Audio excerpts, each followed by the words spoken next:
All right. Good morning, everyone. I'm Joaquin Esquivel, Chair of the State Water Resources Control Board. Today is Thursday, December 12th. It is 9:03 a.m., and I'd like to call this workshop to order. We're in the Byron Scher Auditorium here located at the Cali PA headquarters building in Sacramento. We're not in our usual board meeting room here today because that board meeting room is actually being upgraded. So when we come back to it in January, we'll have some new equipment in there, which will be nice. So this is the time and place for the public workshop to receive comments on the draft Sacramento Delta updates to the Water Quality Control Plan for the San Francisco Bay, Sacramento, San Joaquin Delta watershed, or Bay Delta Plan. On October 25th, 2024, staff released the draft updates to the Bay Delta Plan, which are focused on the Sacramento River, watershed, Delta Eastside tributaries, and Delta for the reasonable protection of fish and wildlife beneficial uses. That release initiated a public comment period, and we're here today to listen to your input. With me today, virtually, is Vice Chair Doreen D'Adamo, and here in the room with me are board members Sean McGuire, Laurel Firestone, and Nicole Morgan. Other state water board staff are also here to give a presentation and provide assistance. Before we get started, I'll go through our emergency evacuation procedures. Please look and identify the exits. If we happen to have an emergency, we'll calmly file out to Cesar Chavez Plaza and await further direction. Also, if you intend on commenting on today's workshop, you should have signed up. If you have any issues, though, please do speak to the clerk of the board here. Also, please silence any phones just so that we have an uninterrupted discussion. We are here with both this physical meeting room and a virtual participation. So if you're joining us virtually, you are either watching us through the Cali PA website or the YouTube Live website. But if you intend on commenting on today's workshop, you need to be on the Zoom platform. There were instructions on how to get onto the platform in the notice. But if you're having any challenges, please do just email the clerk of the board at board.clerk@waterboards.ca.gov, and she can help get you onto the platform. Once you are on the platform, your camera will be off. You will be on mute until it's your turn to speak during today's workshop. With that, a little background. I will now provide some background information on how the workshop will be conducted. This workshop is being held in accordance with the Notice of Opportunity for Public Comment and Workshop as revised on November 1st and November 6th. Today is the fourth day of a 5-day workshop to receive public comments on the draft Sacramento Delta updates to the Bay Delta Plan.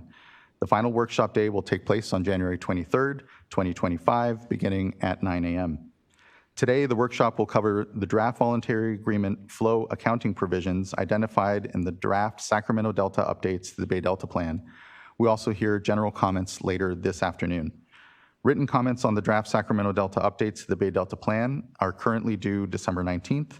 However, written comments specific to the workshop topics scheduled for January 23rd may be accepted until January 30th.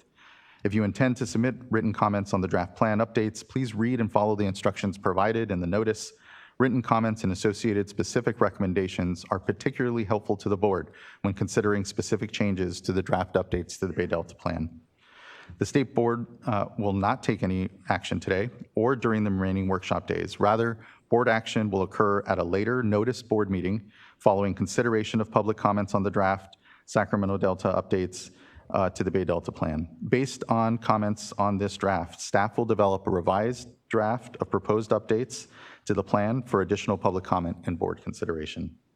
Today's workshop will begin with any opening remarks my fellow board members would like to make. Then we will hear a staff presentation providing an overview of the draft agreement flow accounting provisions included in the draft plan updates. Following the staff presentation, we will hear from elected officials and tribal leaders that are not part of our panel presentations and may be present. Then we will move to those groups who requested to make panel presentations, followed by individual comments.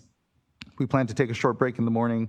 We'll also take about a 45-minute lunch break and afternoon break.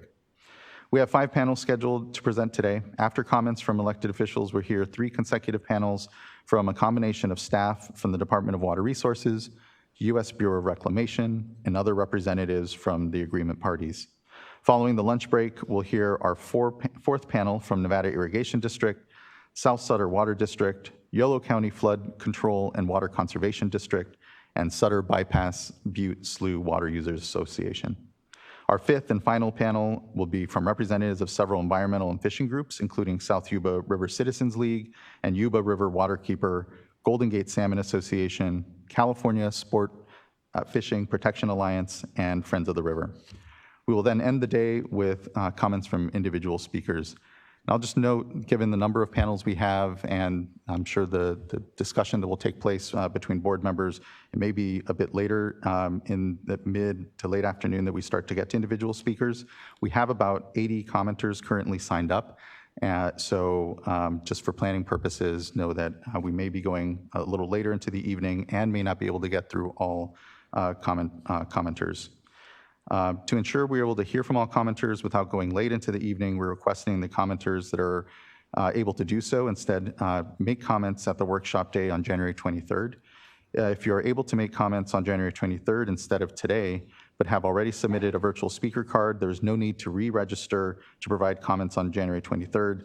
Staff will carry over the list of speakers who registered for today, but don't end up commenting. And we will then refer to those on January 23rd. Today, panels will be limited to the time limits that were previously arranged. Individual comments will be limited to 3 minutes per speaker and are not anticipated to begin again until after about 3 o'clock. Due to the large number of speakers, we encourage you to keep your oral comments as concise and as possible and submit more extensive written comments in writing. There are a few points I want to make about this workshop that I'd like to emphasize. First, please keep your comments limited to the draft Sacramento Delta updates to the Bay Delta Plan. Second, while I or my fellow board members may ask staff for clarification, staff will now be responding to each individual oral comment during the workshop today. Finally, I want to take a moment to recognize that the Bay Delta watershed is a complex system that serves as a critical resource for the state, provides drinking water for millions of Californians, provides much of the water supply for farmland throughout the state, and is vital to California Native American tribes whose cultures are deeply intertwined in the watershed and the ecosystem. Providing balanced protection for all beneficial uses of water is incredibly important to myself and this board and takes careful consideration. Your input here will help provide potential revisions to the draft updates to the Bay Delta Plan, and we're intently listening for feedback. With that, look to my fellow board colleagues if there's anything they'd like to remark this morning. And if not, we can move on to the staff presentation. Ms. Riddle, everyone, good to see you this morning. Good to see you too. Good morning.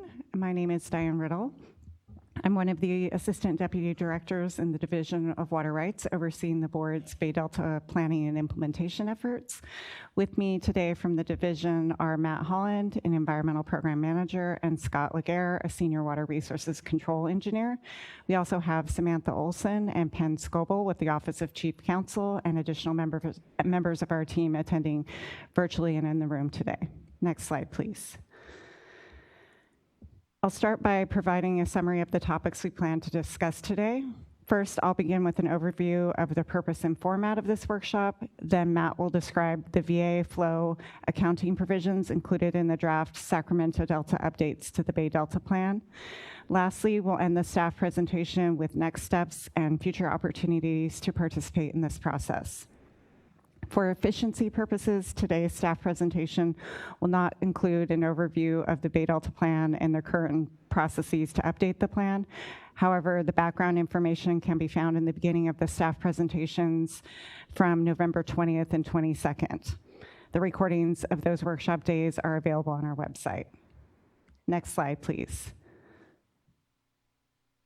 Today is the fourth day of a multi-day public workshop to discuss the draft Sacramento Delta updates to the Bay Delta Plan that were released on October 25th. As described in the notice, each day of the workshop will cover topics related to the Bay Delta Plan update. Staff will be providing presentations at each workshop day to provide an overview of the topic for the day. Each day will also include topic-specific panel presentations and topic-specific individual comments. Next slide, please. This slide identifies the specific topics for each workshop today. Today we'll cover VA flow accounting with the opportunity for any general individual comments at the end of the day. Given a very large number of commenters who have registered to provide general comments, which I think is past 80 now, We will also be providing the opportunity for general comments at our last workshop day on January 23rd, 2025. We encourage general commenters that are able to do so to make their general comments on January 23rd. The workshop on November 20th covered the draft Sacramento Delta regulatory and general provisions of the Bay Delta Plan. On November 22nd, we covered the draft provisions for voluntary agreements proposed by state and federal agencies and water users. The voluntary agreements are abbreviated here as VAs and are also referred to as the Healthy Rivers and Landscapes proposal. The December 3rd workshop day covered VA habitat accounting and tribal-focused topics. Our last workshop day on January 23rd of next year will cover 2 possible provisions identified in the draft plan updates, one intended to protect base delta outflows during droughts, and one to protect VA flows and the base to which they're added from new water supply projects. Again, we will also provide the opportunity for general comments on January 23rd. Next slide, please. This slide identifies today's agenda. Following the staff presentation, we'll hear from Solano County elected officials and any other elected officials or tribal members that are present, followed by these 5 panels on the slide. During the first 3 panels, representatives from the voluntary agreements parties will provide an overview of their proposed flow accounting protocols. After the staff presentation and panel presentations, board members may provide input and ask questions. We'll end the day with individual comments. As mentioned by the board chair, we do not anticipate hearing individual comments until after 3 p.m. Now I'll turn it over to Matt to discuss the specific VA flow accounting provisions in the draft Bay Delta Plan. Thank you, Diane. Next slide, please. So the purpose of today's workshop is to provide an overview of the VA accounting provisions of the draft Bay Delta Plan, a summary of board staff's perspectives on outstanding issues to be resolved, and to receive public input on both the draft Bay Delta Plan provisions and the accounting protocols developed by VA parties to date. Specifically, the notice for this workshop posed 2 framing questions for today's discussion. First, are the draft conditions that VA flow accounting must meet that are included in the program of implementation appropriate, or should changes be made? Second, what changes, if any, should be made to the specific VA flow accounting protocols developed by VA parties in order to meet the above conditions for incorporation in Appendix B, Voluntary Agreements Accounting Protocols? Next slide, please. Before we proceed with the remainder of the staff presentation, I'd like to make a couple of notes on terminology. First, many different terms have been used to refer to the flow conditions that VA flow actions are intended to be added to across various documents and conversations. For the purposes of the flow accounting topics addressed in today's workshops, the terms VA flow base, baseline conditions, reference flow, and reference operation should be taken to be equivalent. However, it is also important to note that none of these terms should be confused with the baseline that serves as a basis for the California Environmental Quality Act evaluation of environmental impacts in the draft staff report released in September 2023. The VA base for accounting purposes is different from the staff report baseline, with the biggest difference in more stringent export limits during the April through May timeframe applying in the staff report baseline. Additionally, for convenience, we use the terms project or projects to refer to the State Water Project and Central Valley Project collectively, and non-project to refer to water users, tributaries, or infrastructure not associated with the projects. Next slide, please. In the event that the board adopts Bay Delta Plan amendments, including a voluntary agreement pathway, the purpose of flow accounting would be threefold. First, to ensure that flows are provided consistent with the VA Memorandum of Understanding and consistent with the analyses of environmental effects in the supporting staff report and scientific basis report supplement. Second, to ensure that VA flows are available to be provided in stream and can be protected from diversion by other diverters consistent with water right priorities. And finally, to provide transparent documentation to the public, including other water right holders and decision makers, that these standards have been met. Next slide, please. This table is a summary of the flow commitments contained in the draft plan amendments. It differs very slightly from the table in the voluntary agreement MOU Appendix 1A in that the UBA sorry, not from the, I apologize, not from the MOU, from the strategic plan flow table, in that this table follows what was in the MOU and includes 60,000 acre feet on the Yuba. That was subsequently modified to 50,000 acre feet in dry, below normal, and above normal years in the October 2024 draft strategic plan, consistent with the commitments of Yuba Water Agency. Next slide, please. Next, I'm going to go over the key references to flow accounting in the VA documents that have been submitted to the board. First, Appendix 4 to the VA Memorandum of Understanding, or MOU, states that quantitative metrics will be developed to ascertain whether VA commitments are met, and in particular, the MOU states that implementation criteria will be established to ensure actions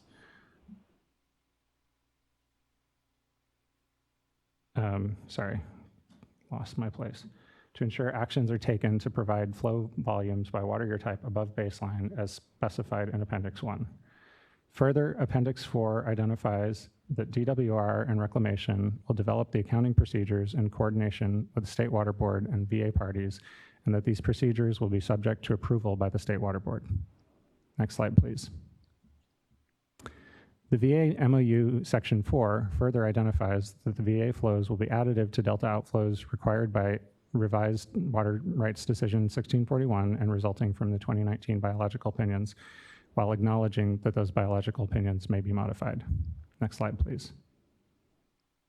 Finally, VA Strategic Plan Section 2.1.4 and Table 7 contain a narrative description of flow accounting by tributary or water source, and Appendix E contains the more specific descriptions of accounting procedures. Next slide, please. Next, we're going to move on to the flow accounting criteria that were included in the draft Bay Delta Plan updates released in October. The first set of criteria pertain to water rights and are found in sections 4.4.10 and 4.4.10.1.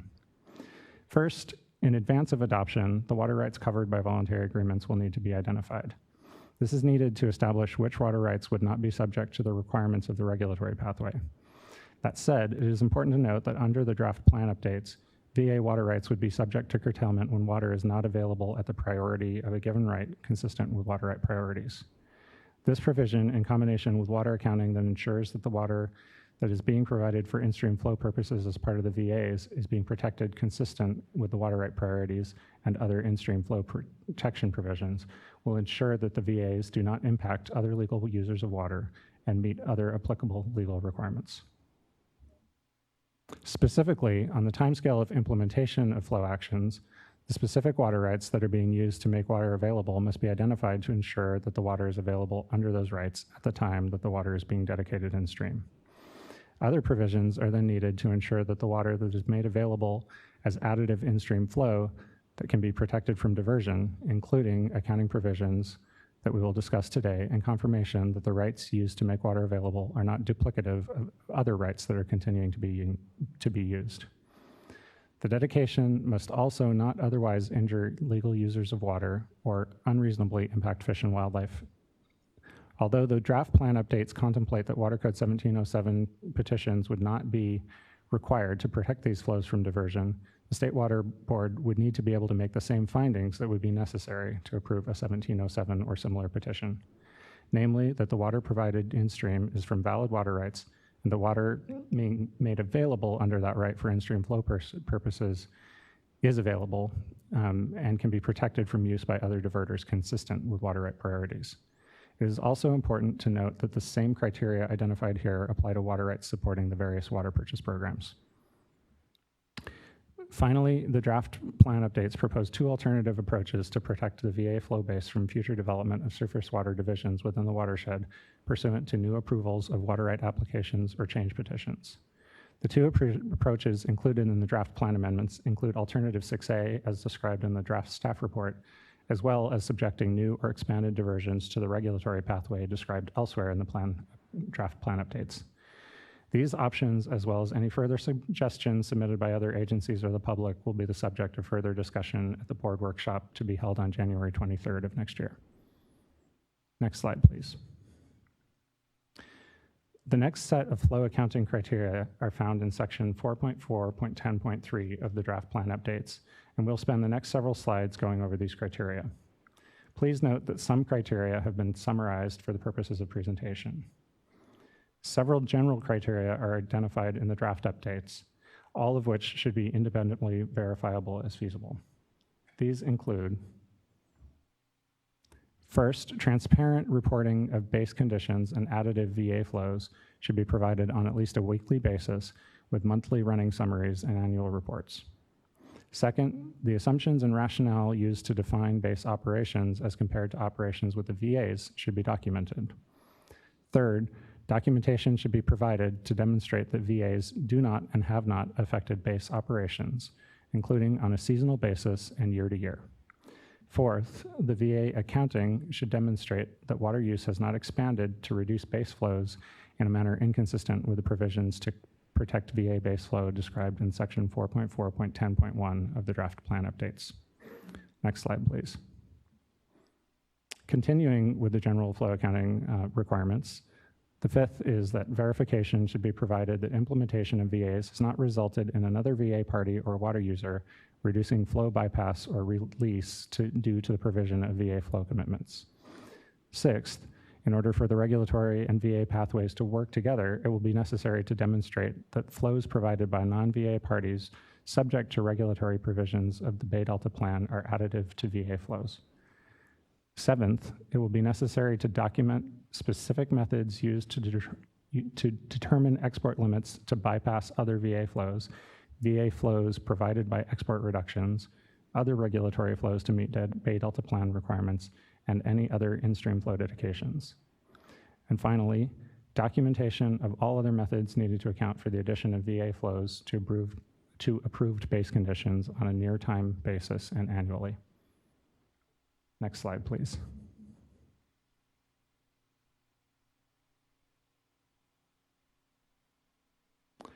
Next, for flows made available through groundwater substitution, the draft plan updates identify 5 specific additional criteria. First, measurement and reporting of the amount of increased groundwater pumping conducted to provide VA flows. Second, identification of the locations and characteristics of the groundwater wells used. Third, historical groundwater pumping records for the wells used. Fourth, development of a monitoring plan to assess the effects of groundwater pumping. And fifth, verification methods to ensure that any water made available through groundwater substitution is producing additive flows without redirected impacts to stream flows and is consistent with implementation of the Sustainable Groundwater Management Act, or SGMA. Next slide, please. For flows made available through land fallowing, the draft plan updates identify 4 specific additional criteria. First, identification of the specific fallowed parcels by March 1st of each year. Second, verification of baseline cropland planting conditions absent VA actions. Third, documented calculations of the volume of water provided by fallowing over base conditions using assumptions approved by the executive director. And fourth, crop maps and monitoring methods used to conduct field monitoring activities to confirm fallowing. Next slide, please. For flows made available through reservoir reoperations, the draft plan updates identify 2 additional criteria. First, verification that net additive flows are provided during January through June above approved base conditions. Second, reservoir refill provisions are included that avoid reductions in flows during the January through June time period in all years except wet water year types. Next slide, please. Over the next several slides, I'm going to go over a summary of outstanding issues in the flow accounting procedures identified by Water Board staff in our review. Before I get to the specific issues, I want to identify that this summary reflects the status of the documents that were made available at the time of release of the draft plan updates and the new VA documents received at that time. Subsequent to the receipt of the most recent documents posted on the board's website and referenced in the notice for these workshops, board staff have participated in a number of meetings with DWR and Reclamation that have yielded some progress on some accounting issues that we expect to see reflected in VA panel presentations during today's workshop. Next slide, please.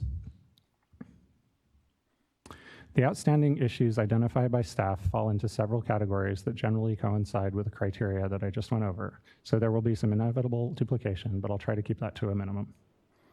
The first 3 slides will cover issues pertaining to the VA flow accounting base, including project operations and biological opinions, non-project-based conditions, and transparency and reproducibility.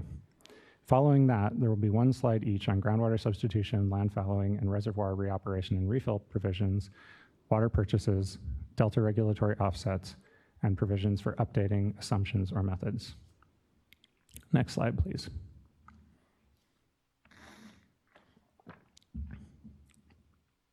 The first set of issues pertain to the expression of the VA flow accounting base for project operations. Among the various accounting procedures for project tributaries, delta exports, and delta outflow, staff found differing descriptions of the reference operation or VA flow accounting base. All include references to Decision 1641 and varied descriptions of the biological opinions, including 2019 BIOPS, 2024 BIOPS, and BIOPS and incidental take permits. Staff appreciate that the state and federal ESA consultations on the long-term operations of the projects have been ongoing while the accounting procedures were developed, and that in a little over a week, the recently released biological opinions are expected to go into effect. That said, in order to solidify the accounting procedures, all procedures involving project operations should be consistent and unambiguous as to the biological opinions and ITPs and provisions thereof that comprise part of the VA flow accounting base. Additionally, it should be clear whether the VA accounting base is subject to change during the VA term, and if so, what process would be involved in updating it. Finally, assuming that the VA parties propose to update the VA flow accounting base to reflect the 24 BIOPS and ITP, an analysis of the resulting changes to tributary inflow, delta outflow, delta exports associated with that change should be provided to inform finalization of the scientific basis report, supplement, and staff report. Next slide, please. With respect to non-project tributaries, Decision 1641, the biological opinions, and incidental take permits are generally not relevant to defining the flow accounting base, with the small exception of the McCollum River Joint Settlement Agreement flow requirements, which are incorporated into D1641. As mentioned earlier in the presentation, Strategic Plan Table 7 describes the other requirements that comprise non-project tributary flow accounting bases narratively, and more specifics are included in Appendix E to the strategic plan. Staff are working to ensure that we understand these conditions fully in order to inform development of the Appendix B accounting measures and ensure a consistent and transparent approach across non-project tributaries. Staff requests identification of any changes to any given VA flow accounting base through ongoing or near-term actions in other venues that may occur during the term of the VA. Examples of potential changes include FERC relicensing, channel capacity improvements as part of the San Joaquin River Restoration Program, or changes to flood control operations. Next slide, please. The next set of issues pertain to the transparency and reproducibility of the determinations of the VA flow accounting base.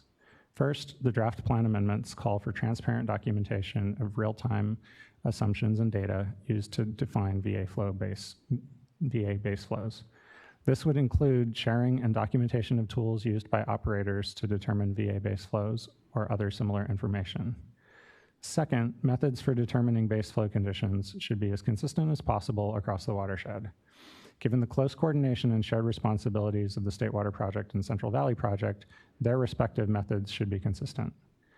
Non-project components should be as consistent as feasible as well, and the controlling operations for all VA components should be communicated clearly. Finally, transparent and implementable provisions should be included to prevent redirected effects to other tributaries, including the Trinity and Stanislaus rivers specifically. Next slide, please. For flow actions supported by groundwater substitutions, procedures that meet the criteria identified in section 4.4.10.3 of the draft plan updates should be developed, including identification of methods to define baseline groundwater pumping conditions, specific stream flow depletion factors associated with groundwater pumping, and provisions to ensure that entities making use of substitute groundwater are adequately coordinated with the reservoir operators providing surface water flows. Next slide, please. For flow actions supported by land fallowing, procedures that meet the criteria specified in the earlier portion of the presentation should be provided. Specifically, crop fallowing acreages and the associated crop duties should be identified, including verification that crop fallowing is net additive and not the result of regular crop rotation. Further, any conveyance losses that would be applied, as well as any other specific assumptions that would be drawn from the transfer white paper or other sources should be specified. Finally, since land fallowing for the purpose of providing flows during January through June differs in timing from more customary water transfer fallowing activities, provisions for coordination of winter-spring reservoir operations and subsequent reduction of deliveries should be identified. Next slide, please. For flows provided through reservoir reoperation, the criteria defined on slide 18 should suffice to ensure that the expected net additive flows are provided, including appropriate refill conditions. For reservoir reoperation transfers that are facilitated by the project, refill conditions are generally imposed that confine refill to times when the delta is in excess condition and project reservoirs are in flood control. A general description of this approach can be found in Strategic Plan Appendix E at page 19. These conditions are designed to prevent redirected impacts to project supplies and operations, but are generally not sufficient to prevent reduction of delta inflow and outflow during excess conditions during the VA flow target period of January through June. So expanded measures are needed in order to accomplish that. We expect to hear some input on this issue in later presentations, but note that it may be challenging to resolve. Next slide, please. Of all of the flow accounting procedures, those for water purchases are the least fully developed. Accounting methods should be developed for all potential water purchases consistent with the principles identified for general accounting criteria, as well as those specific to the source of water that is being purchased. As a general matter, fixed price and permanent water purchases should have accounting methods defined in advance before adoption of the plan and execution of the purchase agreement. For market price purchases, methods should also be defined in advance to minimize delay or negotiation related to accounting terms. The terms of all accounting methods for purchases should be consistent with other VA flow accounting procedures, including the water right criteria identified toward the beginning of the presentation. Next slide, please. Delta regulatory offsets are the method proposed by the projects to demonstrate that VA inflows from project and non-project sources are protected through the delta and provided as delta outflow and not exported or otherwise diverted. Specific methods should be identified to quantify regulatory offsets for any water quality objective or other constraint that may control operations. The delta accounting procedure in the October draft of the Strategic Plan Appendix E identifies methods for flow-based controlling factors, for example, percent of inflow diverted and export constraints based on the Old and Middle River reverse flow index that appear to be adequate, provided that the VA base operation is defined with sufficient transparency, as described earlier. Offsets for water quality objectives that depend on salinity or electrical conductivity are more challenging to formulate and verify, and staff anticipate that initial assumptions may require evaluation and modification. Project operators have made progress in identifying specifically how they intend to address this issue and will present on this approach in today's workshop. Clear procedures should also be identified for both excess and balanced conditions, excess and balanced delta conditions, with clear documentation of the rationale for determinations of delta conditions during times of transition or transiently dynamic hydrological conditions. Finally, the delta accounting procedures contemplate corrections to the accrual of excess days meeting the X2 standard or the triggering of Roe Island, also known as the Port Chicago standard, as a result of VA flows. Since these methods would affect the determination of compliance with existing standards implemented by Decision 1641, these criteria should be formulated specifically. Next slide, please. Finally, there is a need for the flow accounting procedures incorporated into Bay Delta Plan Appendix B to include provisions for updating assumptions or methods in light of improved information. This is necessary because in order to have a well-defined defensible accounting procedure, specific assumptions must be written down while knowing that they are imperfect approximations. Given that, it is important to include procedures for assessing the performance of these methods and assumptions and updating them as necessary and appropriate. As such, staff contemplate that the State Water Board will retain authority to approve updates to methods and assumptions through a public process to ensure that any new assumptions are based on appropriate technical information and are consistent with the intent of adopted accounting procedures. Next slide, please. That concludes our overview of the VA flow accounting provisions and related outstanding issues. The board is currently accepting public comments on the draft updates to the Bay Delta Plan in writing and orally at these workshops. The written comment period was originally scheduled to end December 19th. However, that comment period is now being extended to January 10th, 2025. An updated notice will be posted on the board's website today and an email sent to the board's distribution lists for this comment period extension. Comments related to the workshop topics scheduled for January 23rd continue to be due by January 30th, 2025. Following the public comment period, staff will develop a revised draft of proposed updates to the Bay Delta Plan based on the public comments received. Staff will also continue to review comments on the draft staff report that were received earlier this year and develop responses to comments and any needed refinements to the staff report. After these processes are complete, the State Water Board will consider approval of the Sacramento Delta updates to the Bay Delta Plan and the final staff report, anticipated as early as the second quarter of 2025, but the timing will depend on the extent of the public comment process. Next slide, please. This slide shows our resources and contact information. We have web pages for the Sacramento Delta update to the Bay Delta Plan and for the proposed VAs and for the Bay Delta watershed generally. Comments on the draft plan updates and questions related to the Sacramento Delta update to the Bay Delta Plan should be sent to staff at sacdeltacomments@waterboards.ca.gov. To stay informed of Bay Delta watershed activities, subscribe to our Bay Delta Notices email subscription list. To subscribe, visit the Bay Delta Watershed page, scroll to the bottom where you'll find the box shown on this slide and enter your email address. This concludes the staff presentation. We're available for any questions you may have. Thank you. Thank you. Really appreciate the presentation. Certainly, the accounting work is some of the more complex, but some of the more critical work in all of this proposal and what we're doing in helping to ensure we're understanding what's additive to the system and managing the system here all collectively more in real time as well. It's spurring us to do that. I want to thank as well just that the Bureau of Reclamation and DWR and our folks for starting in on some of those conversations, given the complexity of accounting, to start to wend through what are differences of sort of intent or wording and what are things that we need to make sure we're narrowing in on. So I appreciate that narrowing. It's already started to happen. And I know what we've talked about here in previous workshops is the need to have some work groups and some work streams and workflow here that help us narrow across, as we've discussed these days of the workshop, a number of complex issues. So I don't know if Mr. Oppenheimer, if you wanted to make comment on where we are on kind of thinking through what that structure might look like and being able to come back to folks. So we're planning to set up a series of staff-led working meetings in January and February of next year, where we'll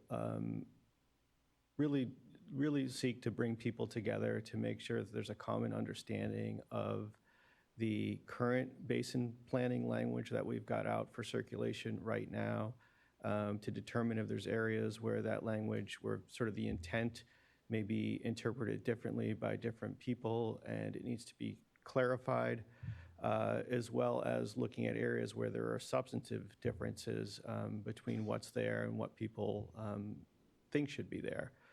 And so where there are substantive differences, we'll use these working meetings to help narrow or ideally bridge some of those differences and hopefully develop some revised language that can be incorporated into the next version of the staff report.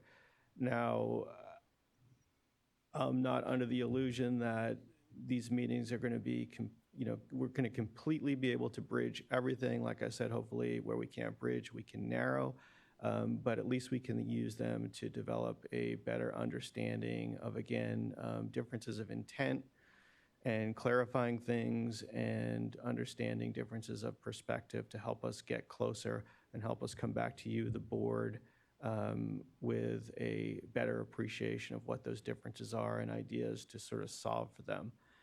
As I said, we're anticipating doing these in January. We think they will continue into February. I think there'll be a substantial investment of time, both for the staff and for the people who participate. The way we're going to set them up is to invite people who have been individuals and organizations that have been, heavily engaged in the process, people that we think can, offer constructive participation and help clarify the language and, again, narrow and bridge gaps. Having said that, we're also going to publicize these meetings in the interest of transparency and allow anyone who wishes to participate. So they will be open. We're going to seek out specific individuals and organizations. Like I said, we're going to look for a broad range of participation from the water community, the public water agencies, the non-governmental organizations, and as well as tribes to participate. But our intent is not to exclude anybody. To make these work and to make these be the most productive and successful, it's really going to require people to approach these meetings with a problem-solving mindset, with an open mindset, and in areas where there are substantive differences of opinion with a mindset of compromise. And so I'm optimistic these will help get us further in the process and get us closer together. Again, it will require substantial time from everybody involved, but in the long run, I'm really hopeful that it will save us time.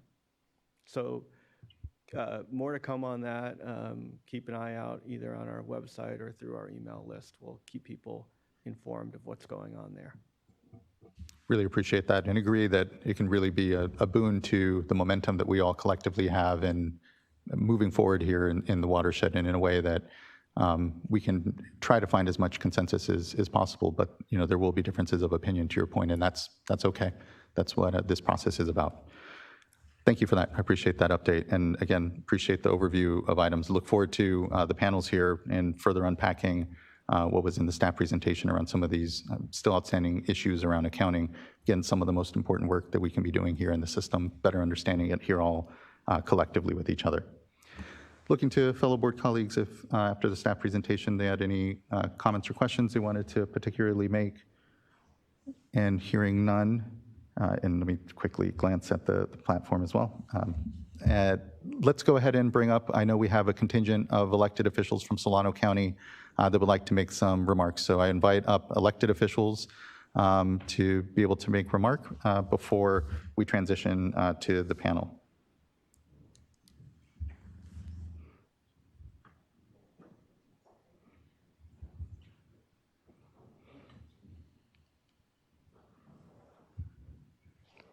Mayor, Supervisor, good to see you. Right there, there's a microphone there, I believe. Yeah, that you can, I don't know if it needs to be turned on or not, but you should be able to. Okay, thank you there. Thank you for helping somebody who's technologically challenged. Morning, thank you for joining us. Good morning, Mr. Chair. Good morning, Chair Esquivel, board members, staff, ladies and gentlemen.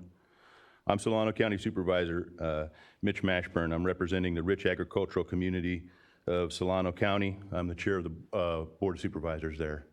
Of the many boards I sit on, the two most relevant for the discussion today include the Solano County Water Agency and the Delta Conservancy, of which I'm the past chair. We understand you've been working on the Bay Delta Plan update for some time now, and we applaud your effort to protect all beneficial users of this important resource. We would like to point out or point to the model the Department of Water Resources uses for SGMA, utilizing local control to get the GSAs and groundwater sustainability plans set in place. And with over a 95% success rate, it's a pretty good model to follow. In Solano County, we have a good model to follow as well. We've been essentially doing the Healthy Rivers and Landscape program for 24 years now. Pewter Creek Watershed is a model for voluntary agreements that are done right. There's been proven success in bringing salmon back into the system. They're there literally today. There's salmon in that creek. It required money, science, habitat, and flow. Implementation of the unimpaired flows or the regulatory approach is infeasible on this watershed. It interferes with the existing restoration work on the system. Following unimpaired flows will unseat the system and will demonstrated success in favor of a theoretical success. Even if unimpaired flows could practically be implemented, the cost to Solano County is too high. Unimpaired flows jeopardizes the water supply reliability for 400,000 people in my county. Solano County residents, and tens of thousands of acres of productive agricultural land without meaningfully improving the fisheries. It's not gonna make it any better than it is now for the salmon, and literally it will set agriculture back over 100 years in our region. Unimpaired flows does not account for or capitalize on the tremendous work that's already done on this system for our fisheries, but instead would reinvent the wheel in an approach that is blind to the features and needs of the watershed itself. The regulatory approach ignores the practical realities of the Pewter Creek system. Lake Berryessa is a federally owned and locally managed reservoir that discharges through the Monticello Dam into Pewter Creek. This structure has limited physical capacity that is not accounted for in the staff analysis. Downstream of Monticello Dam, flows proceed through the Pewter Creek to the Yolo Bypass tow drain in a highly managed flood and drainage system. Neither Pewter Creek or Cache Creek are well connected to the watershed, by the watershed to the delta. There's not a really good pass-through into the delta itself. Monticello Dam was never designed to release unimpaired flows. That would require months of release, providing little to no benefit to the delta.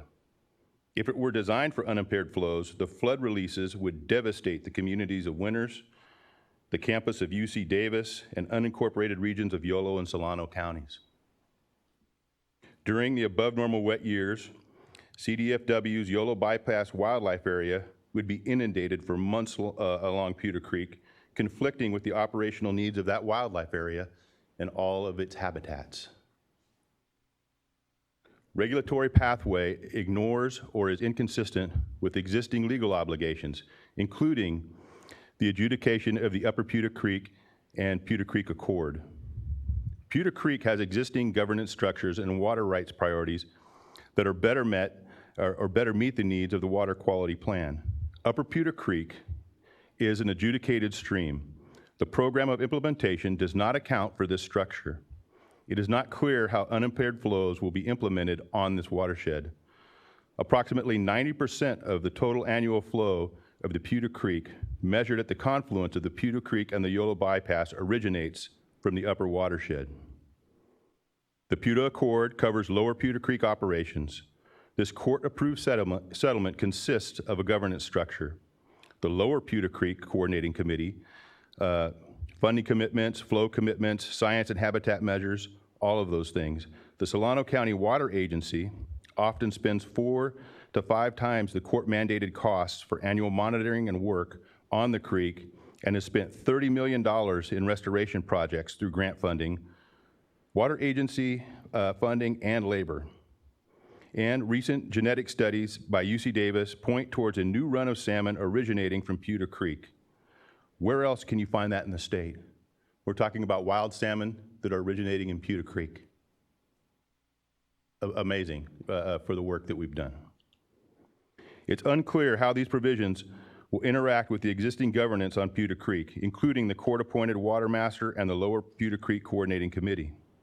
Regulatory provisions reserve too much authority and discretion to the state board staff to make critical determinations that will adversely affect water rights.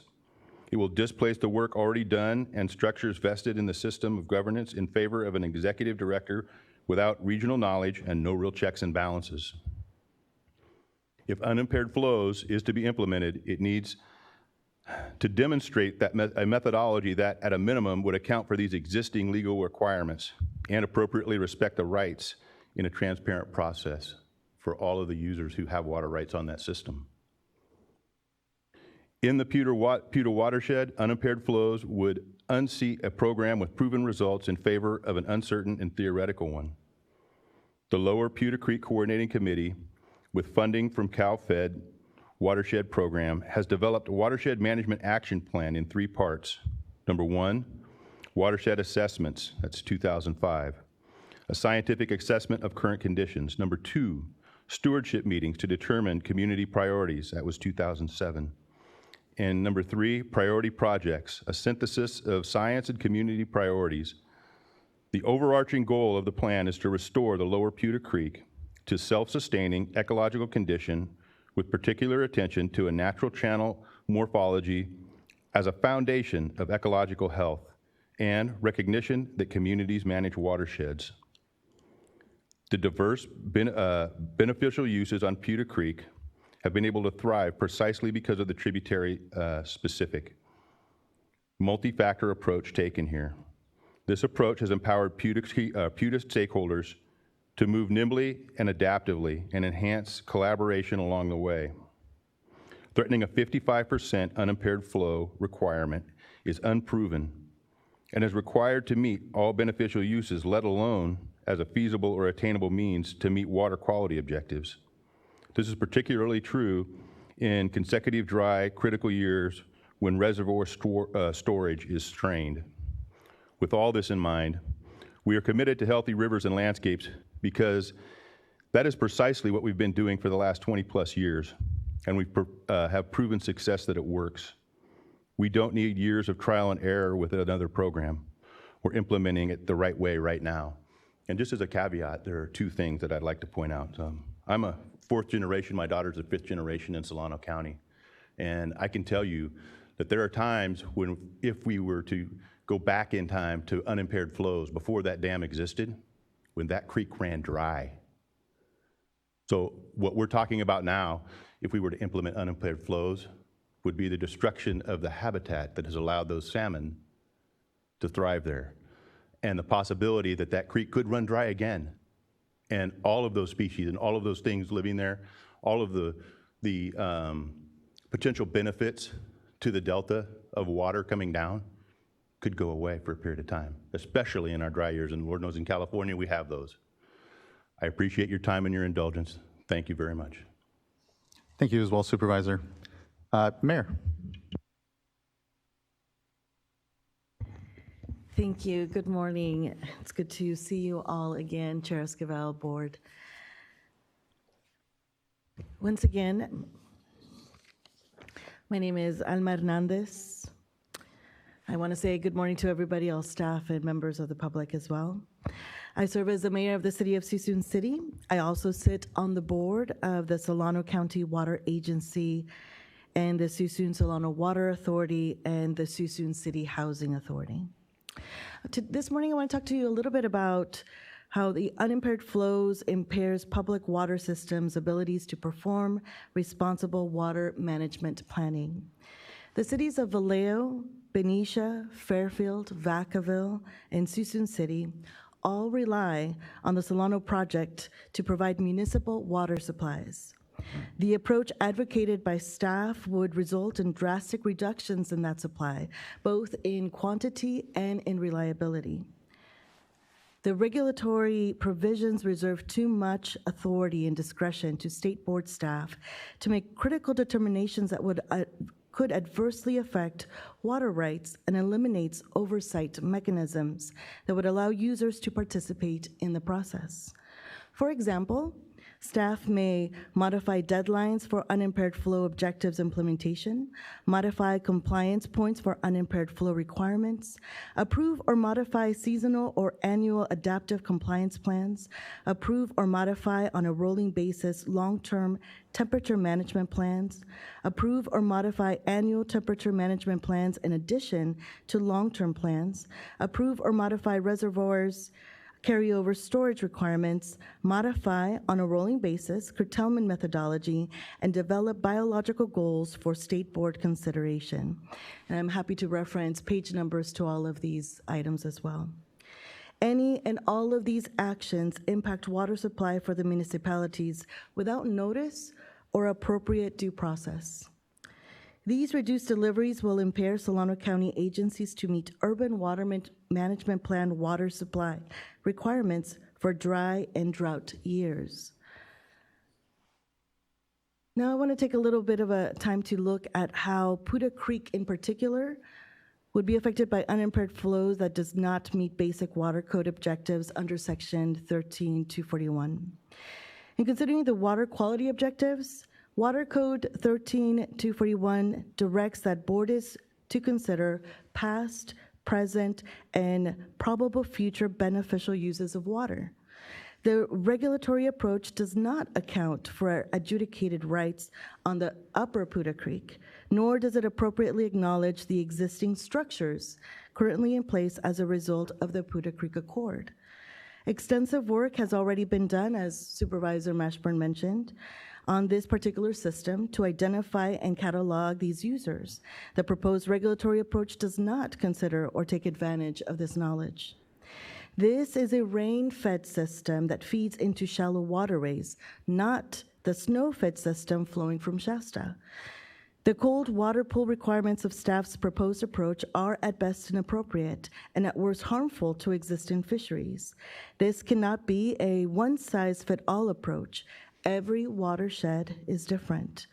The board must consider water quality conditions that could reasonably be achieved through the coordinated control of all factors which affect water quality in the area. Puda Creek represents a very small proportion of total delta outflows, only 1%, and yes, yet it is forecasted to provide a much higher proportion of flow under the proposed approach.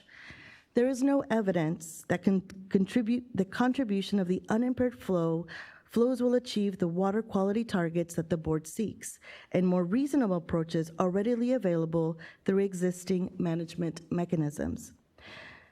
As has been detailed in other comments, such as from the board Supervisor Mashburn, the reduction in water deliveries associated with unimpaired flow would be economically devastating for Solano County and disadvantaged communities like Suisun City. Cuts of this magnitude jeopardize water supply for Solano County residents, including many disadvantaged communities overall. As a mayor who is in as many mayors in Solano County, we are tasked to do a lot of long-range view planning, specifically now with the pressure of state with our housing elements that will be audited this upcoming year. We are at a point in time that we have to be very strategic about how we plan the development of our communities, the reliance of water for both economic development plans, where my city is currently working on a master economic development plan now, as well as the housing requirements that we need. We all are looking at how do we strategically and with the best use of our current knowledge are able to deliver on these plans. So the water question is why you're hearing a lot from Solano County, because we have a water resource we've been relying on for over the past 20 years, and to have that jeopardized, as you can tell, caused a lot of anxiety and stress in my region and my community. I want to echo the comments of my colleague, Supervisor Mashburn. We are committed to the Healthy Rivers and Landscape program. We have been doing Healthy Rivers and Landscapes, as was mentioned, over 20 years. And we have proven success. We believe it works, and we believe it's a really good model. And we look forward to continued collaboration with staff. We continued opportunities to connect with the board and opportunities to continue to share our story as well. Thank you so much for your time. Thank you both as well. Appreciate your participation and comments here this morning. I just do want to make a couple of notes. When it comes to the regulatory backstop, note that the agreements contemplates the board adopting a regulatory backstop. So appreciate the concerns about what the board has constructed, but ultimately we will be adopting something. So I want to make sure we're focused on how to make that implementable. Additionally, I know sometimes folks, when they hear unimpaired flow, they think we're trying to turn the system back to a previous moment. We can't. We can't undo the system that we have here. And truly, when we talk about an impaired flow, it's really about a measuring stick, how much to keep within the system. And a percentage of unimpaired flow is simply a measuring device amongst that. So, but really appreciate the comments, understand the concern, and look forward to that engagement so we continue to better understand these projects and their consequences potentially. So thank you. With that, I'd like to call up our first panel. And I believe we have the Department of Water Resources, Bureau of Reclamation, and other agreement parties.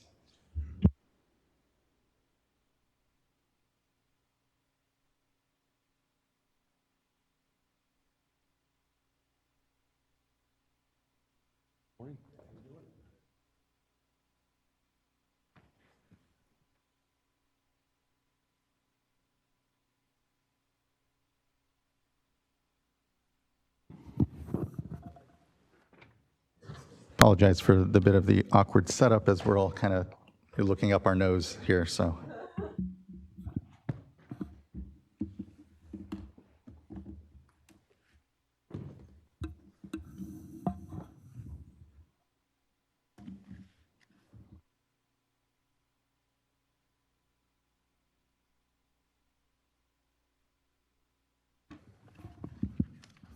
Good morning, good to see you. Great. Good morning. Thank you for having us again. Really appreciate being here. Appreciate that it looks like a new room here. It's fancy. So, You know how carb rolls, so. yeah. Good morning, Chair and board members. Eric Lobashevsky with Department of Water Resources. Here with fellow colleagues. Here to give you some more opening details and further details on the ground we've traveled around flow accounting. I'll turn it over in a second to all the colleagues here, but I just wanted to provide kind of an opening framing comment, that we have been, and continue to work to narrow issues and questions and resolve questions around flow accounting topics related to the Healthy Rivers and Landscapes program. And so we really hope these upcoming presentations kind of acknowledge and showcase the narrowing of that field. We're interested in not only feedback from board staff, board members, members of the public, but also really interested in the next steps beyond these workshops that will continue to get us to narrow this field. And I really appreciate kind of the acknowledgement earlier there by Mr. Oppenheimer about these working groups. I think that feels like a great way that gets us down that road of starting to continuing to narrow that field. And I think with that, I'd like to turn it over, I believe, to my colleague Molly White here. All right, good morning, Chair Esquivel, board members. Glad to be here again today. My name is Molly White, and I'm with the Department of Water Resources, and I'm representing the State Water Project. I'm also here with the U.S. Bureau of Reclamation, as well as water agency representatives from the HRL participating tributaries. Before we get started, I do want to note that the HRL parties have spent a substantial amount of time prior to April 23 to draft implementing agreements, which contained important implementation and operational details for the contributing water sources. These documents included initial flow accounting approaches and were provided to the board and have been available on the CNRA website. Additional work was completed from April to October of this year between the HRL parties, DWR, and the U.S. Bureau of Reclamation and Water Board staff, focusing in on flow accounting documents and refining elements of the HRL strategic plan, science plan, and governance plan. While we recognize that there is still work to be done, there's been a tremendous amount of effort put forth by the parties to date. Information provided today touches on that work. There are 3 distinct panels that will provide information for the board to consider today. We appreciate your feedback. The first panel will provide an overview of operations, delta accounting, and specific tributary HRL considerations. The second will focus on HRL flow measurement accounting, and the last panel will address tool development and implementation. Next slide, please. As I mentioned, we have been in coordination with State Board staff well before 2023 on early accounting principles. Regular flow accounting meetings with HRL parties and State Board staff began in May of 23 and continued through and into this past summer. In addition to the broader meetings, there have been individual tributary meetings with board staff and the California Department of Fish and Wildlife to focus on the specifics of each tributary. Since the State Water Project and Central Valley Project have a major role in managing flow in the Delta, we have been working diligently on developing an accounting framework to ensure that the water made available by the HRL parties contribute to additional outflow, and they also include a defensible methodology that will verify that the additional HRL flows are not exported by the projects. Section 4.410.3 of the Program of Implementation sets forth the accounting provisions, and what you will hear today are a subset of examples of accounting methodologies that will be incorporated into the future development of a flow accounting protocol document that to be included in Appendix B of the Program of Implementation. We look forward to and do commit to further collaborate with board staff and the board to inform this document. With that, I will pass it on to my colleague here, Levi Johnson with the U.S. Bureau of Reclamation. Thank you, Molly. Levi Johnson, Central Valley Operations Office. Happy to be here. I'll note that building upon previous workshops, we are looking to continue that deep dive into the flow accounting concepts. As a starting point, be really prudent to recognize the State Water Project and Central Valley Project or projects as the major player in Delta operations and the backstop for meeting Delta requirements, including those under D1641, both flow and water quality requirements, that we meet jointly as projects. We also, as projects, coordinate on Old and Middle River flow management as prescribed under ESA and CISA through the incidental take permit. With that backdrop, we can then layer on the HRL flow components in the Delta. And then to do that, we do need to recognize development of a methodology to verify that those HRL flow assets or volumes are there, and specifically to ensure that those assets are made available as additional outflow above what is needed to meet these slew of current requirements. Next slide, please. Reiterating, our projects coordinate jointly to meet these numerous Delta standards and requirements, be it through water right orders, D1641, Endangered Species Act, or CISA. And these coordinated operations occur in a system driven by numerous variables, including meteorology and hydrology, tidal cycles that heavily influence Delta conditions, accretions, depletions, depicted here with these blue arrows. And these factors are highly variable and very challenging to forecast and very challenging to operate around. To meet these requirements, we have several options. State Water Project, Central Valley Project operate and utilize storage in our facilities, and we utilize releases. These releases are not just for these Delta requirements. They also go to requirements and goals on the tributaries.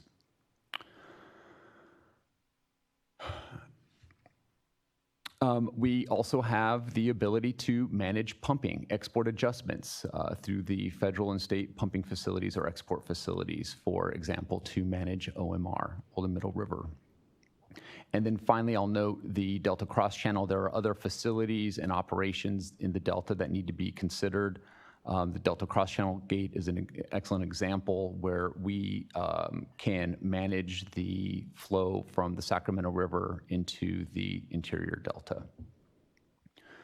These highly complex and challenging operations are underpinned by the Coordinated Operations Agreement between Reclamation and DWR. This allows us to manage and share the responsibilities to meet these joint requirements and also the benefits of the project. Next slide, please. Diving a bit deeper into some of the D1641 joint requirements that are listed here. This figure I really like. It helps illustrate several of these compliance points and facilities within the Delta. I'll just note that these compliant points are static. These facilities are static. The hydrodynamics of the delta, of course, are anything but static. And to meet these, under dry conditions, the projects do rely on stored water in our facilities to help meet these requirements. Finally, I'll just note here on this slide the illustration of the Old and Middle River concept with that large dark arrow in the south of the delta that we manage project exports to meet. Next slide, please.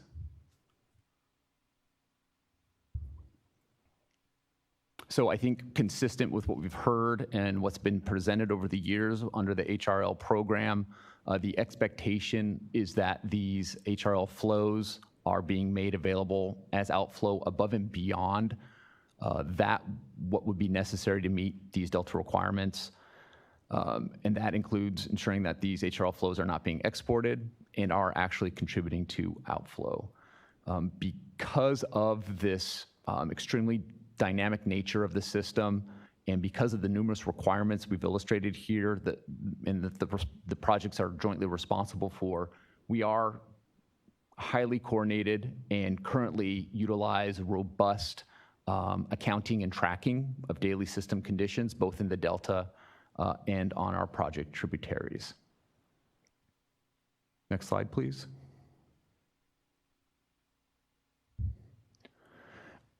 So coordination of project operations cannot happen effectively without strong partnerships. And over the years, the projects, CVP and SWRCB, have really embraced a robust posture of coordination, transparency, and accountability.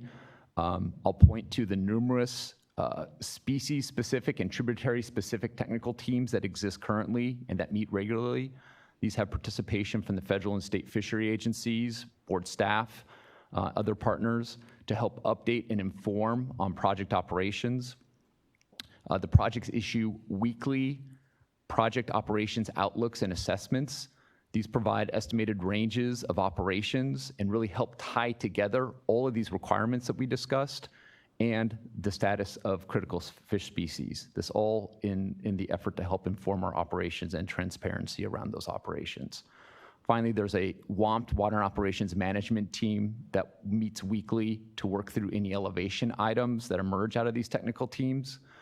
And this commitment to transparency in these technical teams are codified in ESA.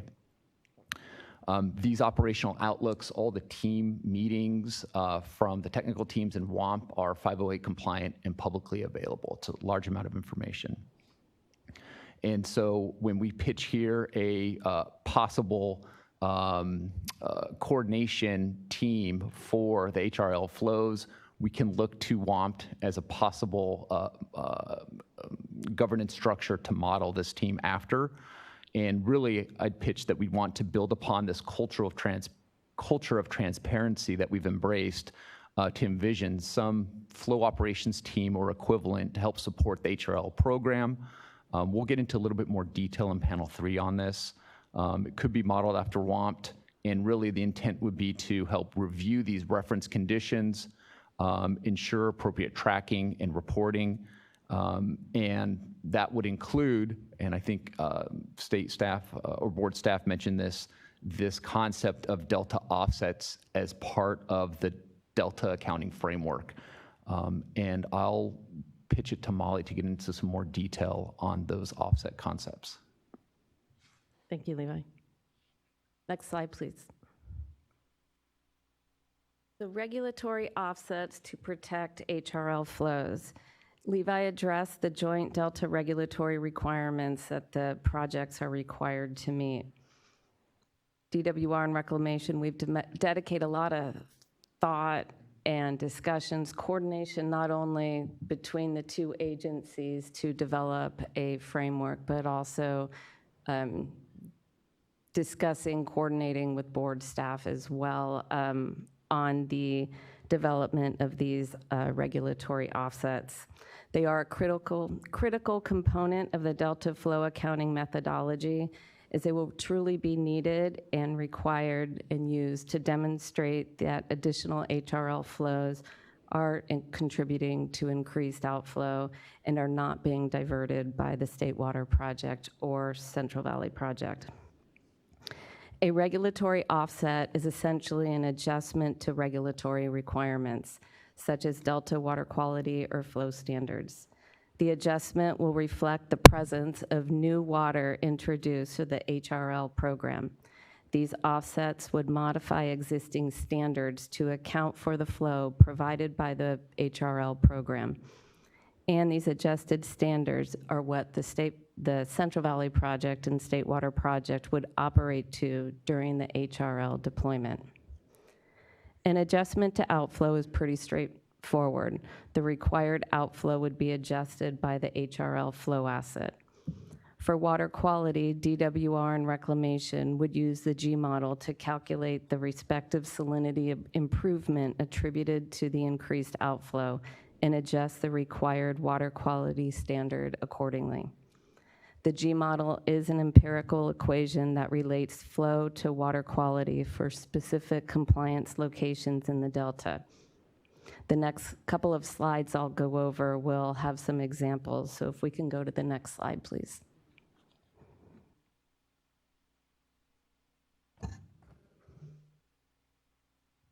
For example, say it is April and the projects are operating to meet Spring X2 at Collinsville. This is a monthly requirement and there are 3 ways to meet it.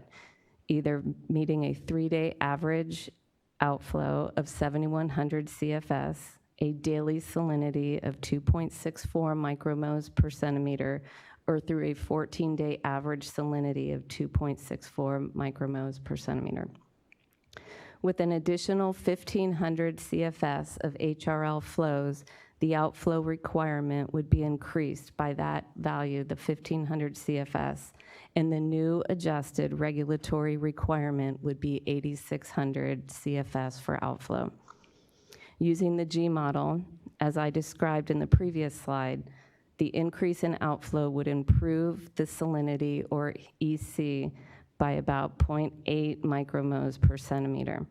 Therefore, the water quality standard would be reduced and adjusted to 1.84 micromoles per centimeter, which is a fresher standard. And it is this outflow and water quality that the projects would operate under this construct of 1,500 CFS of additional flows being added to the system. Next slide, please. Here is a visual example when the Delta is in balanced conditions. We have the reference flow operations schematic on the left and the reference flow plus HRL flow schematic on the right. As Mr. Holland recognized and discussed this morning in his overview, we'll be using the term reference flows to really demonstrate that as the flow within the system absent any HRL flow.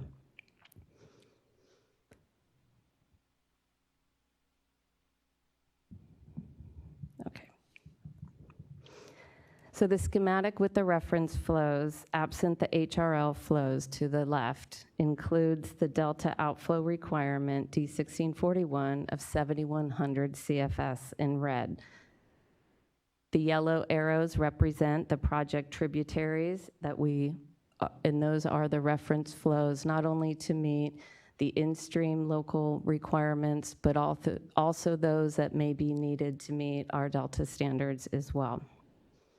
The schematic on the right shows the increased flows attributed to the HRL program in green, and the Delta outflow, as shown in red, has been adjusted by the addition of 450 CFS of deployed total HRL flows.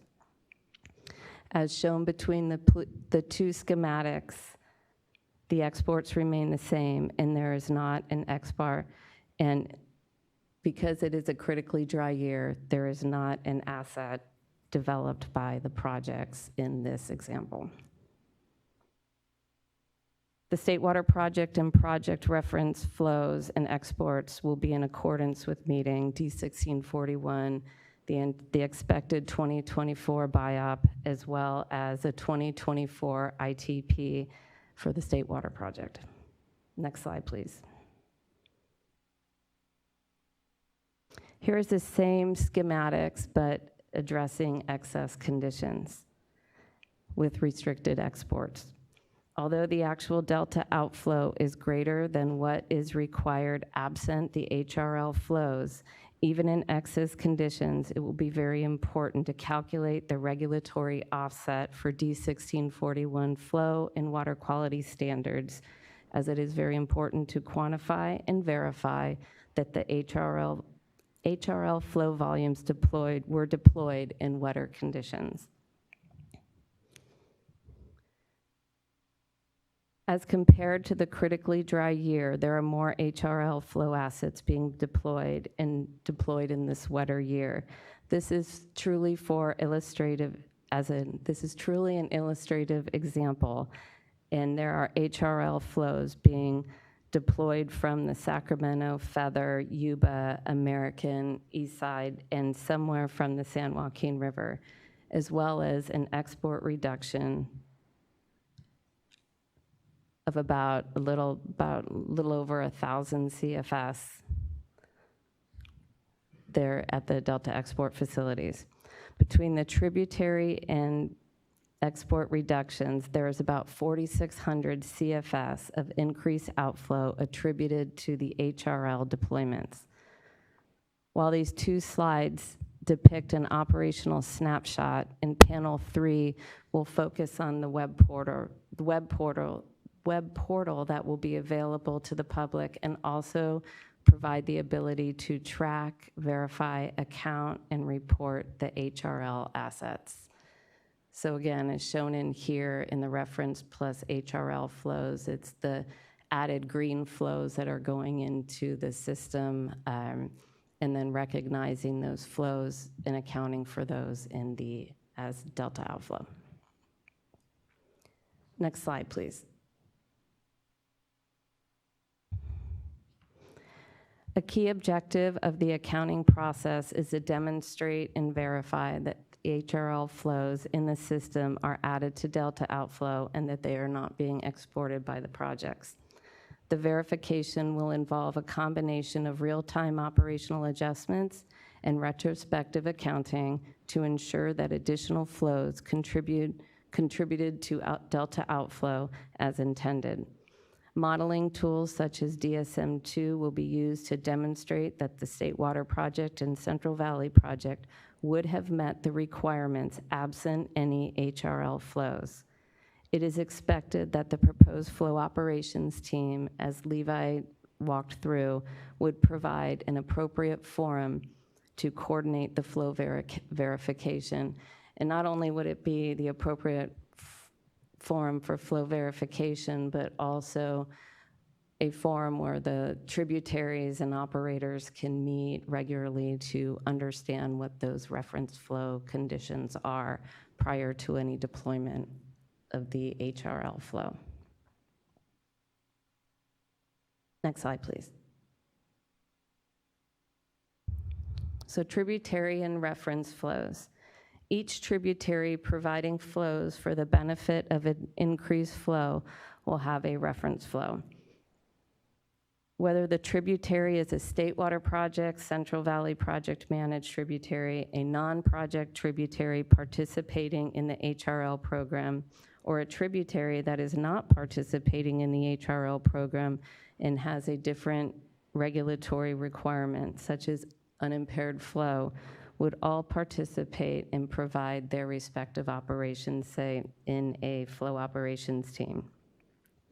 Each tributary's, say, reference flow will differ. Each has specific local requirements such as flood control, minimum in-stream flow requirements or obligations, or temperature management. Beyond these local obligations, the State Water Project and Central Valley Project reference flows will also include those flows needed for downstream needs such as delta flow, water quality, and for export. Next slide, please. Here's an example of the Feather River reference flows from March through June of 2016. The graphic essentially, and these are solely just our reference flows. March started off with excess conditions, and releases from the Feather River were meeting the minimum in-stream flow requirement pursuant to our CDFW agreement. Releases were increased in late March as required by our U.S. Army Corps of Engineers flood control requirements, and in April they were subsequently reduced back down to minimum requirements. The blue shading is when the delta went into balanced conditions and the reference flows were increased not only to meet in-stream or minimum in-stream flow requirements, but also to meet downstream flow and water quality requirements and delta exports. Next slide. This slide shows the same reference flow graphic for the Feather River, but with the Feather River HRL flow deployment layered on top. DWR has entered into an agreement with the Feather River HRL parties to release the HRL water from Oroville during the spring period as prescribed by the flexibility brackets in the October 24 updated HRL strategic plan. The water will be repaid back by the HRL parties during the subsequent summer months. During the deployment period, regulatory offsets would be developed to demonstrate and verify the additional delta outflow. And with that, I will pass it on to Alex Rabideau to discuss the Puda Creek HRL program. Thank you. All right, great. Thanks so much. Yeah, if we could maybe have the next slide, please. So one of the examples was really to provide, again, really I think for state board staff is what are reference flows. So here on Puda Creek, as you certainly heard from some of our electeds, we're pretty excited. We've been under our Puda Creek Accord for the last 24 years and really have reference flows that are part of our water rights right now that really are geared towards native fish species, not just salmon, but collectively all native fish species on Lower Puda Creek. And these are really geared at 3 locations throughout the Lower Puda Creek watershed, at a diversion dam down at Interstate 80 and down at the check dam right before the tow drain. And so these are, again, compliance points. We have monthly requirements to meet that. We also had, through our litigation with the Yellow Solana parties, there was identification of a need for both spring pulse flows and fall pulse flows for both adult salmon coming into the system in fall and juveniles making it out into the delta. And so we found that this has been really effective. And this is, again, these are our reference flows. We're already bound within our current water rights. We've implemented these for the last 24 years, and this would continue to be our reference flows. And again, we found that this works really well. If we can just maybe hit the button, the animation, maybe one more, if it works here. Yeah, so one of the things as part of the HRL, the Healthy Rivers and Landscape, for Puda Creek, for us it would be an additional 6,000 to 7,000 acre feet of water, depending on the year type. And this would be something we'd coordinate really closely with DWR, California Fish and Wildlife, stakeholders within our watershed.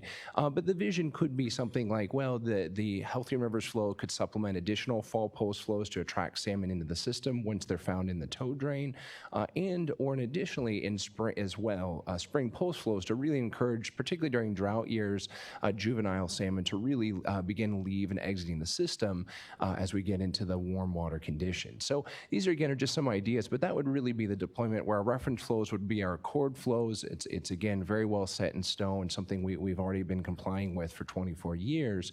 And then additive, and very specifically additive, would be our Healthy Rivers flows added on top. Next slide, please.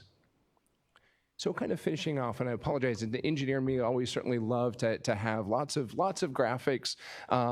Certainly I'll try to make this as simple as possible. This really is, again, since Lake Berryessa was filled going back in the late 50s here to currently here through 2024, this is the end of water year storage in Lake Berryessa. So Lake Berryessa, about 1.6 million acre feet is our maximum storage. So this is the end of year right before October 1st, and in blue are wet years. So these are going sometimes sometimes wet years are single or multiple years depending on the year. And so what you can see really for our deployment is, in general, what we find is for our deployment comes out of storage. So in drought years, below normal years, that 6,000 to 7,000 acre feet would come out of storage and would be cumulatively coming out of storage. And then when you get these wet years, after oftentimes what we saw in 2017, you'll have again a wet year after you just went through many drought periods, and that refills our reservoir and causes it to spill. And so that's generally how our system works. It's fairly simple in that. There are exceptions, though, I would say, being transparent, is in a year like this one in 2024, now into water year 2025, Lake Berryessa is at 90% full. We're really lucky. Our reservoir is very full. We're going into the water year with really positive water supplies. So in this case, even if we deployed our Healthy River flows here in fall, so right now we'd be deploying it for adult salmon in the system, it would only take a normal year, maybe even slightly below normal, because our reservoir is so full, where our lake would spill regardless. And we don't have it's not operated for flood control. Once the lake is full, every drop leaves the system. So that would be the exception. That's usually more the rarity, but there are cases when we already have a full reservoir, we can't control it, water's going to leave the system regardless. So in a nutshell, that's how it would work on Puda Creek. Thank you. Okay, I think I'm up next. If we could get the next slide, please. Good morning. Nice to see you all again. Alice Tui, East Bay Mud. I'm just going to talk really quickly about the McCollum. I think I only have a couple of minutes, so I'll try to be fast. There's a lot of similarities, I think, between how East Bay Mud built our proposal and Puda Creek. As I think you all know, we have our joint settlement agreement. That was a FERC settlement agreement between East Bay Mud, CDFW, U.S. Fish and Wildlife that went into place in 1999, and those requirements were incorporated into D1641. So that sets minimum release requirements based on fish life cycle and year type. That also has some temperature management requirements.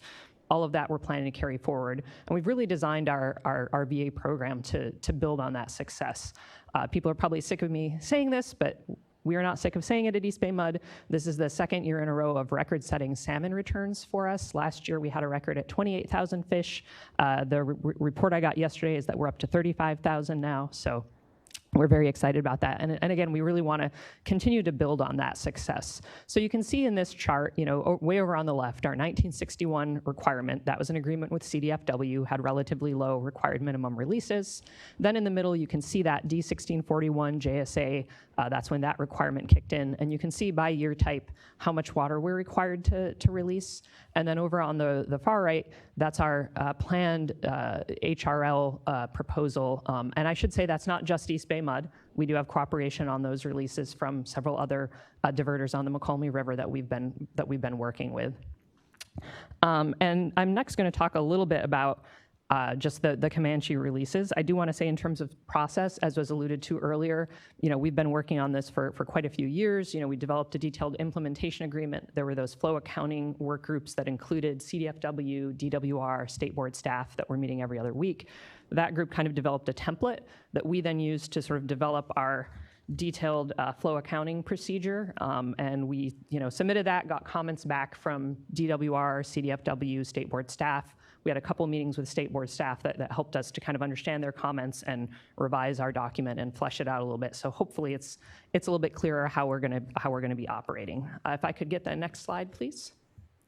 So there's a few parts of our proposal. Since we're kind of focusing on reference conditions here, I'm going to focus on our Comanche releases. And again, we're very excited about this in terms of the potential that we see to further help our fish. Again, this table shows the releases we've committed to in dry, below normal, and normal and above JSA year types. So that is one thing that's unique about us. We do have our own year type that's a little bit different from Sacramento River Index, so that we recognize creates a little bit of accounting challenges sometimes, but I think we've been able to mostly kind of resolve that issue. We are a little bit unique in that while we are reserving most of the water for the spring block, we do have a water set aside each year for fall. Similar to what Puda was saying, we do those attraction pulses in October. We found that to be really useful. And again, since we're building on our JSA proposal, which already has substantial spring releases, we thought that was a good use of some additional water there. Our baseline is just our current minimum required releases. So that's the JSA D1641. That includes some complexity though. We have required releases at Comanche. We are required to maintain flows below Woodbridge. There's gain share water if we buy supplemental supplies. We also have some permit conditions. So a lot of the work on our flow accounting is making sure that the VA flows are on top of all of that. So we're really committed to making sure that we are not double counting, if that makes sense. We really want to make sure that the VA is truly additive to all those other requirements, and that's why we have kind of a lengthy spreadsheet where we spell out all those different requirements. The way this would work in practice is that we would be using our existing JSA governance structure. That group would meet probably starting in January, February. They'd look at the year type. They'd see how much water they have available and make one or more recommendations for how to deploy that water. I say one or more because if the year type changes or if there's some kind of shift, they might make a modification later. And again, this is all to benefit fish. So for example, they might look and say, wow, it's a dry year. We've got 10,000 acre feet. We want to use most of that in April and save a little bit for those fall pulses. So that block of water would then be spread. We have our current daily release requirements. So basically that block of water would be added to those daily release requirements. And we would be able to then report on that and show that we are meeting those release requirements at Comanche. Even though we're not a project tributary, we plan to be part of this flow operations team, obviously for coordination. If there's requests about how we deploy our flows to benefit the Delta, we are also interested in Delta operations because our fish go through the Delta and we care about our fish. So yeah, we're looking forward to being part of that process. And I think with that, I think I'm turning it over to Willie next. Willie Whittlesby. Yeah. Next slide, please. Chair Esquivel, board members, good morning. I'm Willie Whittlesey, General Manager of Yuba Water Agency. I'd like to first describe how reference conditions are set on the lower Yuba River. Yuba Water Agency's HRL flow contribution is operated on a well-defined reference condition, the foundation of which is the Yuba Accord's required flow schedule. Yuba Accord flows were designed to provide stable rearing flows in the winter when conditions are dry, increase Yuba River outflow in the spring for salmon migration, substantial summertime flows to maintain protective water temperatures, and then optimal flows for spring and fall run spawning in the fall and early winter. These Yuba Accord flows define the reference flow conditions for Yuba River outflow in the drier years, for spring outflow, which is when Yuba Water would be releasing its HRL flows. In wetter years with more runoff, Yuba Water currently operates its reservoir to target 650,000 acre feet at the end of September. This end of September carryover storage target defines the amount of stored water to be released through the spring and summer. These two sets of Yuba Accord measures, the ability to operate in both wetter and drier conditions, covers the full range of hydrology where Yuba Water will be adding its HRL flow contribution. Yuba Water has daily accounting of without accord, baseline conditions, and actual accord operations continuously for the past 18 years. DWR has verified this accounting in each year, creating a continuous record that demonstrates Yuba Water's ability to accurately account for Yuba River outflow conditions. Turning to how our water is generated and additive to increase Delta inflow under the Healthy Rivers and Landscapes program, as I mentioned, since 2007, Yuba Water has been targeting an end of September storage of 650,000 acre feet through our operations under the Accord. Very simply, for our HRL flow contribution, Yuba Water will target storage 50,000 acre feet lower at 600,000 acre feet and release that additional 50,000 acre feet in the springtime. What we have been doing for 18 years, we will continue, but with greater springtime releases to contribute to Delta inflow. And as we discussed 2 weeks ago, reservoir operations require a careful consideration of hydrologic conditions across time to meet needs, whether it's Delta inflow, temperature management, in-stream flows, irrigation deliveries. We have to consider all of it. As analyzed and modeled in the draft staff report, there is a shift in the timing of refill under our HRL operations, where the Delta is getting a lot additional April through June inflow, when it's most needed as a percentage of unimpaired inflow, for a little, a smaller proportional decrease in January through March inflow when inflows are high. This is a fundamental characteristic of a responsible reservoir reoperation proposal, and it's been reflected in the modeling, including the 2023 draft staff report. So the figure on this slide is an example of how HRL flows could be deployed in an example dry water year. This is 2013, a Schedule 2 year under the Yuba Accord, and you can see the foundation provided by the Accord flows, the remaining inflow from the lower Yuba uncontrolled areas, and how Yuba Water's HRL flow commitment builds on those elements. In the past, I've heard us talk about a block of water. In the development of Yuba's reservoir re-op, that's what we were looking for, as a springtime block of water, and this is an example of that block of water. As I said, the accounting is established, and it's on a daily schedule, and it's replicable. I appreciate the opportunity to talk to you today. Thank you. Next slide, please.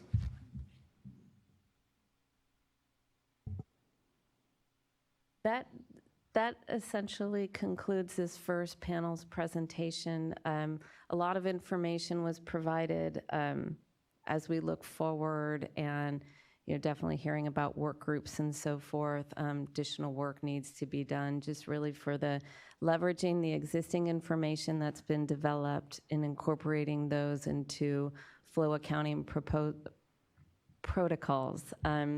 There's items here. This is not everything that would be included in a protocol document, but certainly these are some initial key items that would be included, and we'll wrap it up there.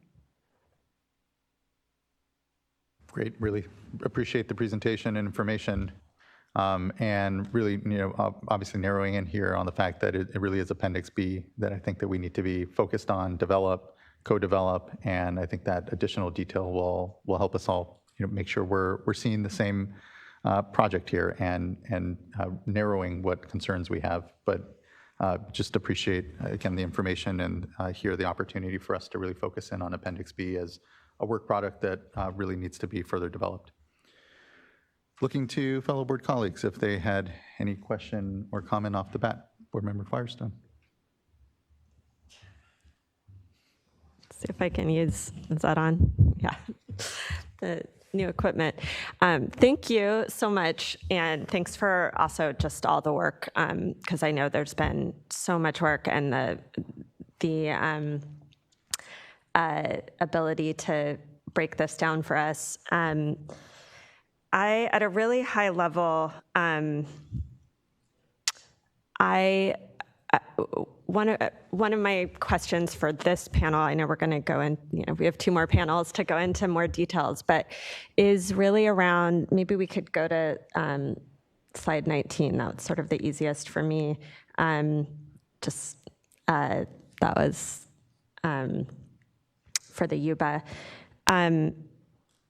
When we are structuring, my understanding of the VAs is that we are adding water, habitat, coordination, science, and that the idea is we will have more water for fish and better shaping of that water. And in our staff report, in CEQA and in our scientific basis report, we kind of had to do that. And I think initially from the MOU, we have to do that from a baseline. From, I think, our executive director has said, from the perspective of the fish, one of the questions is there going to be more water? And is it going to have better shaping than currently because the ecosystems are crashing? And so is there a way in which, and some of this will come, I think, leads into issues that we'll talk about in the January workshop. So without going into those issues with this panel, is there a way in which the reference condition will be protected or more stable over these 8 years so that we can see that there's actual, that fish will actually see more water as a result of this, rather than, because if we're basing this now and I understand why it makes a lot of sense to base it on a reference condition because things change, and from a accounting standpoint, I understand why you don't want to have these sort of zombie baselines, but from a protection and like the fish actually seeing more water, how can we see? And we're looking at a new administration. We are just getting a new biological opinion. These things are constantly changing. Is there a way that we're protecting that reference condition or having some stability to see that it's additional water for fish in a very real sense from current conditions, rather than if that drops significantly, then that additional water is actually less water than current conditions? Can you just speak to how you're looking at that? Yeah, I mean, I'll break down what I presented, and that is we have the Lower Yuba River Accord as our minimum in-stream flows, and they're designed for all the different biological needs in the Lower Yuba River. That baseline condition won't be impacted by this contribution will show. This contribution, the highlighted block of water there, is the additional water Yuba Water Agency will provide, and it's evidenced by, very simply, it exists in the reservoir in April. We know what it is, we know what our forecast is, and instead of drawing our reservoir down to 650, we'll draw it down to 600. So it's real water provided in this April through June timeframe, and that's flexible in that timeframe there. My irrigators will kick me for this, but I will let you know the impact that's suffered is the following year. If it's dry, we still have to put out the Yuba Accord flows. Who's going to be impacted is those irrigators, and we may have to short those irrigators in subsequent years. So generally, that's how this will work for the Yuba River. And again, this is not something that we're going to try. I mean, this is something that we've been doing for 18 years, and this is real. It's simply a responsible reservoir re-op. We know the water's in the reservoir in April. We release it in April through June. It's real water in the system. And baseline conditions are protected because they are the Yuba River Accord flows. We don't want to harm the fish in July, August, September, and other months, so we'll maintain the Yuba River Accord flows. Yeah. I would to just add, I mean, it's very similar on the McCallamy. Our JSA D1641, we have flow requirements all through the year based on fish life cycle. So the way we've kind of been thinking about this with East Bay Mud and our partners is we've got our existing minimum release requirement. We're increasing that, right? And so the idea is that, yeah, I mean, when we do long-term water supply modeling, we consider those JSA requirements. So it's not like we're going to, meet the HRL requirement in the spring, and that means we're not going to meet those JSA flows in the fall or something like that. Like that's just going to be that for us, that baseline is baked in. Yeah, and I think, this top of mind for me is those where there's the protection, where maybe you don't have a more stable accord, and I don't know the timing of things for each tributary, but I know in the Delta there's a lot of, we'd have a new biological opinion, for example, and so just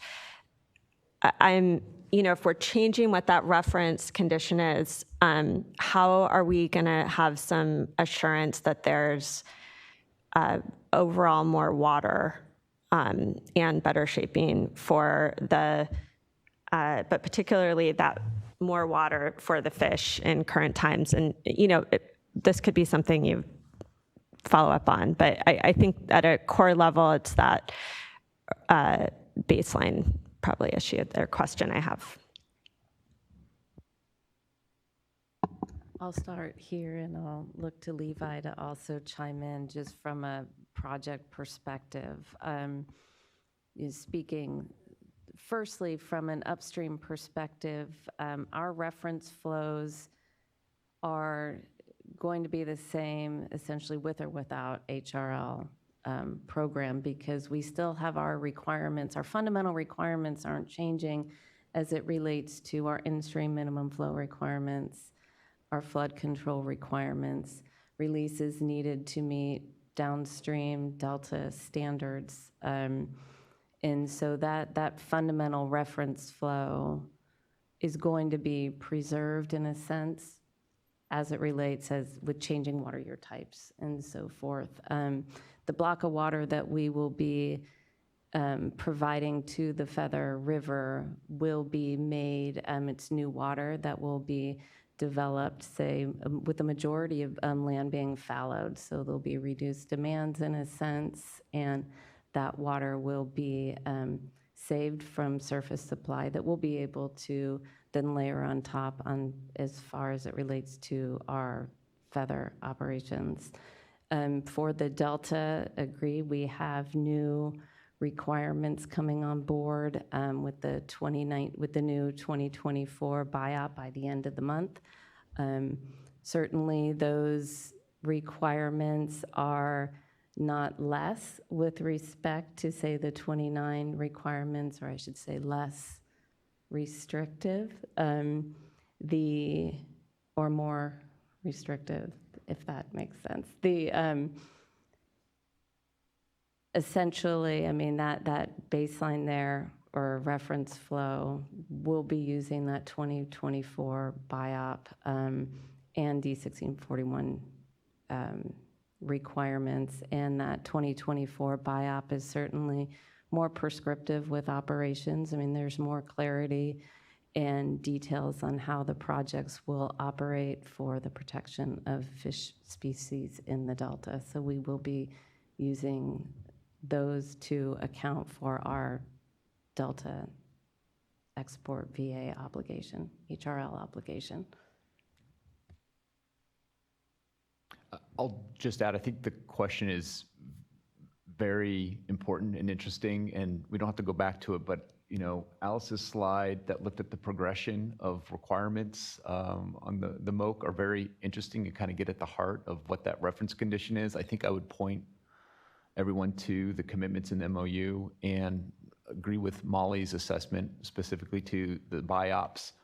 But you know, there are possibilities. You look at flood control diagrams that could change, you know, as we're implementing this, that would, you know, theoretically potentially change our flood operations on a tributary. And I think having that operations group to describe and understand what's driving operations kind of real time, that's the perfect venue to kind of explain or describe, well, we've actually had to change our rule curve because of a core condition on one of our reservoirs, and that's why we're operating as we are. So just to kind of make a plug for, this is a very dynamic system, and the history has shown changes in the Delta in terms of requirements and on the tribs, and I think that's just a part of the landscape we operate in.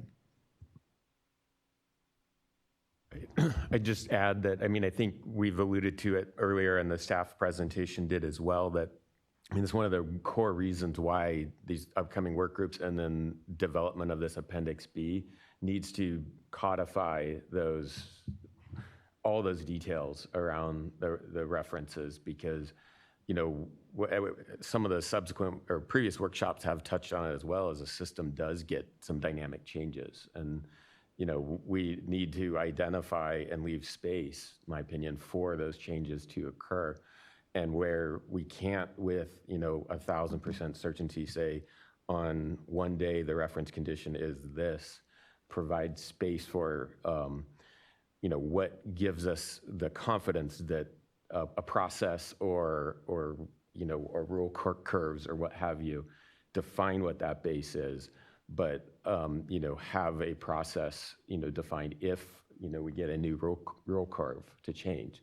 That's still supposed to be additive, all these flows. It's not like, you know, using Levi's example, it's not a rule curve change all of a sudden then, you know, gets to count, you know, these HRL flows. That's not the intent here. But, you know, if we get a requirement from the Corps to change the rule curve, we have to, you know, for other regulatory reasons, adjust. But we still need to add these flows on top of that. And so that's when we talk about, you know, kind of this evolution of reference flows and any process pieces there, you know, that's what we look at. And I think codifying that in these, yes, Appendix B is where we really need to focus energies. excuse me, maybe I just add to Lobo a little bit on this and also maybe flexibility. An example, I think on Puda in 2021, we had a complete fish kill that was really out of our control. I mean, devastated the fisheries, the salmon in Lower Puda Creek, caused by natural conditions. And so we were really struggling working with the Department of Water Resources, Fish and Wildlife. What can we do? How can we reoperate? And there's a lot of constraints in the system that outside of our ability on Puda, the other systems were pretty rigid. You don't have that flexibility. Thinking forward, I would think now, something like Healthy Rivers provides flexibility where, okay, we've got a crisis that comes about. Now there's more, again, would like the flexibility to be able to respond in a way that's positive, a way that would actually help. And we may not be able to guarantee it, but we know, putting our heads in the sand and doing nothing is probably not the right option. And so that's something I think would add is just kind of an example, again, something that we've encountered, weren't able to respond. We did everything we could as a local agency, but it was bigger than us. And so just wanted to share, again, I think Healthy Rivers brings some flexibility that could be very promised, I think, collectively across all of our tributaries. Yeah, thank you. Can I just ask, when it comes to that flexibility and referencing that fish kill, what could have been done different, do you feel? Yeah, and this is again, and certainly I think, I don't know if Josh Martinez from DWR is in the back. I know we were working closely with him. I think in a perfect world, if we had gotten more Sacramento River water into the tow drain, flushed the tow drain out, because that was really the issue. The tow drain experienced very low dissolved oxygen from an atmospheric river that I think dumped in our watershed, I think 8 inches in October. Incredibly unusual, and obviously was doing that across the valley. So I think if we were able to work with Department of Water Resources, other tributaries on the Sac River, put more water somehow, I'm not quite sure how to do that, maybe through Knight's Landing, put it into the tow drain, flush the tow drain to get good water quality conditions, we would have averted, I think, a complete fish kill on Puda Creek. So again, just thinking outside the box a little bit, that's what we were trying, but again, a lot of those processes were above Solano, really out of our ability. So anyways, just think outside the box, that's our thought. Yeah, greater watershed-wide coordination generally. Appreciate that. Board Member Firestone? You're done. Okay. Thank you. And I will say, and I do appreciate your good questions, Board Member, and the back and forth here. What does come to mind in this, how do we ensure that there is actually more in the system, understanding that it is a complex system, and for the purposes of accounting and these reference flows, they're serving the purpose of ensuring that as the complexity of those underlying requirements kind of unfold, that there is that additive amount, and that there isn't sort of an eating away, if you will, of that. But I think that what helps, for at least in my mind, give some comfort in thinking of how we'll be implementing is that there'll be a regulatory backstop. So when it comes to sort of a percentage of unimpaired flow, again, just using it as a metric to understand, all right, what is the system actually seeing, aside from all of that complexity, it can help kind of inform and give another data point basically as to, what is the system seeing vis-a-vis a percentage of unimpaired flow, and being able to use that as a more consistent sort of measure throughout the projects and these discussions. Knowing again that the accounting here that we're talking about and is in regards specifically to the assets and the VAs. But again, when you think about the system as a whole, how much is remaining within it? I think again, just the measure of a percentage of unimpaired flow can help kind of flesh out that picture better in some of that discussion. Board Member McGuire. Thank you so much for your presentation on what I think we can all probably agree on is one of the most complicated endeavors that we've ever tried to accomplish in water in California. I don't think I'm understating that either. And certainly we don't have time to do justice to the number of potential questions and topics we could discuss. I mean, each tributary is uniquely situated, as a unique history, unique water rights, and on its own is worthy of probably its own workshop, frankly. So I'm going to try and be mindful of that, but at the same time, and which is why I do have some optimism about the work groups that we're envisioning setting up here in the next few months. I think there's some big topics that will need to be discussed. But what I really hope is it helps inform some of this detailed accounting work. And what I heard was a commitment to continue to work with our staff to hone in on the fundamentals of Appendix B and that accounting. And for me, what I'm trying to get my arms wrapped around is what level of specificity and precision, frankly, needs to be included and should be included in that. I think we heard a lot of good comments about the need for rigor, transparency, reproducibility. All of those things are important. This is a public process. This is a public program. This is for public trust benefits, right?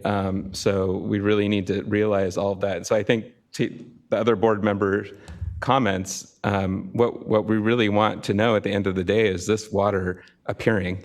Is this water real water that we're going to see? Well, not we, but the ecosystem is going to see. And sitting here, I've got, it's hard for me to tell. It's just hard to tell because there's so many moving parts. And so anything that we can do going forward, I think, to help resolve that. I think you've done a lot of great work. It is actually better. I think you've come a long way, even since April. I think we're heading in the right direction. But, keep the momentum going in terms of trying to bring this in a way that I think everyone can understand as best as possible. So I want to ask a couple questions just as an example, right? And caveating that I have many more that I could ask, but I'm going to not do that. One is a clarifying question on slide 18. If you could pull that up, it's on the McCollum Comanche Reservoir releases. And it may just be that I just didn't hear it, but I saw it in the table. And I'll just, while they're doing that, I'll just mention. So at the top of the table row, there's amounts there. Normal and above year, for example, 45,000 acre feet. That seems, maybe I'm just not understanding what that number is. So could you tell me what those numbers, the 45,000, 20,000, and 10,000 acre feet numbers, what are those? Yeah, and I apologize if it's not clear. I'm kind of, living in this, so maybe not seeing the forest for the trees. Yeah, so basically, we have our existing JSA release requirements, right? The minimum requirements, and that includes meeting downstream senior water rights, ecological releases. So the idea is that in addition to that JSA release, in a normal and above year, we would make an additional release of 45,000 acre feet from Comanche. Most of that would be in the spring, but we would save some for the fall. Okay. So yeah.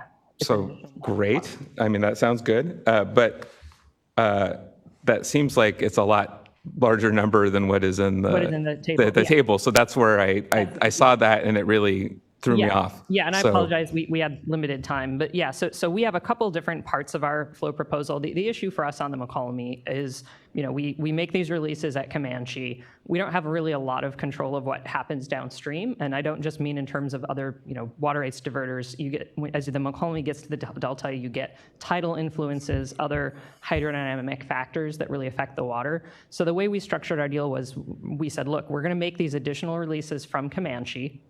That is going to benefit our fish. We do have that negotiated 557. So that is 5,000 acre feet and here we get into the different year type. So that is 5,000 acre feet in Sacramento River Index below normal dry years, 5,000 in below normal years, and then 7,000 in above normal years. And so what we've said is, because we can't guarantee, we have no control over whether that 557 materializes. We did long-term modeling. We worked with DWR on that. And the long-term modeling shows that in general, when we make these additional releases from Comanche, we are seeing increases into the delta in critically dry years, below normal years. And so what we've committed to in order to try to maximize flows into the Delta and meet that 557 is, number one, we're going to be coordinating with the projects to try to time our operations during times when the Delta is in excess condition. But then we do also have a financial backstop that's based on that long-term modeling. Really what we see that the challenge for us is that in above normal years, our system is oftentimes at capacity, right? Like we're making so much flood control releases that there's nowhere to put additional water. So when you look at the modeling and you look at, condition without the VA and condition with the VA in above normal years, you don't necessarily see a difference. And that's because the system's at capacity, there's just nowhere to put additional water. So that's where that financial backstop would come in, where we'd be giving additional funding to the water purchase program. I see. I know, yeah. That's a lot, but thank you. That does help explain. I just think I noticed that and just wanted to make sure everyone who's seen the slides was understanding what those numbers meant. Totally, and to be clear, we did make some changes to the strategic plan and to our flow accounting to try to make that two-part structure a little bit more clear to folks. I think we are very focused on the Comanche releases because, again, that's where we think we're going to see benefits for our fish, which is maybe a little selfish, but that is what we can control. Okay, thank you. And I think that to the point of where it gets extremely complicated here, I think when it comes to land fallowing and those kinds of efforts, I can understand that. I can understand fallowing a crop and then and seeing that there's a tangible real water supply to the system benefit to that. And I'm not saying we can't do that with reservoir reoperation strategies, but we've got Solano, we've got East Bay Mud, and we have Yuba, and you're all kind of reservoir reoperation proposals. Really, is essentially what the crux of the proposals are. And I'm glad you're here to share how that would work, because I think that is a really difficult one to understand. Under what conditions, Yuba is included in that, right? If you're bringing the reservoir down more. How do we know that condition, and how often will that condition present itself under before, like kind of the baseline and the future scenarios? So it's just difficult to understand. Not that it can't be done. So I don't want to say that anything's possible. It's just it's hard to know exactly what might occur without and with, and to Board Member Firestone's point, if something changes. There's various factors. Yuba's got FERC licenses and other things that can change with time. And so understanding those implications, I think, will be important. The last question I had was on, the Delta slides, slide 10.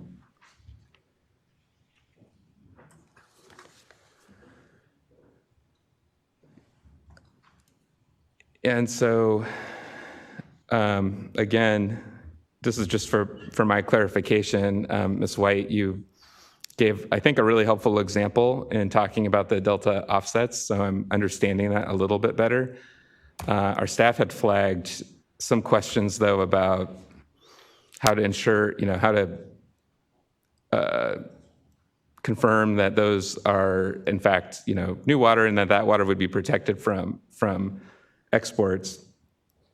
And you give the example of the water quality provision, the EC, and meeting Spring X2 in April at Collinsville, and that, which I, as a numbers guy, like I can appreciate using the model to try and figure that out. But my question is, though, when you're in excess conditions and the water is just there, there's plenty of water in the system, so you're already going to be meeting, I assume, the EC requirement at Collinsville in April.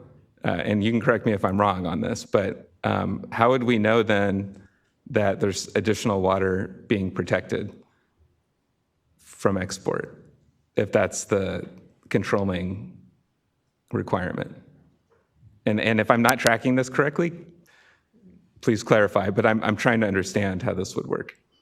I hear you. So for this example, from an export perspective, we have restricted exports due to old and middle river flow requirements. And if we start with the reference flow slide or schematic. I think it's just important to look at the system absent the HRL flows. And it's going to be very important to understand what those reference flows are, and then what the proposed or planned deployments of the flows coming off the tributaries in an excess type condition. And so while we're going to be, say for this example, our exports aren't governed by what the outflow is. We're more governed by the biological opinions and Old and Middle River flow. And so we have currently daily accounting, weekly accounting, and it's through that process. I mean, I do step back and envision, again, the need for, say, a proposed flow operations team, that the project operators understand what's happening in the system. We meet on a daily basis to coordinate our operations just for the reference flow type schematic. And so it will be important to layer in a new forum of flow operations to bring in what's happening with the other tributaries and what those flow deployments are, because we can really only protect, not divert, verify that additional water is going out to the Delta if we know what it is. And so that's where the coordination and communication will be vital between all those tributaries that are participating in this program, or maybe operating to a regulatory type framework. And so it's just through the nature of the accounting and tracking knowing what's happening in the system, and then what's planned to be happening in the system. Okay, well, I appreciate that. I know it's a lot, but I just wanted to flag, these are, I appreciate the bringing up of the BIOP and the ITP and the roles those play too, as potentially controlling operations at that time. So, and this, a lot of this I'm kind of seeing and experiencing here and hearing your presentation. So I'm trying to understand how it would, how it'll work. I agree, there's a coordination effort that's involved, but also, the accounting's got to show like that's having an impact, like those flows are materializing as well. So thank you though. I guess one added thing is that we will discuss in, the panel 3, just the tool development and tools that we're looking to develop or in the process of doing that's going to give us a good snapshot just in a regular real-time basis of what's happening in the system. I mean, that's the vision, not only for the public, but for all the operators to track as well. Yeah, truly moving the system into a more real-time understanding and administration, and ultimately understanding the color of water as it comes down the system. And so, yeah, I look forward to, it is an exciting component of this, the development of these new tools, really shifting the watershed here to a more real-time and collaborative opportunity to manage across it in a way that we just haven't ever before. So thank you, board member. Appreciate that. Board member Morgan. And thank you. I just want to, thank you for coming here today and walking us through this. Listening to staff's presentation earlier and just, looking at the baseline and, the conversation we're having now, and then just in your acknowledgement that perhaps some of the language, it wasn't as clear as it could have been, and really going back and revisiting and providing that clarity, and then walking through the presentation today to really help us to understand what the baseline and those regulatory controls that are in place to ensure that it stays and then what the additive portion is, and to continue to help us understand when that water will be real. That for me, that's a helpful discussion to help me to understand, what the proposal is. And just, as was just saying, sometimes when you're working on something, you can't see the forest through the trees. You really, you're digging in and you're going in.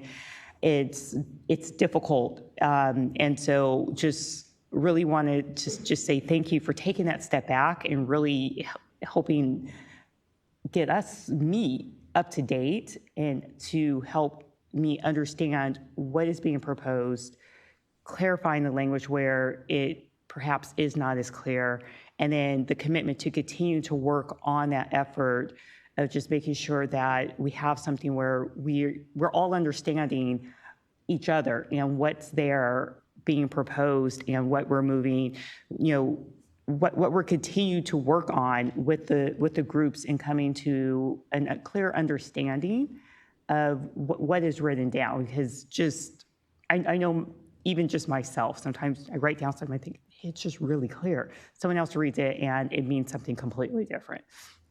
So just thank you for your commitment to have those conversations and being open to hearing what others are interpreting the words to mean and working through what is meant to be on the paper and what perhaps is being interpreted to be on the paper, so that it can continue to be clarified and that we can then clearly understand and communicate as we continue to move forward. I'm definitely interested in hearing from the other panels so that I can continue to educate myself of what the proposal is clearly meant to be, so that I can myself be knowledgeable, and as I am communicating, I actually know what is included, what's on the paper. And again, just thank you for the presentation and the graphics, because that's really helpful. Just another way of communicating besides the words, just the graphics there on the paper to help with those conversations. So thank you. Thank you, board member. Anything further from the panel that want to comment on? And if not, we can go ahead and give ourselves a break before we transition to the next panel. Let's go ahead and give ourselves a 10-minute break. We'll come back here at 11:28, and we'll continue on to then our second panel, which will focus on flow accounting protocols for tributary water sources and other issues. All right, see you all in 10 minutes.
All right, everyone, we're at 11:28. If you can all bring ourselves back, we can move ourselves to our second panel here of the day.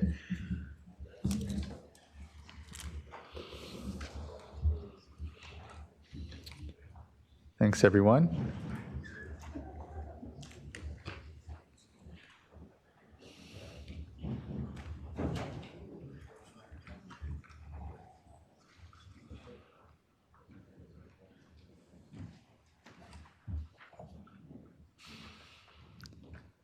All right, I'll let folks kick us off here.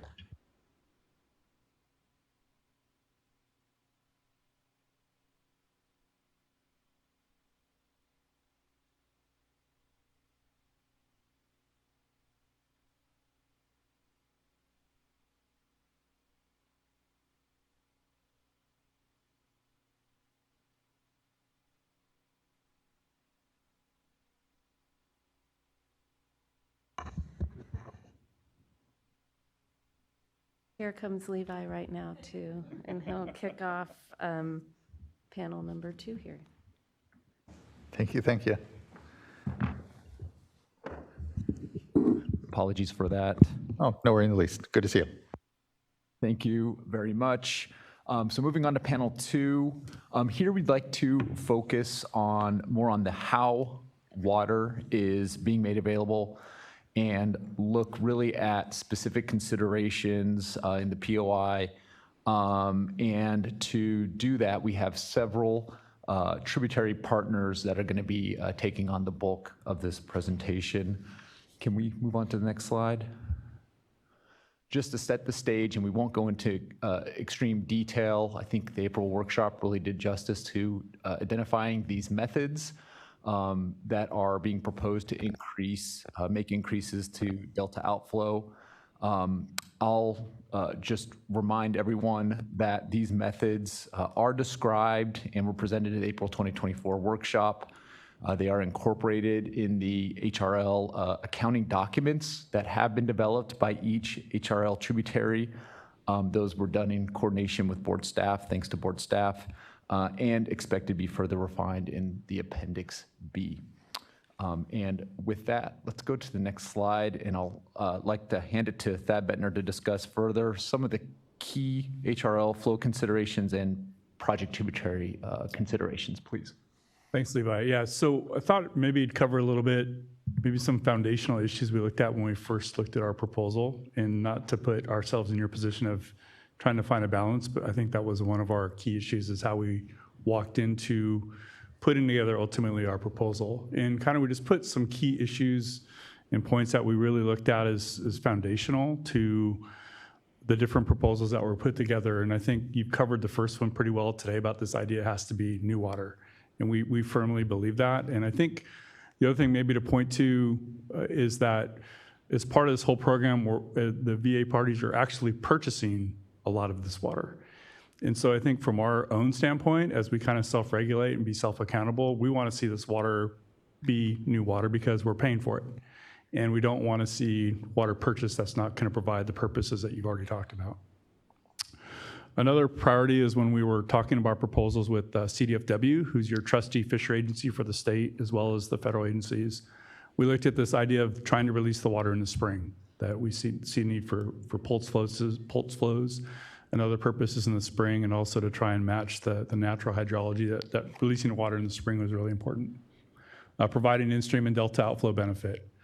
The fourth bullet's really critical for us, at least on the Sacramento River, and I think a few other tributaries. This is the idea that we need to maintain reservoir temperature management. As we look at our action, we can't do anything that ultimately will affect temperature, so trying to provide a balance there. And then lastly is looking at this need to understand where does the water really come from and understanding what the impacts are. There's no free ride anymore. There's no low-hanging fruit. Every drop of water has to come from somewhere, and it will have an associated impact. So really making sure we understand that well. Next slide, please. So how it works. So maybe just focusing on our tributary for a second on the Sacramento. What's I think really important to understand as we put our proposals together is that we're making water available through fallowing and groundwater pumping. And that schedule doesn't align with releasing water in the spring, obviously. So one of our parts of our proposal really looks at a well and coordinated proposal with the Bureau of Reclamation that in this instance, water would be released ahead of time before we actually take an action to reduce our demand. In other words, water would get released in April-May period as a pulse flow potentially, and then essentially we're backfilling that hole with a reduced diversion amount that's caused by or a result of our fallowing or groundwater pumping program. So we're putting water back into a hole, if you will, that's created in the reservoir. And again, that hole you have to really look at and make sure, is that causing temperature problems, making sure it doesn't, and making sure the action is consistent with some of the spring needs as well as the other winter run species that need temperature protection all summer long. And that kind of speaks to the second. So the second bullet talking about us as water users, we'd essentially replenish that flow asset to the same volume to the extent that the release was made. And then the other thing that's critical, as I mentioned earlier, is just the idea of accountability. And so one of the things that we've put together is an agreement that would cover how our proposal would interact with the operations that the Bureau of Reclamation needs to undertake for Shasta Reservoir. We have a draft agreement of that. I think that agreement's been provided as part of our MOU package and VA package to your staff. And so again, we want to make sure through transparency and other actions, it's well accounted for and documented about how our proposal would interact with this release from Shasta Reservoir. And then the kind of this fourth bullet of we're all in this together. Again, it's critical that we work to ensure that these flow assets are developed and that water's put to beneficial use and the projects are made whole. Reclamation doesn't want to take an action ahead of time, release water, and not know that we're not going to take a coincident action that ultimately replaces that water behind the action that they took. So making sure we're protecting the system, and Reclamation wants to make sure its project's protected. Next slide, please. So just, I'm going to cover just two ways that we're doing this, and I mentioned earlier, one of them is groundwater substitution, and this is where we would not take water from the river or divert that water, instead use groundwater to irrigate a crop. And it's what we have up here on the slide is the same bullet points that Matt Holland walked through as part of the POI, which we are in complete agreement with, and the check marks indicate that really at this point in time, we've gone through the process previously through water transfer white paper processes, actually processes through when we applied to your board to actually do water transfers as well, where we have a process where we've checked all these boxes. And we believe that we want to use those same actions and activities to be accountable to making sure that the water is available. One item that was documented was this idea of stream flow depletion. We understand that's also an issue. And it's actually, if you look at one of our proposals, why we capped groundwater pumping at only 20%. And so I think there's a concern that if you pump too much groundwater, there could be some other impact. So having that cap in there was a way to make sure that as an action, we didn't have too much groundwater pumping and potentially secondary effects from that purpose. And then also the idea would be working with SGMA. All of our surface water agencies are actively engaged in their GSPs and GSAs. And so making sure that our efforts are well coordinated with SGMA is another priority. Next slide, please. And then same thing with fallowing. Again, we have a long history of doing water transfers through land fallowing or land idling, where essentially you take a crop out of production. The net water use that's saved from that crop being idled would be the water that would be available for transfers. And we have a process where we've documented that. We go through a process where we identify the fields. We look at making sure that that field was farmed and fallowed the previous year, not near the transfer happens to know that it's real water. We've gone through numerous long-term water transfer environmental document processes for this. So those have been both the federal and state led requirements, or having to meet the state and federal requirements for ESA and CSA. And we'd expect for our proposal, we'd actually go through that same environmental review process. So one of the things that we're looking from you is once we agree on the action of moving the POI forward and your action forward, we actually develop an associate action that said, here's how we'd make the water available. We do a full-blown environmental analysis on that so you understand where the water's coming from, how it's being provided. And we'd also be doing an effects analysis of what are the impacts that are caused by that. And actually, we just completed a similar process with the Bureau of Reclamation. Under the new biological opinion, We agreed to take an additional reduction under our contract in a critical year, and we did an environmental document and review process. The Bureau did that process from a federal side. We did it from a state side where we analyzed the effects. And interesting, we had a lot of environmental groups that expressed a lot of concern that there's going to be impacts on the ground from us taking this action to keep water in Shasta. So we expect a similar process and concern expressed from our Healthy Rivers and Landscapes proposals. But again, it's something we need to do in terms of complying with CEQA and NEPA. And with that, I'll stop there. Thank you. Good morning. Can I get to the next slide, please? Thank you. Good morning, Chair, members of the board. So my job here today is to talk about the reservoir reoperation and the program of implementation. I think you heard from the prior panel and had some questions for reservoir operators there. My agency is also a reservoir operator. We helped develop this proposal. So what you see here is 2 points from the POI that we think deserve a little bit of attention. Sub 1 here, verification that net additive flows are provided during January through June above approved base conditions is fairly straightforward. We have all of us that operate reservoirs either on project streams or non-project streams have a well understood accounting procedure. We reoperate our reservoirs for a variety of reasons, environmental reasons, transfer reasons all the time. This is a coordination with the state and federal projects to make sure that they're not impacted and that other water users on the stream are not impacted. So check mark on sub 1 here. Sub 2 is new and different. This is a short sentence that has a lot to it. The idea that that refill provisions during the January through June time period in all except wet water year types is something that hasn't been analyzed by any state board staff document to date.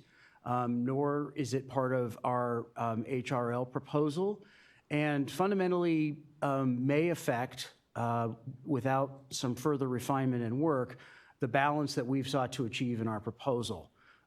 We, again, with sub 1, understand how to not impact others. This sub 2 being new requires further work, and we stand ready to work on that with staff as part of accounting going forward. But it is a very broad statement and could have serious implications to reservoir operators up and down the state. Thank you. That's my part for number 7. Perhaps next slide. Thanks, Andy. I can take export reductions. Concerning project export reductions, I'll note the 2022 MOU where we described the 2019 biological opinions or as amended as that reference condition. Board Member Firestone alluded to the new biological opinions forthcoming. Reclamation is anticipating signing a record of decision shortly on that, and the export HRL flow volume accounting and tracking would utilize that 2024 biological opinion with regards to the reference flow. I'll note that the species protection in the 2024 biological opinions are similar to those in the 2019 biological opinions, and it continues to utilize OMR management to really minimize entrainment of listed fish species. I'll note the combined export reduction for both projects to 1,500 CFS. That's our minimum export standard is captured there. And then again, the commitment to transparent determination of this reference flow for implementation of the HLO program is a consistent theme you've seen here, including with regards to ESA and CISA operational limitations or requirements. Thad, can you touch on new water or new flow purchases briefly? Next slide, please. Yeah, so, sorry.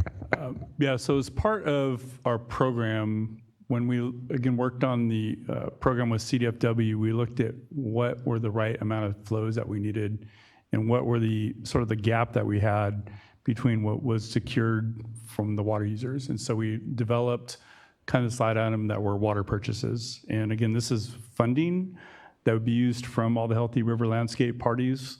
Right now, I think our budget is about $100 to $150 million a year, depending on year type, to actually go out and buy all the water, both from water users and from this water purchase program. And so really, as we look at this, we want to make sure, again, from an accounting side, being accountable and having real water, that we'd have similar rules that would apply to this purchase of water or this block of water that would come into the program.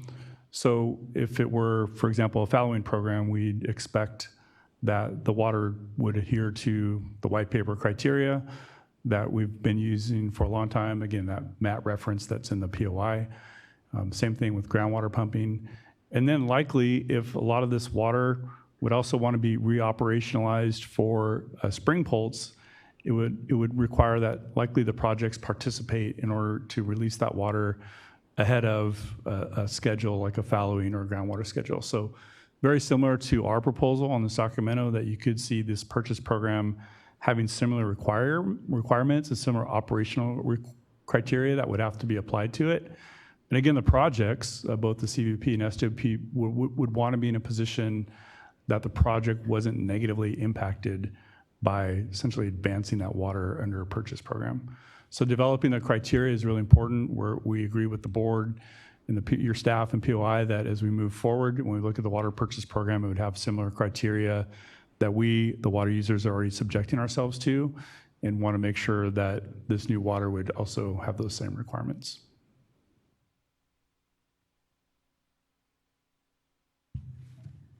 Next slide, please. All right, I'm up. Good morning, Chair Esquivel, members of the board. I'm Jason Phillips with Friant Water Authority, and I'm going to be addressing the Friant proposal on the HRL. And I have with me a couple of phone a friends in case we need it. Ian Buck McLeod is on the line, Water Resources Manager, and Don Ports to my right here is with the Bureau of Reclamation Program Manager with the San Joaquin River Settlement. And before I touch on this slide here, just a little bit of background that'll help put it in the context, most of which you know, but just to put it in the context of these flows. So Friant Dam, which was constructed in the 40s on the main stem of the San Joaquin River, had the intent of the state and federal government at the time to essentially completely block all flows of the main stem of the San Joaquin River. And it did so and was operated as such from 1951 to about 2009. And most of the water that was developed during that time period was delivered to the Friant Division. It also largely dried up about 150 miles of the main stem of the river and extirpated a spring run Chinook salmon fishery that historically had been there. However, that changed dramatically in 2006 after a settlement was signed between the United States and Friant and the NRDC, which was after 18 years of litigation on that, and there was also court direction to restore flows and fishery to the river. And so that brings me back to this chart, which comes out of that settlement. These are the prescribed flows that were agreed to that have largely not yet been implemented. And so when we talk about the Friant flow proposal, these flows here are the sort of the block of flows that we'll be talking about. And what it represents is about 250,000 acre feet of average annual releases from Friant, above and beyond historical. This program was authorized by the federal government in 2009 by Congress. And also I'd point out that in 2013, the State Water Resource Control Board issued a 1707 permit that protects the in-stream flows of these for the restoration program purposes, including allowing the recapture for the Friant Division. So next slide. You're going to find that I'm not going to actually talk about much of what I put up here. It's more to represent things you've probably already been briefed on, but it's no secret that this program would be and has been very challenging over what we now know to be over $1 billion of projects that we really need to implement to make the full river restoration and fish passage work. There have been significant delays in the program to resolve landowner issues and other issues, and this is really delayed. On that last slide that we had, the block of flows, it's delayed the ability for reclamation to release those flows and to complete the channel projects. And then also with drought impacts and the unprecedented and unexpected releases for water rights has added additional challenges to the program. However, on a positive note, in 2017, we had the first return of a spring run, several spring run Chinook salmon that originated from the Upper San Joaquin and came back, which really provided, I mean, it was over 70 years, had not happened. It provided us hope that it was possible that the goals established by the program could in fact happen. And I think that was a needed energy boost for the program and shows that it can work. Also positive is that the construction projects that I won't go in detail here, but that's what this slide reflects, and the most critical ones are about to be initiated. The request for proposals have already been sent out by Reclamation to start construction at Sac Dam next year. So between 2025 and 2027, we expect those projects to be initiated and completed, so within those 3 years. Next slide. So with that background, how does this all relate to the HRL program, you might be asking? So it's important to also note that all previous Bay Delta plans, all previous biological opinions for the CVP and the State Water Project, the Central Valley Project Improvement Act, and any other significant Bay Delta plan in the past, they all pointed to this settlement agreement as the plan for flows and fish for the Upper San Joaquin River. And so consistent with that, your phase 1 of your planning effort and your phase 2 of your planning effort does not include the Upper San Joaquin as part of the scope. And it was also noted that in the lead up in 2016 through 2018, when we were talking about the VAs, that all of those flows, those 250,000 acre feet, were not factored into any of the analysis for a couple reasons. One, they had not ever been released and reached the Delta, so it wouldn't make sense from a historical context, and it was uncertain in the future as to when those flows would really start to hit the Delta. So I think we know more about that now, and so Friant putting forward this proposal really was to take advantage of including that block of water that is coming, that is significant, into account.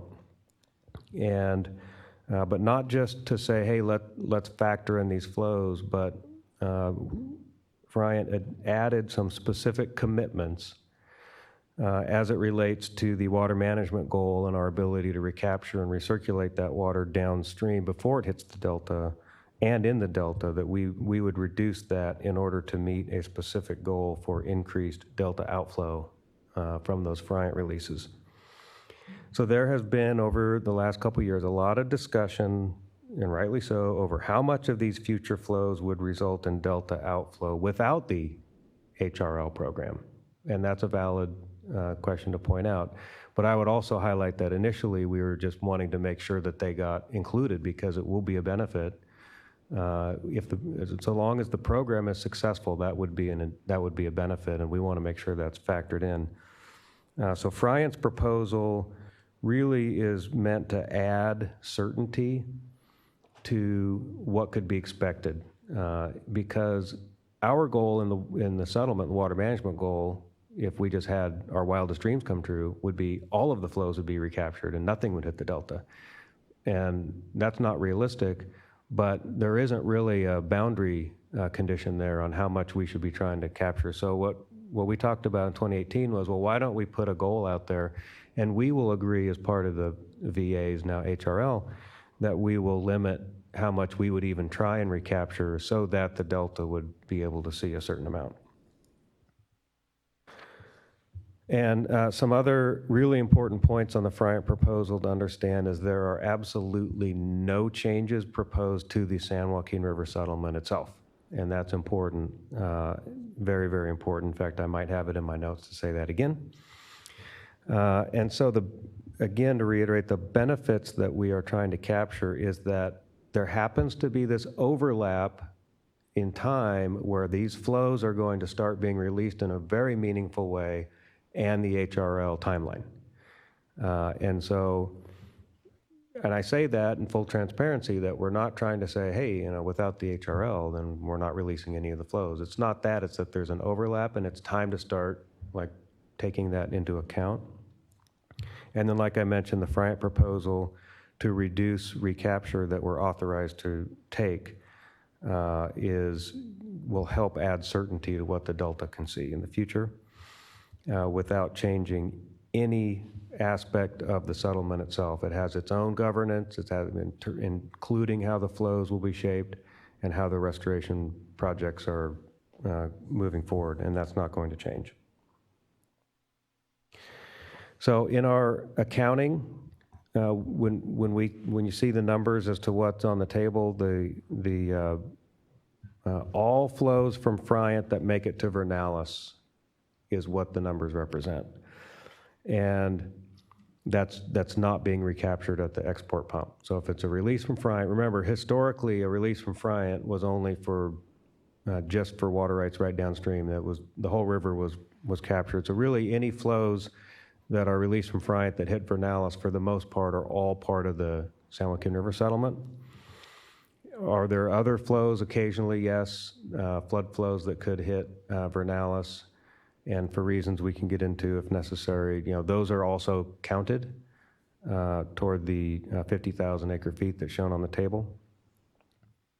There are formulas that are included in the implementing agreement that have not changed for a lot of years, and it's important that that defines how Friant has committed to move forward with reducing its recapture.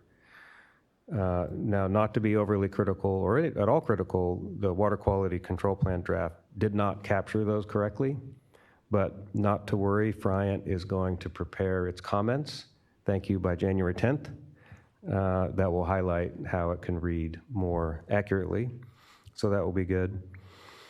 And I can't emphasize more the critical importance to Friant that the San Joaquin River settlement is successful. I mean, it is, you know, that is our regulatory framework. We are committed to make that work. We believe that the HRL proposal will help get there. And if we go to the next slide, it's going to become really clear how we're going to make that happen. And we're going to go over each of these nodes. I'm just kidding. But I wanted to highlight something that in terms of tracking, Reclamation's flow measuring and tracking and accounting program is very robust. And I feel very confident in the team, and the state board staff, I think, will concur. They're part of reviewing and they're part of that process. And we're very confident with the ability to track flow contributions and how it all sorts out for the accounting. So if we need to come back to this later, happy to do so and let Don explain it all. Next slide. So the last point I'd make is to address the timing of the proposed flows, because there is a complicating factor. The good news about the construction projects in the next 3 years is that we're getting those completed. They're critically important. However, during the time, because it's in-river construction, we will have to reduce flows. And I know that Don and the Restoration Administrator and the Environmental Coalition and Friant have worked on how we can maximize flows in the river, but it will reduce the flows from 2025 to 2027. And what I just want to highlight here is that we have put a lot of thought into what can we expect as it relates to the HRL program in the Delta realistically during different time periods. And obviously we don't know what year type is in the future. We hope it's all wet years, and then it wouldn't matter. But if we have any of those year types, we're going to see a little bit of reduced. Now, once those projects are done, we're going to see a significant increase in flow at that point, and probably on the order of threefold. and we're going to be really in business at that point, and I think we'll see a huge benefit from the program then. So that's all I want to cover, and if you go to the next slide, we'll pass it back over to Levi. Thanks, Jason. This is our summary slide for the panel. Thanks to everyone that presented up here. Just a couple takeaways. In terms of flow accounting, I think one of the themes that comes out of this, all of these panels, is really this idea of leveraging the existing resources, agreements, information that have been developed to date to really support implementation of the HRL program, ultimately culminating in this Appendix B, where we would envision these specific protocols, some of them identified here, to really be housed. I'll also just note finally that theme of needed and continued coordination and partnership with the state board and board staff, specifically on those protocols and that appendix. And with that, I will end our presentation. Thank you. Appreciate you all. And just want to give nod. I do appreciate the San Joaquin restoration contributions. I think it is, to your point, Mr. Phillips, a real just opportunity to really look at that work, restoration work, and flows, and think of how it can contribute to this broader effort that we have across the watershed, and see those two efforts marry a bit. So I do appreciate those contributions. And I know, we're largely talking about accounting here, but when it comes to the market water purchases, maybe just wanted to rest on that for a moment. Just understand how you're all feeling and around just the ability. It's up to 10% here of the amount of flow that's looking to be materialized, and just wondering if there's any thoughts around some of the challenges that may arrive being able to accomplish those market purchases. Certainly, I'm sure you're all very much considering cost, and wondering as well if those market purchases, market water purchases, are for the entire system, or would they be kind of where within the system, I guess, would those most be sort of materializing? I'll maybe start on that one.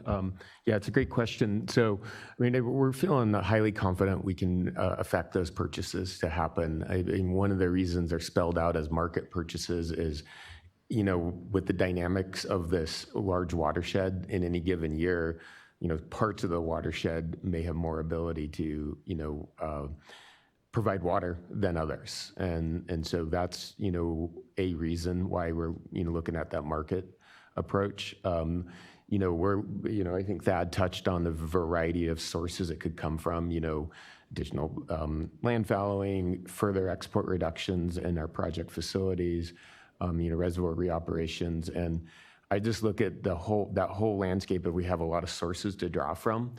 And, I think the other piece then layered in there is with the large amount of water providers and districts represented under this program, that it's a very valuable resource from which to draw from to make those purchases happen. I think I'm drawing a contrast between, a fairly large inclusive number of folks versus maybe if it was just a singular watershed, it could look more challenging to achieve. But with the larger variety of participants in this, and with, I think Thad touched on as well, the shared commitment to making this program work overall, that, I mean, it's not in the program's interest, in anyone's interest that participates in this program, to not help make those purchases happen. So there's a little bit of a self-fueling motivation there for that entire program, and that specifically that market program to work. Yeah, I appreciate that. And I guess wondering if there's a particular water year type that we think that those market purchases may play larger roles in than others. Well, we have, Chair, we have a requirement in all the blocks in those 3 different year types, middle year types. So we definitely want to fill, we expect that if you enter into a deal with a participant, you're saying, hey, make sure you fill those years out for sure. Can we get some critical year water? I think that we'd want to try and do that. We also know there's some other parties that we still need to talk to. I think you hear from another panel this afternoon. We know there's some other parties that still want to join our program. So I think to the extent that some of what they may bring to the table could fill in some of that purchase block, I think we'd want to look at that as well. So that's a big priority for us as we move forward.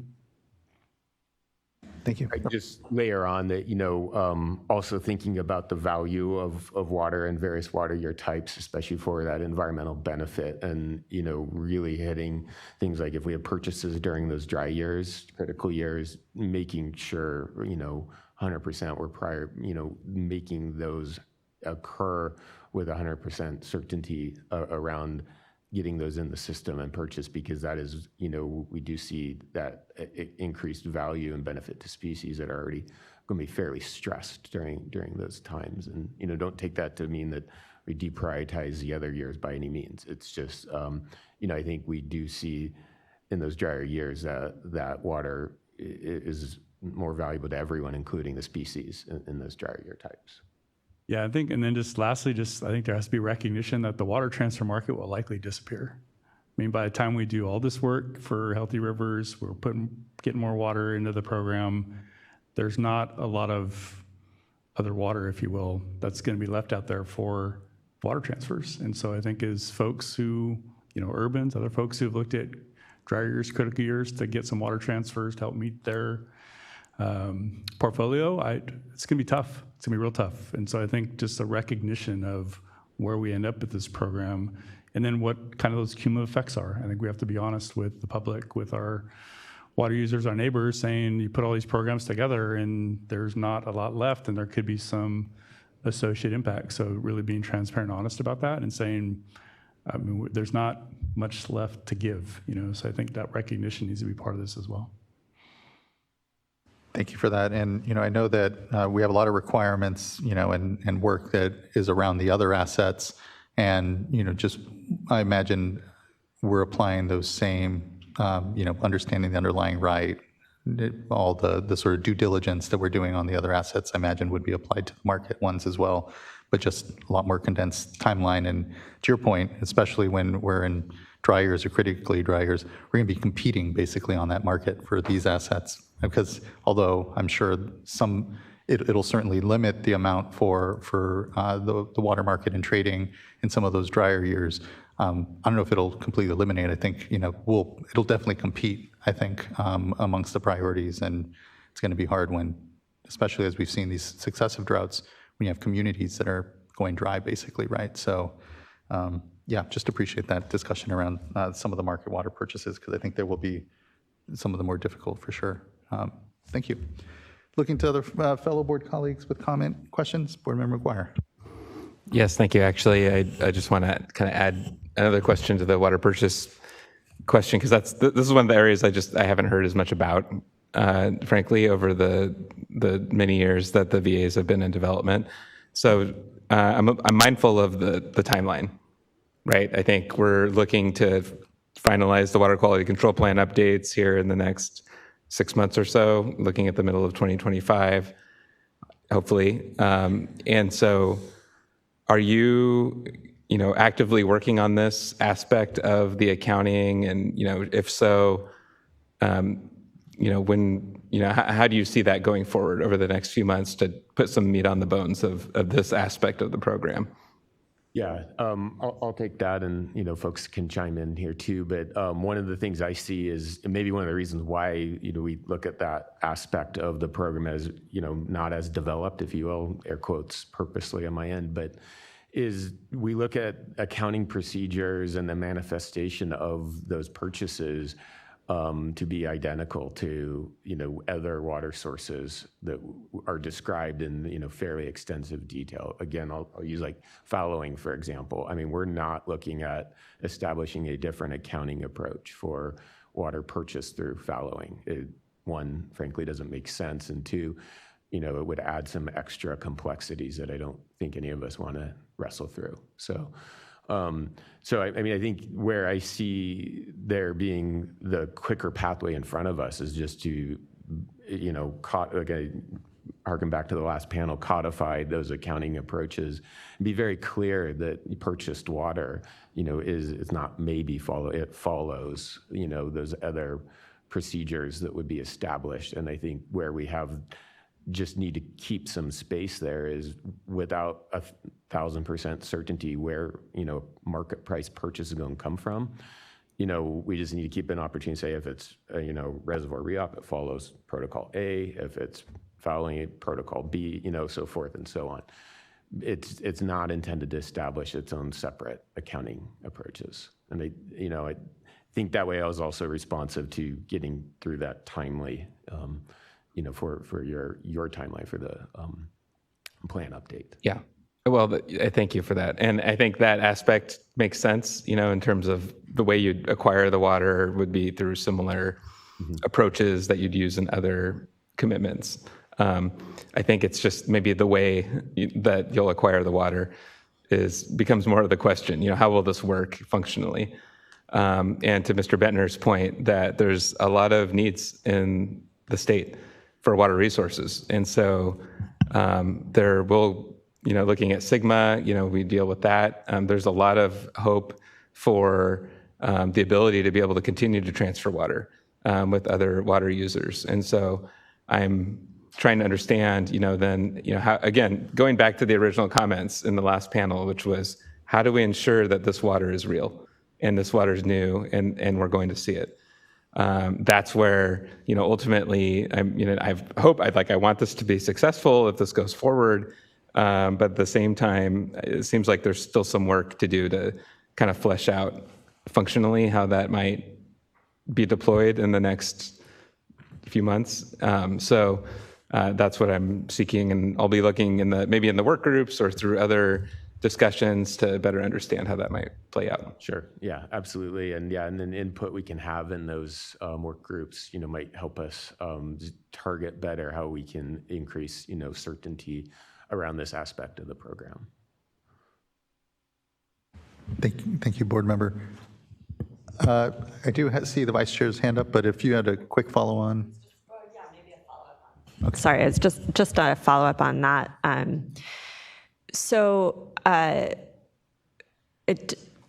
This is super helpful, and that discussion was really helpful for me. A lot of progress has been made, and there's, I think, really good thought around things like for groundwater substitution and following, the types of kind of measurements and monitoring that are needed. So if you're going to, so for the water purchases, you would also need, I think what I'm hearing you say is you would also need that for the folks that you're purchasing it from. So they would need to take on those requirements as well. And so, that's the water rights, but also just like, are you monitoring, do you have a groundwater model and monitoring whether that's, and so it seems, I guess I'm just wondering, that may not be a big problem if you're buying it from the same people that are already doing this for as part of the program. But if you're going to parties that may not have those models or may not have those commitments and systems set up, is that going to be a big barrier to being able to do that? Yeah. Anyone else? Sorry, I'll take it, and then the folks can chime in. I think that's where if we did find a circumstance like that, I think I don't want to underscore an if there, but, we may be seeing some of the more usual players in the water transfer market be where we're turning to here. But if we did see, a new player, if you will, or a new source that we'd be purchasing that from that needed some assistance with, that underlying monitoring that kept compliance with all of our prescribed accounting approaches. I just look at that as that's something the program would absolutely have to take on and do. Otherwise, I think we would run the high risk of that not either, falling against some of the, I forget what you called them, Thad, one of your earlier slides, just the principles of maybe it could then not become new water, or we're not following, the agreed upon and approved accounting procedures. And that's not what this program want to find we would not want to find ourselves in that circumstance here. Yeah, and just to add, I think it probably speaks to Chair's question too about, to us, this would be more of an investment, so it's not like a one-off transfer where you buying water here in 1 year and something in a different year, where it's this complicated purchase. We'd want somebody to say, we want to buy water from you for the whole period of the program. And that way it's an action, like Lobo said, you can make some of those investments maybe to make the deal better over long term. You better know what the effects are. This whole idea of we're going to go in and buy water year-on basis, it doesn't work. So I think for us, we really want to see this more as an investment. Yeah, really appreciate that. Vice Chair. Thank you. So this has been really helpful to just get a better idea about how the program would work, from a practical perspective. So thank you for your comments. I have just a couple of comments and then a question on refill. So starting off with the comments, just want to thank Mr. Phillips for putting this into context with the program that, we all want to see successful. It's taken longer than what any of us would like, but understandable, just having worked on it in the past myself. And so just really appreciate the focused commitment here on, when that water becomes available, locking it in now, because this is an opportunity for that.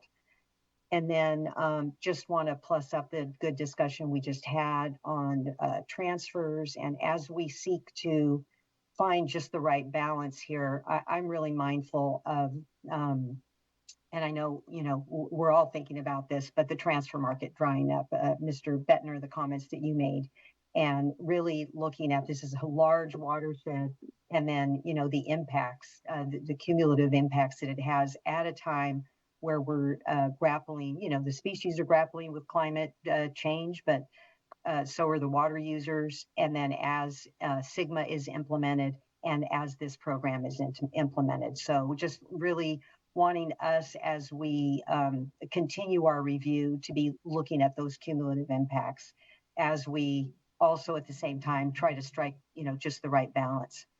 And then on my question, I think it was Mr. Becko, but I'm not quite sure, on refill. Were you the one speaking about refill earlier? Okay, so just want to, and I appreciate the commitment to working with our staff on this refill issue, but as I understand it, there are some refill provisions already contained within the Healthy Rivers and Landscape program. And so just want to give you an opportunity to talk a bit about those and how you all have sorted through, because in my mind, I don't think that it should be, a blanket requirement in all instances, because it really depends on whether or not that refill is occurring and the need for it and the analysis of the need for it. So if any of you are able to comment on that, I would appreciate it. Certainly, thanks for the question, Vice Chair DeMono. Yes, we have contemplated as part of the HRL program refill provisions to ensure that we're not injuring other parties and that other parties are not backstopping the new water that we're providing. And as I mentioned, this is well understood. We reoperate our reservoirs all the time in many different watersheds, and we demonstrate the real water sort of nature of those by lowering our reservoirs, as Mr. Woodsley said in the prior panel, by a like amount of the water that we're making available. And then, of course, you have to be able to, in order to keep your reservoir functional and make it functional for subsequent years, at some point you have to refill that reservoir at a time when water is available in the system. And so the nuanced nature of the refill arrangements that we've reached with other water users as part of this program is really around when is water available, and water is available at different times in different watersheds. So if you think about, for instance, West Slope Sierra Nevada streams, it might start raining as it is today, but usually that's coming in the form of snow, and that water doesn't run off until the spring, and we try to capture that in our reservoirs because that does double duty for the rest of the year for the entirety of the system, including for fish in places like the Lower American River or the Lower Yuba.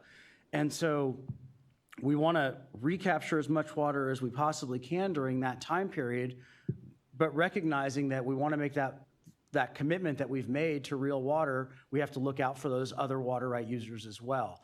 And so we've committed to not harming other folks. We also want to make sure that the projects don't backstop us, but at the same time, we have to have a paradigm where water refills at a time when we have water rights that enable us to refill it. Generally, for water right holders on the west slope of the Sierra Nevada, that's somewhere in the November through July period.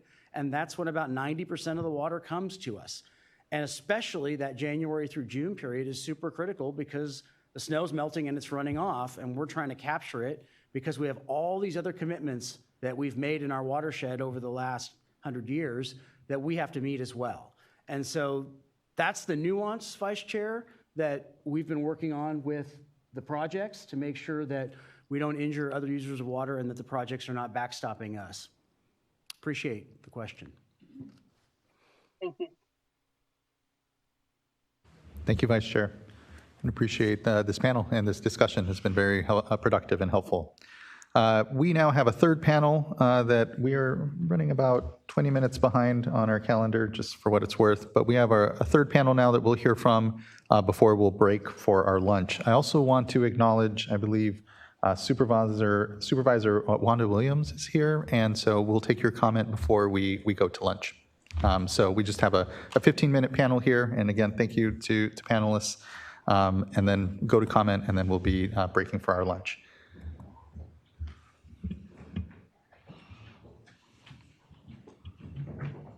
I really am looking forward to this tools discussion. It's some of the most exciting part is just the development of new decision-making tools and analyses, so appreciate this. All right. Good afternoon, everyone, again. Yeah, this presentation it's a brief overview of the tools that we are looking and starting to develop. Understanding the work is cut out ahead of us as we learn, especially over the next 6 months, of what is needed. So I'm Molly White, Department of Water Resources, and I'll kick it off to Levi here. Great, thanks, Molly. Levi White, Levi Johnson, Bureau of Reclamation, Central Valley Operations. Next slide, please. Starting off, I think it is, and we've hit on this, but it's worth recognizing the incredible amount of work and coordination to date that's got into HRL program implementation, demonstrated by the commitments from the HRL parties, including the projects, and of course, board staff, specifically on flow accounting, on the concepts documentation. There's been a lot of documentation, a lot of review, a lot of comments. That's going to continue. But it's worth mentioning that, and again, just making sure it's clear that that continued partnership is really the only way to ensure a successful HRL program. Specifically on this flow accounting concept, I'll note that this concept is not new. It might be challenging. And moving forward, again, leveraging existing processes, we would look to do that. We would be leveraging our existing experience and utilizing the vast experience of our operators within the system. And we would be looking at existing and new tools to help manage and track HRL flows. And we'll get into some more of those details here shortly. Specifically for this presentation, we'd like to dive into the proposed flows operations team a bit more, look at some of those tools being developed and considered, and understand these in terms of the broader commitment to transparency on the HRL program implementation. Next slide, please. We saw the slide in panel 1. Let's focus here maybe more on the when. Just putting your water operator hat on. As the water year is progressing through, say, winter, we have DWR Bulletin 120s that are issued, say, around the 8th or 9th of each month. This provides forecasted conditions and helps inform our water operations outlooks for the Central Valley Project and State Water Project. Prior to deployment decisions for HRL flow assets, the proposed flows and operations team, as we demonstrate here, would need to coordinate on the if, how, when to make that deployment clearly within the sideboards of the program, and also to review these reference conditions and potential controlling requirements or variables. And we saw a number of those requirements in the previous panels. This coordination would have to continue through spring, and we would anticipate summary reporting and review after the HRL deployment season. And then again, just highlighting the water operations management team as a possible example on how to model this. Next slide. Putting those concepts together on a general schedule here, we can see around January, initial water year type determinations are provided, and decisions on HRL flow deployment would need to be made. This would be informed by these operational forecasts and would go into this continuous planning component. Planning would extend through that flow deployment season. That's being informed by this continuous update on forecasts as we make our way to May. The deployment of these assets are expected in spring, and then those actions used to repay those volumes could potentially extend even into September. Tracking would clearly be continuous. We make note there of reference conditions and deployment. And then ideally, the required reporting would be informed by this tracking processes. Next slide, please.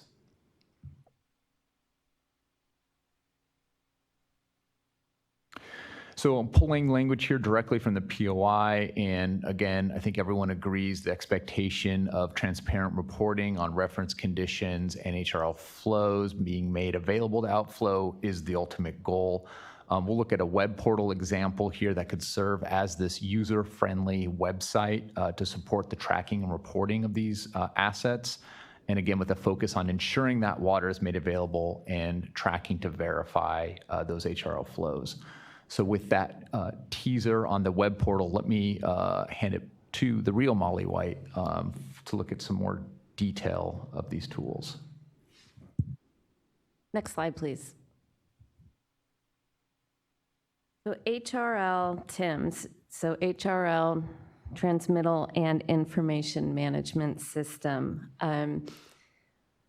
Since 2018, DWR has developed the Water Transfer Information Management System, and that existing system that has been widely used since 2018 is the foundation for HRL TIMS development.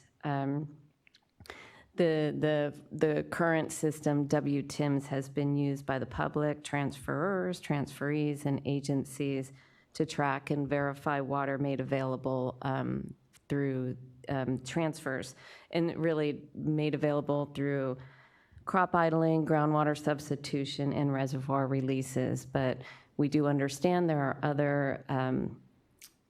other methods to making new water available, such as in-stream flow requirements or export reductions that would be included in this new system.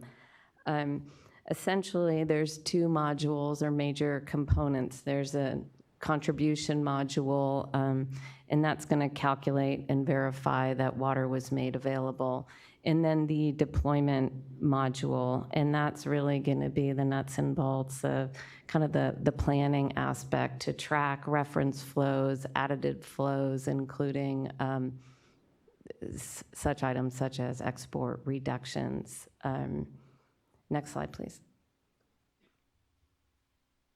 So this is a snapshot of one of the forms, if you would, just in the current WTIM system. And I really want everyone to recognize that we've started down this process to develop. We're really leveraging, just bringing up, for example, of what the current system looks like, but it would have to be really modified to address the the current HRL program.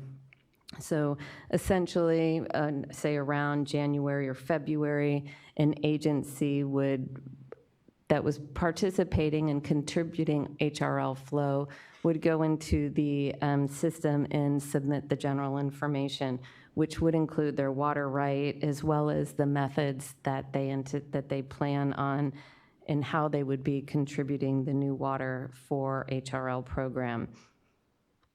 Next slide.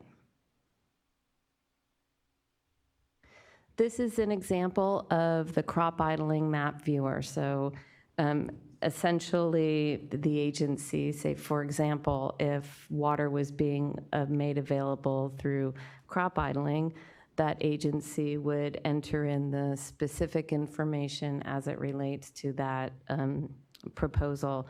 For example, including the specific fallowed parcels, as you can see here in the map. And as identified, say 1 and 2 would be the parcels that party would be proposing to fallow.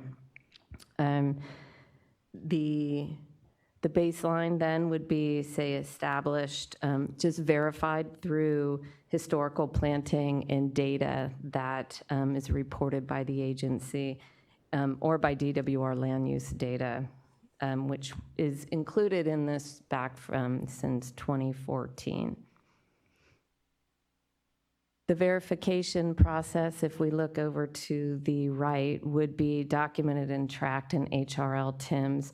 For instance, right now to verify idled acreage to support water transfers, we being DWR, do send out staff, agents, regional staff to conduct field visits to verify that actually that land has been properly fallowed. So there'll need to be that verification process as well.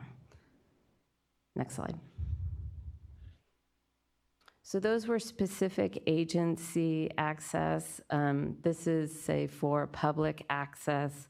There would be the ability for the public to get onto the system and look at the current year, the data, the source. There will be the ability to download historical data.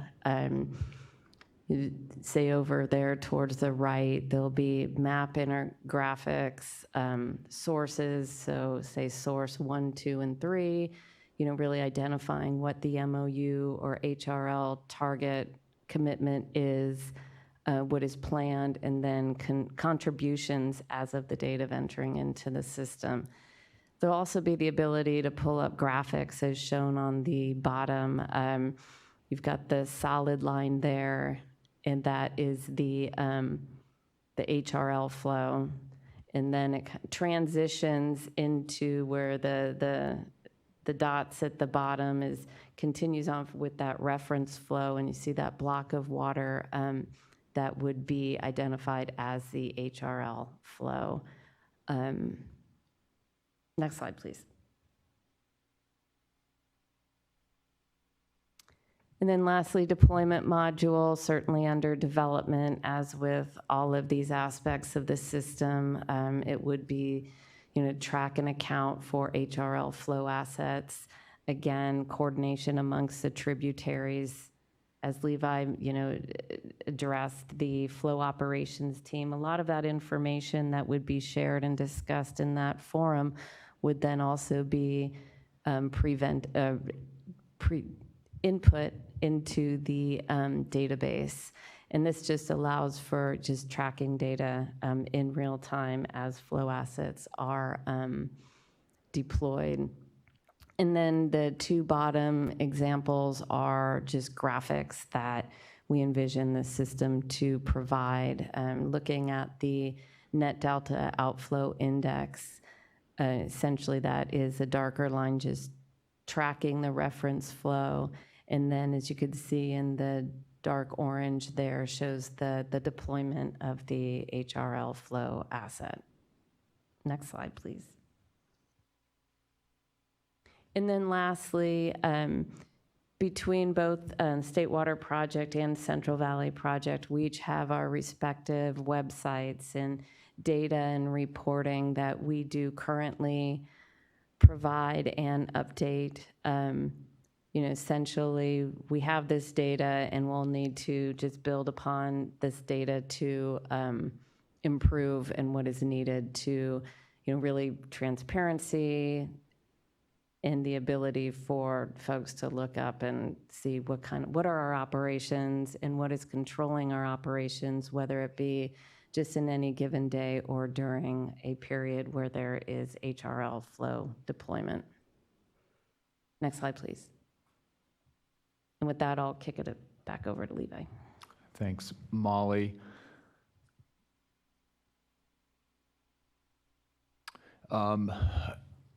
Quick note on gauging, and it's worth noting that system gauge information, fairly robust, was provided recently, and that does include stations for river systems, and that I think was specifically outlined in the draft strategic plan appendix E for flow accounting.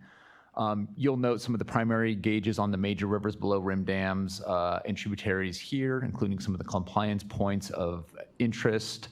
As part of HRL program implementation, again, this idea of leveraging existing information, we would want to leverage these existing gauges. Why is that? These gauges typically have extensive historical data that's valuable. They have they're readily available online now, and there's fairly strong funding strings and operation and maintenance of those facilities and gauging systems as well.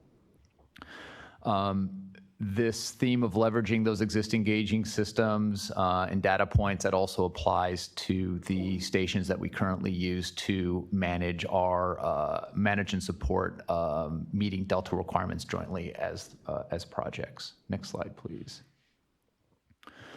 Transparency is key. This is a common theme I think we've seen from all the presentations this morning, including from board staff. As evidenced through our current coordinated project operations, a strong partnership with board staff is really a prerequisite to ensuring successful HRL program implementation. This includes strong coordination on identifying, verifying reference conditions, and tracking those HRL flows. We do recognize that as part of this effort, specific water rights do need to be identified to support board actions that will help ensure that these HRL flows are protected. And as part of that, the physical monitoring and measurements of diversions consistent with SB 88, the water measurement and reporting regulation, is key. And so definitely worth mentioning there. Molly, can I pass it back to you, please? Next slide, please. All right, so a couple more slides really to wrap up, the overall sense of flow accounting. One of the things that we've been talking about is potentially looking at a water year 2025 pilot study program, whether it be tabletop. Historically, about a year or so ago, we did have a tabletop effort with the HRL parties as well as state board staff. That could certainly be an opportunity to really dive into, say, the spreadsheets, if you would, on how the projects would develop, what their own reference flows are, but the opportunities for other tributaries to participate on what those reference flows are, and really tracking that through the system to development of regulatory offsets, development of export reductions to as commitment by State Water Project and CVP. Certainly, we look to that, that maybe that pilot project or and the work groups as well to continue to define what the needs are for these web portal or other tools to ensure transparency. And again, Levi mentioned it, strong partnerships are needed, as well as we'll continue to refine the processes. And last slide, please. So in summary, agree, and it's been mentioned that flow accounting is complex, but it's doable. We do it every day. We're just really looking at adding new blocks of water into the system and adjusting, whether it be the regulatory requirements and whatnot, that make those offsets and this flow accounting makes it able for the projects to actually operate in a day-to-day real-time manner. We do have a plan to implement the HRL program, and a tremendous amount of work has been done. So again, we do seek feedback from the board, not necessarily, if it's this panel, obviously, but other panels as well, feedback on the Water Year 2025 pilot that we mentioned. And then, again, we'll, certainly be moving forward with the next step on diving in and developing those flow accounting protocols. So with that, I'll look down the line here if there's any others here that are sitting up in the panel that would like to add anything. Okay. Great, many thanks. Looking similarly to my colleagues here if they have any questions or comments on this panel. Board Member McGuire. Just a comment. Just thank you for the presentation. All three panels have been really helpful for me to get a better understanding of where things stand today. So, thank you. It's very helpful. I'm intrigued by the idea of the accounting protocol. I appreciate you thinking through functionally, again, going back to my earlier comments, like how will this work, right? And so I am intrigued by the idea of the pilot to really proof of concept, test all of these good ideas that have been, developed over the last several years to ensure that it's got, it's all there.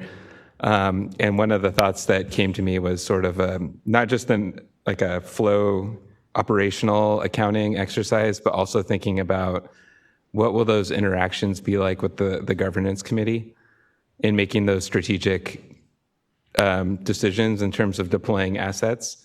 Because I was looking at the schedule you have there for the operations team and how quickly, from January, they'd really have to hit the ground running in terms of making operational decisions. Well, you want input from, I would imagine, from the governance committee during that same time frame.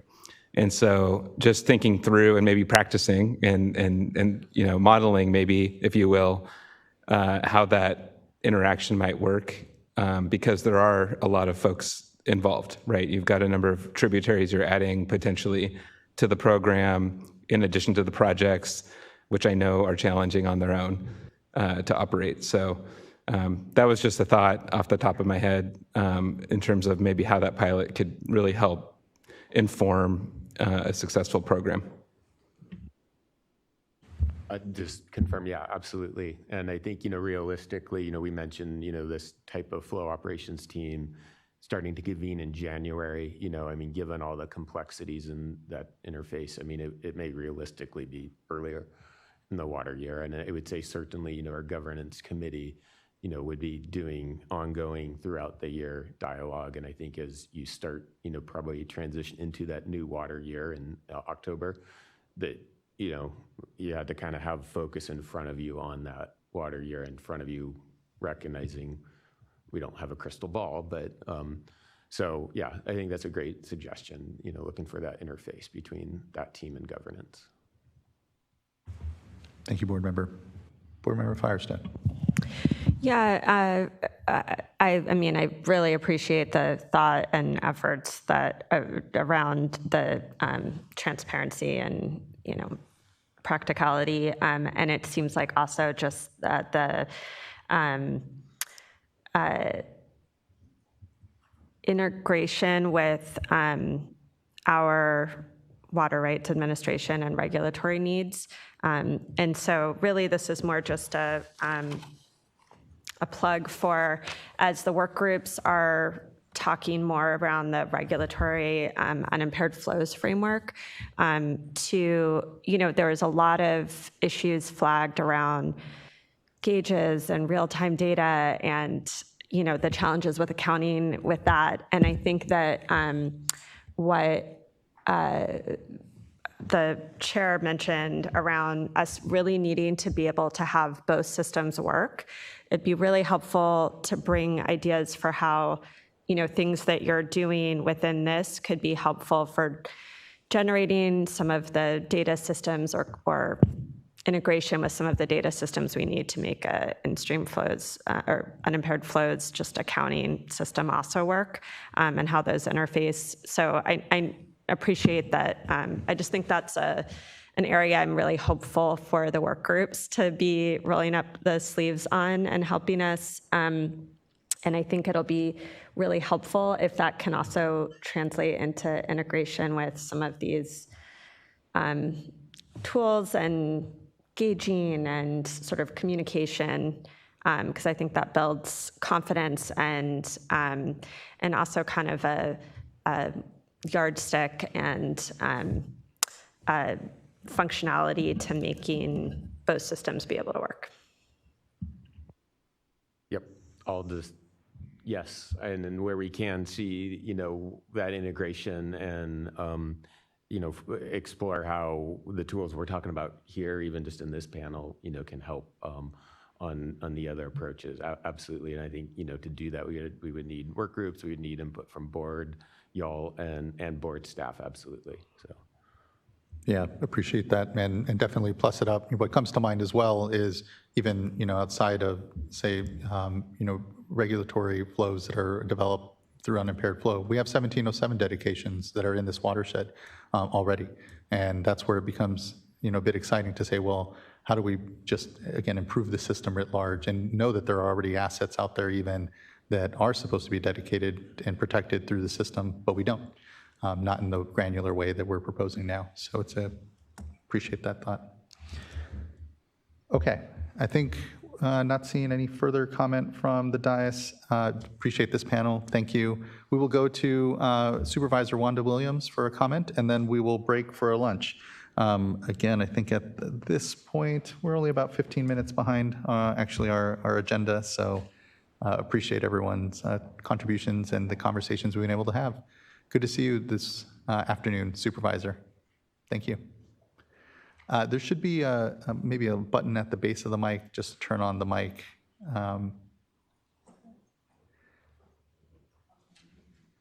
It's on the mic itself, okay.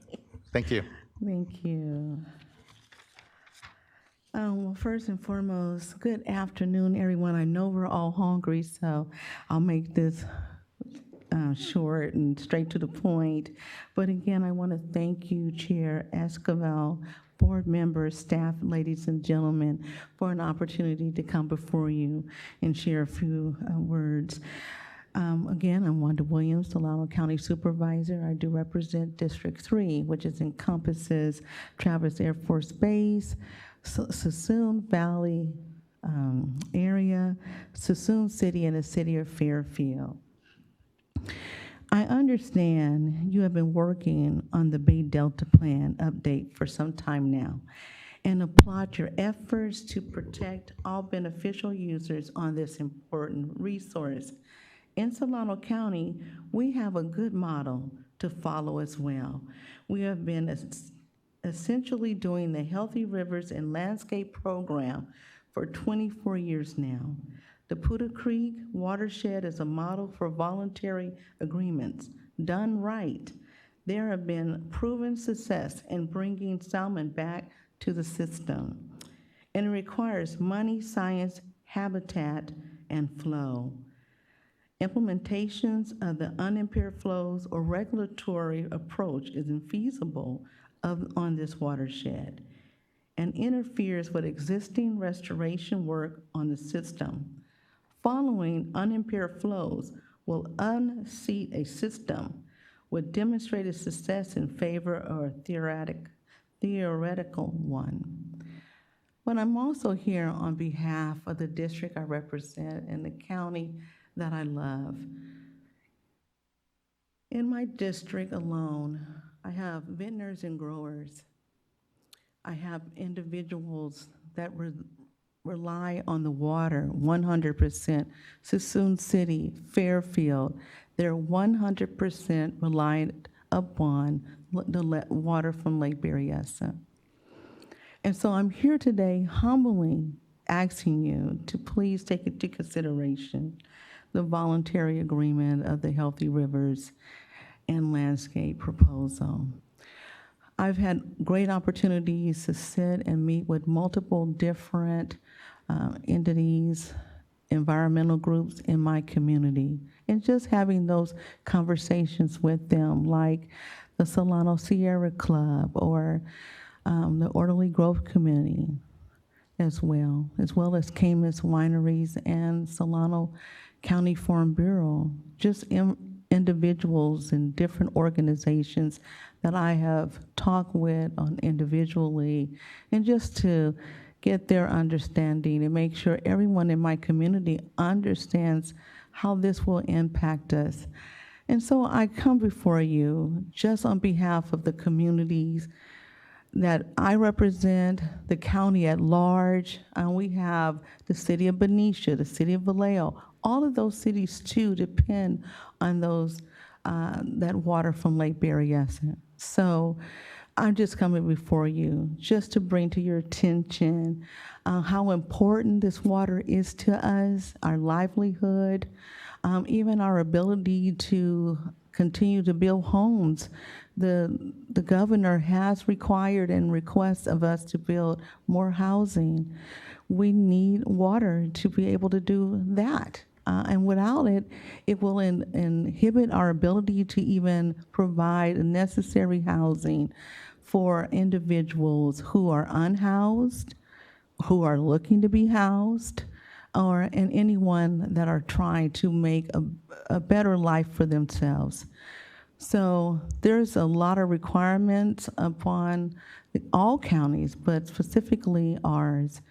And my district is really unique because not only do I have urban spaces, but I have agriculture in my community. I have vintners, I have growers, and they depend on that. It's part of their livelihood, and without it, I don't know what is going to happen, not only to them, but to the economy and our revenue in our county as well. So please take all of those things into consideration, because I understand. I sit on the dais. I understand how hard it is to make these decisions and make them for making sure that those that you serve, that you provide them with the best decisions possible. And I appreciate you, and I thank you for your hard work and putting in all this time today with all the speakers later on this afternoon. And thank you for letting me come before you. But I hope and pray that my words, that the things that I've shared with you today resonate in your thought process, in your decision making, and in your hearts. Again, thank you very much. Thank you as well, Supervisor. I know how incredibly busy you are, and so just really appreciate you appearing here before the board and contributing to this discussion, and appreciate the acknowledgement amongst decision makers here, how we are attempting to be the best decision makers we possibly can. So just thanks. Much appreciated. Thank you. Have a great day. All right, that brings us to our lunch, and we'll go ahead and give ourselves I'll give us 50-ish minutes just so we have a little more time. I know it does take time to get across the street. So let's go ahead and bring ourselves back here at 1:40, and we'll continue on. And just thank everyone for the great productive morning. When we come back, we do have a few individual commenters we'll take out of order because of some scheduling challenges, and then we will get into panel number 4, which is the Nevada Irrigation District. Thanks, everyone. See you here at 1:40, and just appreciate everyone's time. Thank you.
All right, everyone.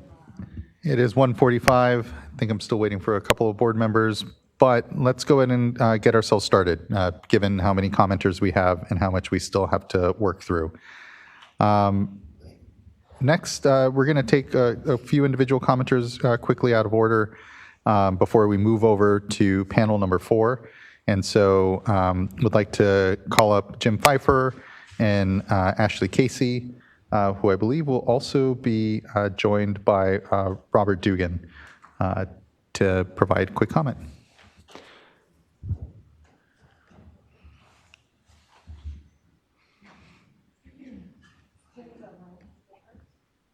I'm sorry, what was that? Oh, yeah, I don't know if Jim, are you going to kick us off here? I think you have 2 folks here in person. Yes, I'll kick it off. I'm virtual today. Thank you very much. Can you hear me okay? We can, thank you. Thank you. Thank you, Chair Esquivel and members of the Board of Directors. I am Jim Pfeiffer, and I'm the Executive Director of the Regional Water Authority and the Sacramento Groundwater Authority here in the Greater Sacramento region. We represent over 22 water agencies with the purpose of improving water supply reliability, availability, quality, and affordability. We're also active members in the Sacramento Water Forum. You'll hear a little bit more today from my colleague Ashley Casey on Water Forum specific comments. As you've heard before, in the Regional Water Authority's area, we've worked hard in the past 20 years to enhance conjunctive use and have improved and increased groundwater levels within the American River region.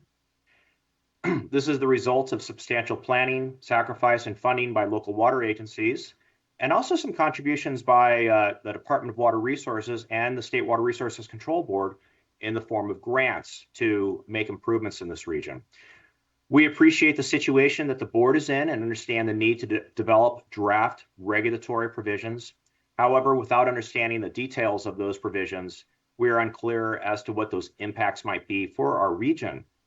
The workshops building up today have mentioned the need to spend the next 2 years developing these regulatory provisions. We understand it is a lot of work, and we also understand that in the face of climate change, every year that passes is a missed opportunity for added capability to cope with our shifting hydrology, and it is shifting rather quickly. In the 2 years identified, we presume, which is an optimistic timeline, we will have worked through the key issues and made significant progress towards adding regional groundwater sustainability through development of the Sacramento Regional Water Bank. We have worked to incorporate current and anticipated regulations into the bank development. However, without a clear understanding of how the draft regulatory provisions could actually be implemented, we risk significant lost time, opportunity, and capability to make real implementable change through added groundwater health. We need to understand the future of surface water. It's in order to meaningfully and positively change the future of groundwater. They're linked. They're flip sides of a coin. Further, based on the prior documents published by the board staff, there is a presumption that lost surface supplies under the draft regulatory provisions will result in increased groundwater pumping. This could be really problematic for our region and other regions. Through significant work dating back to 2018 for the Healthy Rivers and Landscapes program and to 1995 dating back to the region's implementation of conjunctive use, we have extensive experience in understanding what our basin can handle. The Healthy Rivers and Landscapes program strikes a balance between providing flows to the Lower American River while preserving our subbasin's health. I'll be done in just a second. Additionally, we have been actively recharging the basin and building the infrastructure needed to provide healthy outflow for the Healthy Rivers and Landscapes program into our system. We are ready to provide this water and make immediate change. Thank you for the opportunity to comment, and I greatly appreciate your time today. Thank you very much. Thank you as well, Mr. Pfeiffer. Next, I'd like to call up Ashley Casey and then Robert Dugan.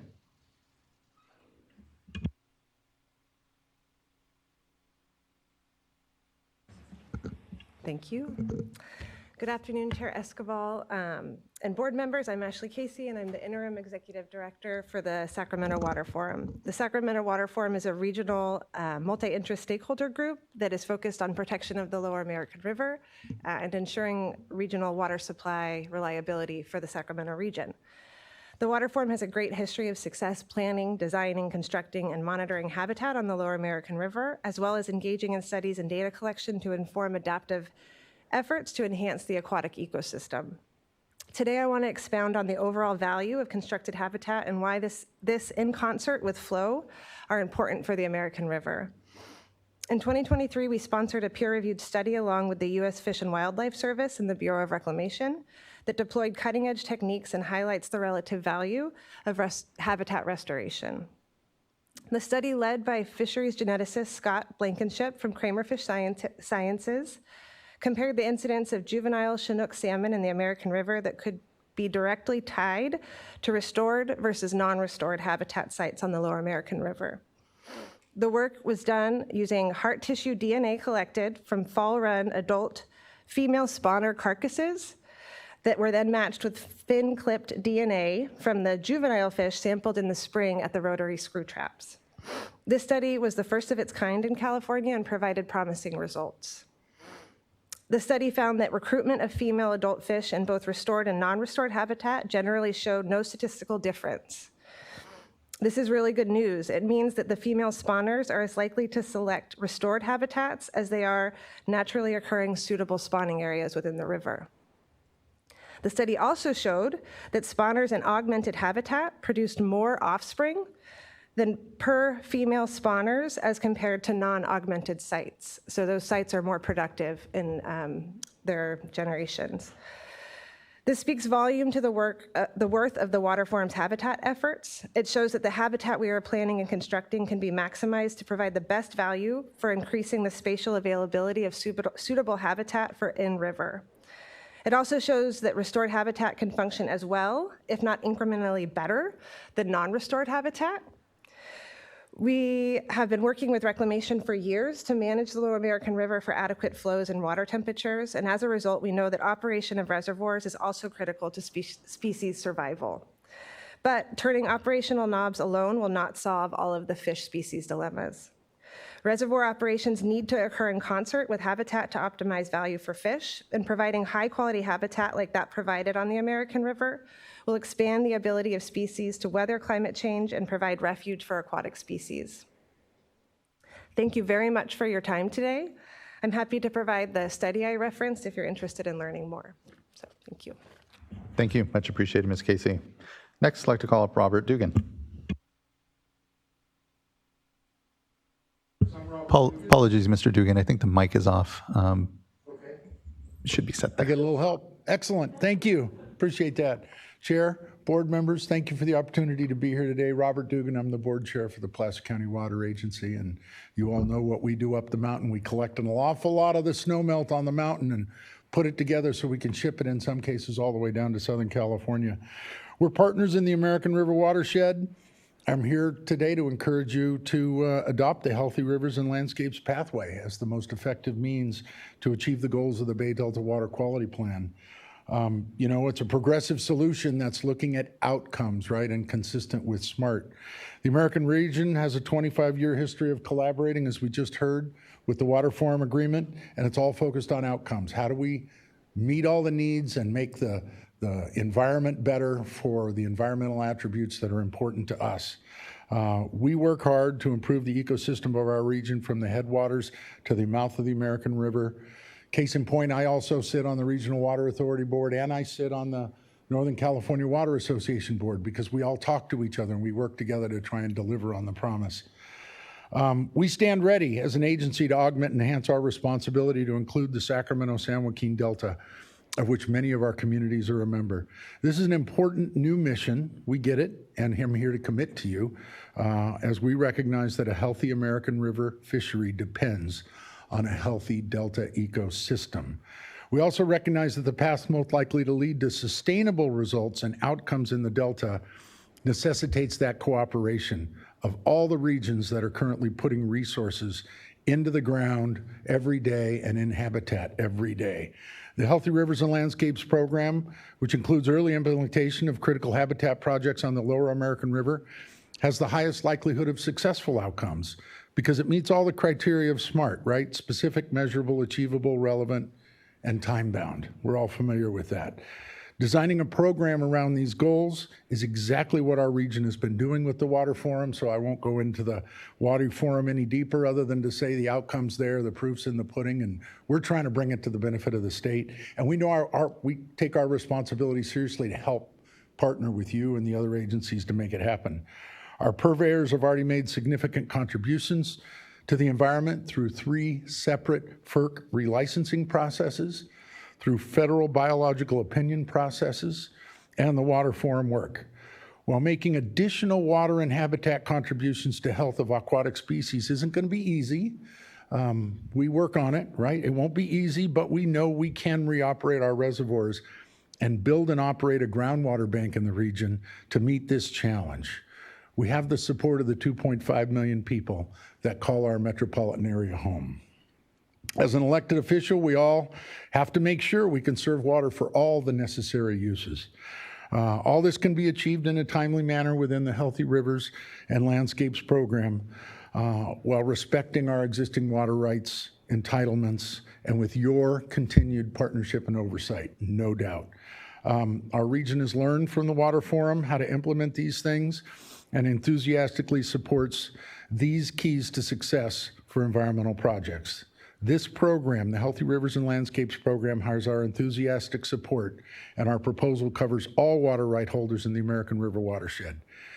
We believe that an alternative blanket one-size-fits-all approach that we've been trying for years with very limited success on outcomes, I would say, doesn't meet the SMART objectives. It's time to get progressive and make it happen, right? I'm sorry, I get excited, right, because I'm a policy volunteer. I work hard all day so I can afford to spend time on water for the last few decades, right?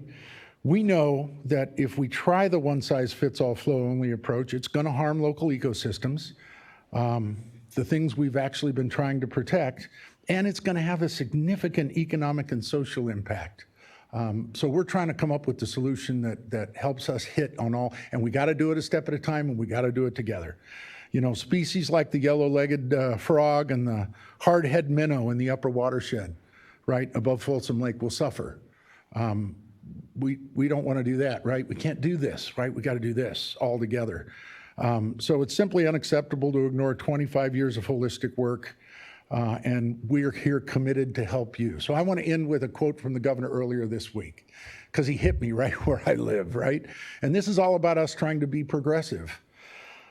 He was up, granted, he was talking about another project, but I think it applies here in the years of work that certainly I volunteered my time and political expertise and policy expertise to say, how do we think outside the box? He said, the world we invented is competing against us. We're consumed by process. We are paralyzed by process and litigation and NIMBYism and people frankly taking advantage of the public. And as a consequence, we fall behind. So that was from our governor this week when he was up talking about off-stream storage, and I think it applies here. Let's make it happen. Let's make something great happen that has measurable outcomes that I get to tell my kids about and my grandkids about. So thank you for your time and consideration today. I urge you to adopt the Healthy Rivers and Landscape proposal as proposed by the Public Water Agencies and the California Natural Resources Agency. Thank you for your time. Thanks for giving me the time. Thank you for that time, Mr. Dugan. Appreciate you participating here in our discussion. All right, let's now move to our next panel, panel number 4, which will be the Nevada Irrigation District, South Sutter Water District, Yolo County Flood Control and Water Conservation District, and Sutter Bypass Butte Slough Water Users Association. I'll give a moment for folks to come up. And as they're doing so, we'll just note, again, I know we have more commenters than we're going to be able to get through today. And just for everyone's planning purposes, we're going to be looking to wrap today's meeting by about 6:15. And so we'll get through as many folks as we can, prioritizing those that are here in person because of the travel that you've committed to. But just wanted to make sure for planning purposes, folks know when we're looking to end this evening, and we'll do our best to get through all comments. On that note, hand it over to the panel here. Good to see you all. Thank you for joining us. Thank you, Board. Apologies, you'll have to turn on your mic there. Thank you, Board. My name's Dustin Cooper. I'm excited to kick off this panel. I'm General Counsel for Nevada Irrigation District, and we're talking about onboarding new parties to the Healthy Rivers program. If we can go to the next, do we have our slide? Yes. Okay. You may recall, Board, that representatives of these agencies were before you in April discussing their interest in the Healthy Rivers program, and I'm happy to announce that significant progress has been made since then to a point where we are ready to be officially recognized as VA participants. Next slide, please. As the Board is well aware, these are very complex agreements tackling very difficult issues, and that takes time and bandwidth. And when the VAs were kickstarted a number of years ago, frankly, there was a bandwidth limitation, and the parties focused on the larger tributaries first. But the point here is that there was always an understanding from the VA participants that there would be an opportunity to onboard new parties as the process unfolded. And there before you bulleted is the various references to that understanding from the VA parties. Next slide.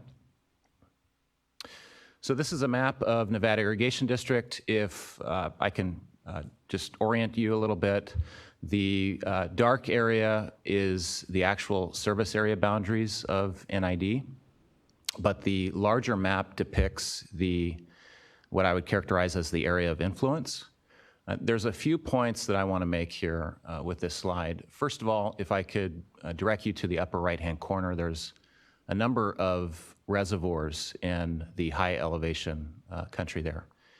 Those are owned and operated by NID, and they collect water from the Yuba watershed and import it into Deer Creek, Bear River, a number of other watersheds, ultimately for use within NID and to downstream parties. That NID is the senior water right holder in this region and has some arrangements with downstream junior parties, such as Yuba Water Agency, with the understanding that this importing water concept would continue as the senior water right holder. The second point I'd like to make is NID, much like the state of California, relies extensively on snowpack and faces an uncertain future with climate change and present impacts and forecasted impacts to snowpack. And consequently, NID being in this headwaters region is very concerned about an unimpaired flow concept. And I'll explain why, in addition to the other points that have been raised multiple times by other parties. But in NID's case, there are no viable alternative water supply. And NID does not overlie an aquifer, such that it could develop a groundwater program. Being in the headwaters, there is no other upstream party from which NID could purchase supplies in the event of a shortage. So unimpaired flow as a concept is very concerning to NID. Next slide, please. In my opinion, NID has one of the most, if not the most complex water distribution systems in the state of California, if not the United States. You could spend a lot of time talking about this, but I want to drill down on NID's Deer Creek system. The primary feature of the Deer Creek system is Scotts Flat Reservoir. Think of that facility as providing water to all of Nevada County, and that's over 18,000 treated water customers and over 3,300 farm gate deliveries. Next slide. So this is a table taken directly from your draft staff report. By way of introduction, both your draft staff report and the draft POI, in the narrative sections of the unimpaired flow alternatives, contemplate NID being subject to an unimpaired flow standard, and that unimpaired flow standard would negatively impact that historical importing of water into NID's service area. However, that is where the analysis ends, and this table shows that Scotts Flat Reservoir end of April storage does not change under an unimpaired flow standard as compared to baseline. And the reason for that is set forth in another State Water Board document that was released on your SACWAM model. But basically, to put it simply, the model hardwired Scott Flat Reservoir to not change under an unimpaired flow standard. One other point before we move to the next slide is just a reminder that your draft staff report does not include an analysis of forecasted climate change hydrology. Next slide. So we at NID used your analysis as kind of the initial step and then built from there. So this is, again, Scotts Flat Reservoir, end of April storage. However, NID has added a 55% unimpaired flow standard and climate change hydrology. Let me pause here and explain that it was fortunate NID was engaged in an existing public process called Plan for Water, where NID was assessing its water supply needs for the next 50 years and developing plans and actions to mitigate and address the effects of climate change on NID. So this model developed by NID last year incorporates the best available science, frankly the most readily available science on climate change and forecasted hydrology. So what you see on the left is a plot of existing Scotts Flat storage. Again, it's end of April.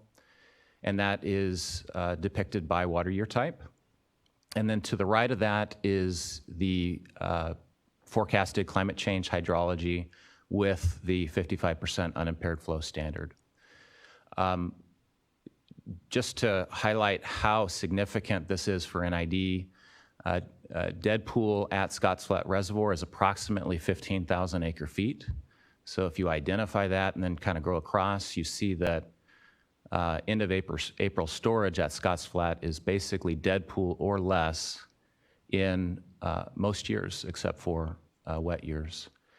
And again, this is what would typically be your spring high point, where you're transitioning from collection of storage into release storage to support treated water customers and farms, et cetera.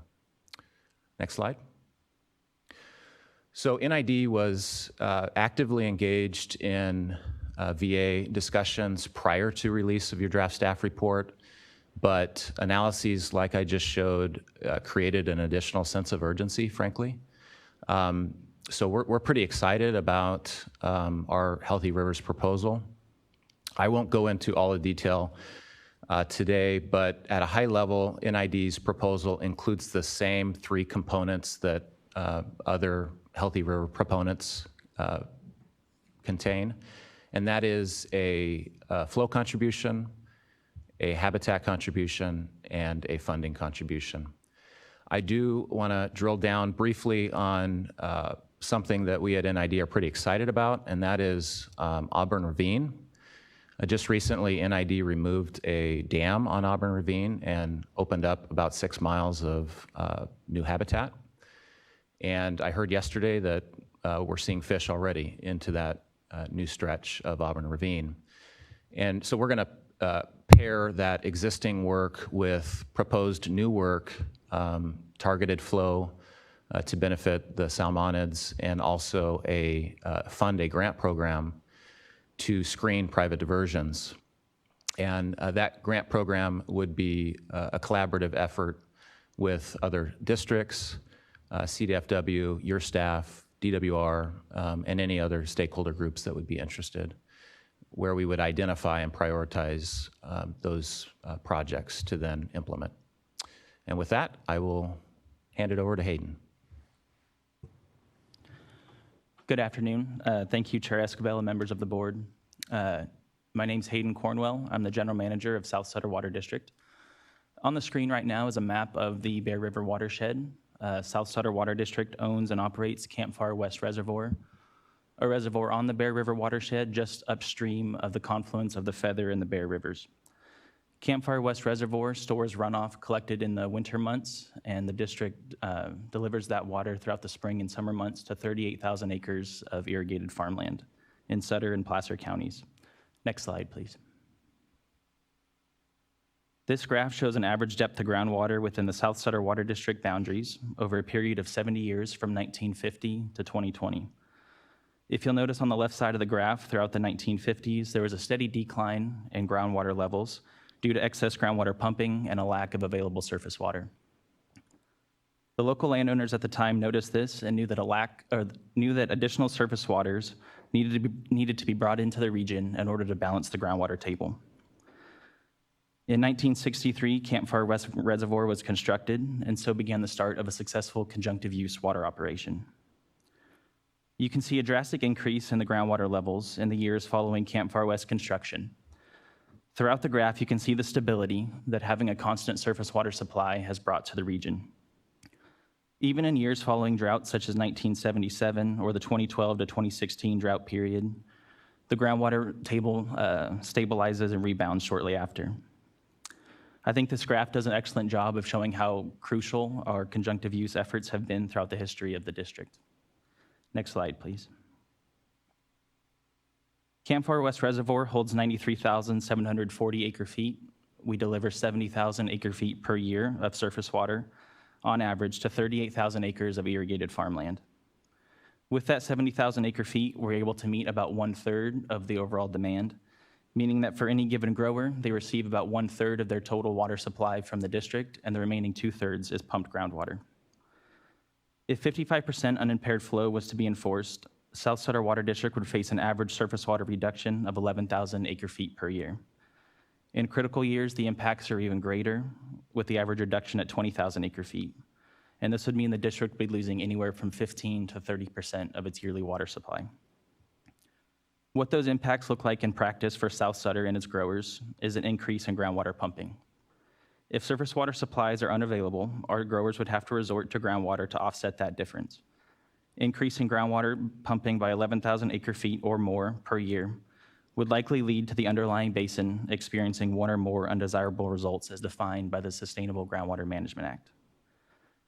Increases in groundwater pumping of that magnitude over the long term would start to diminish the groundwater supply, and we'd likely see similar results to what we saw in the area pre-1963 and pre-Campfire West Reservoir construction.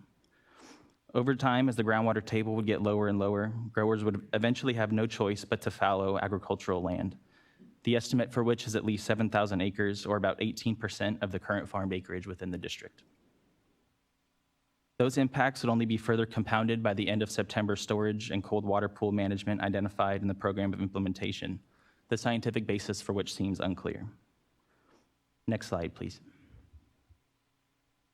South Sutter Water District's Healthy Rivers and Landscape proposal involves collaborating with Nevada Irrigation District to help facilitate their Healthy Rivers and Landscapes flow contributions, as well as working with the California Department of Fish and Wildlife, the Family Water Alliance, and Nevada Irrigation District to improve fish habitat on Auburn Ravine. Our flow proposal includes 4,400 acre-feet of additional water in the January through June months from the Bear River to the Feather River in above normal, below normal, and dry water year types. Our flow contribution in conjunction with Nevada Irrigation District's flow contribution accounts for 10,000 acre-feet going from the Bear River to the Feather River in those aforementioned year types. We believe that South Sutter Water District's proposal is within the scope of the State Water Resources Control Board's 2023 draft staff report analysis for the Healthy Rivers and Landscapes program, and is consistent with the Healthy Rivers and Landscapes Memorandum of Understanding. South Sutter Water District's proposal supports the existing conjunctive use program we have in place and helps maintain sustainability under the Sustainable Groundwater Management Act. With that, I will turn it over to Kristen. Good afternoon, Chair Esquivel and board members. I'm Kristen Siggy, General Manager of the Yolo County Flood Control and Water Conservation District. And if you can please advance to the next slide. Thank you. We are essentially an irrigation district, despite the very long name. We're located about 40 minutes west of Sacramento and cover approximately 200,000 acres in western Yolo County, as shown in the yellow polygon on this map. Our operational area extends further to the northwest and Cache Creek watershed, as we are responsible for flood and irrigation releases from Clear Lake and Indian Valley Reservoir. Reservoir releases travel approximately 65 miles before we regain control and divert water into our 160 miles of unlined canals, as you can see sort of in the neon blue on this slide. Cache Creek is considered an intermittent stream. From the Cape Dam, Cache Creek flows about 30 miles before terminating at the Cache Creek settling basin. On the next slide, I will highlight the impacts from the 55% unimpaired flow alternative. If you could please advance. Cache Creek diversions would be reduced about 60% of the time. The 2017 scientific basis report states Cache Creek does not support, anadromous fish, and given the high losses and large volumes that are required to create connectivity with the Yolo bypass, it's unclear why Cache Creek watershed is being considered. There would be a reduction by more than 50% in 15% of the years. Reduced diversions from 140,000 acre feet to 0 acre feet could occur in up to 3 years, and reduced diversions would occur in consecutive years. The short-term impact to productive ag lands would be fallowing of approximately 17,000 acres. And the additional groundwater pumping will risk non-compliance with SGMA and jeopardize the district's conjunctive use program, similar to South Sutter Water District. The long-term impact will be fallowing of 90,000 acres because of the overall reduced water budget. And another long-term impact would be to the region's environmental landscapes, as the network of sloughs and related habitat depends on the passive recharge from irrigation and drain flows. Next slide, please. Other impacts to the watershed include Indian Valley Reservoir end of September storage being reduced up to 60,000 acre feet per year, which is critical carryover storage for getting through the first dry year of a certain period. There are adverse impacts to hydropower generation as well, which is connected to our local community choice energy program, Valley Clean Energy. The scientific basis is unclear for including Indian Valley Reservoir as a cold water pool reservoir, also consistent with South Sutter Water District. And Clear Lake's end of September storage is reduced up to 33,000 acre feet per year, which is inconsistent with the court judgment that governs our releases, the Solano Decree. Additionally, the district serves approximately 20 municipal districts around Clear Lake, and there is a risk and economic impact to those municipal customers in Clear Lake communities, as they could experience up to a third reduction in diversions per year. Lastly, there's also a risk to the sustainable geothermal power generation, since the geysers rely on Clear Lake water. Next slide, please.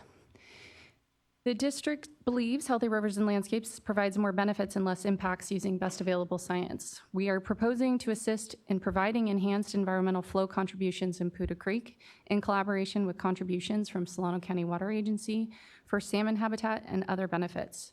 We've been coordinating with DWR as well as with fishery agency experts such as CDFW and UC Davis. We've also been collaborating with Yochadehi Winton Nation on their potential involvement for tribal ecological knowledge and advisement on the project. Healthy Rivers and Landscapes supports the district's conjunctive use program, which optimizes the use of surface water when it's available and saves groundwater during dry years, or for dry years, excuse me. The district has applied for 10 temporary permits for diverting excess winter water in Cache Creek for groundwater recharge. And Healthy Rivers and Landscapes would advance this innovative program for us. If you could advance to the next slide, this is an illustration of the conjunctive use program that ensures a balanced water budget. This is groundwater hydrographs showing depth to water prior to Indian Valley Reservoir being online. I feel like I'm parroting South Sutter Water District's presentation. I apologize for that. From 1940 to 1977, there was a steady decline in groundwater levels. But after operation of Indian Valley Reservoir in the 1977 drought, there was recovery and steadier groundwater levels. Next slide highlights the district's proposal for participating in Healthy Rivers and Landscapes. Thank you. The district is proposing to capture high flow diversions in our existing delivery system to contribute resulting supply to Poudre Creek for salmon. Benefits include contributing to the recovery of anadromous fishery in Poudre Creek, climate adaptation for all beneficial users, protection of groundwater supplies of rural communities, protection of groundwater-dependent ecosystems in the community, preventing and reducing subsidence, and maintaining the economic and environmental benefits of agricultural and working lands.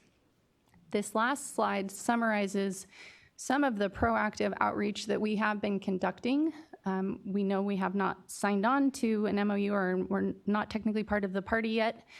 But this last slide, sorry, shows the agencies that we've been collaborating with. If you could, thank you. So we have been working with Yolo County Resource Conservation District, Cache Creek Conservancy, UC Davis, Uchidehi-Winton Nation, the County of Yolo, Solano County Water Agency, of course, and then Lower Puda Creek Coordinating Committee. And we're committed to continuing to include them in our multi-benefit project moving forward. Thank you so much for your time. Thank you as well.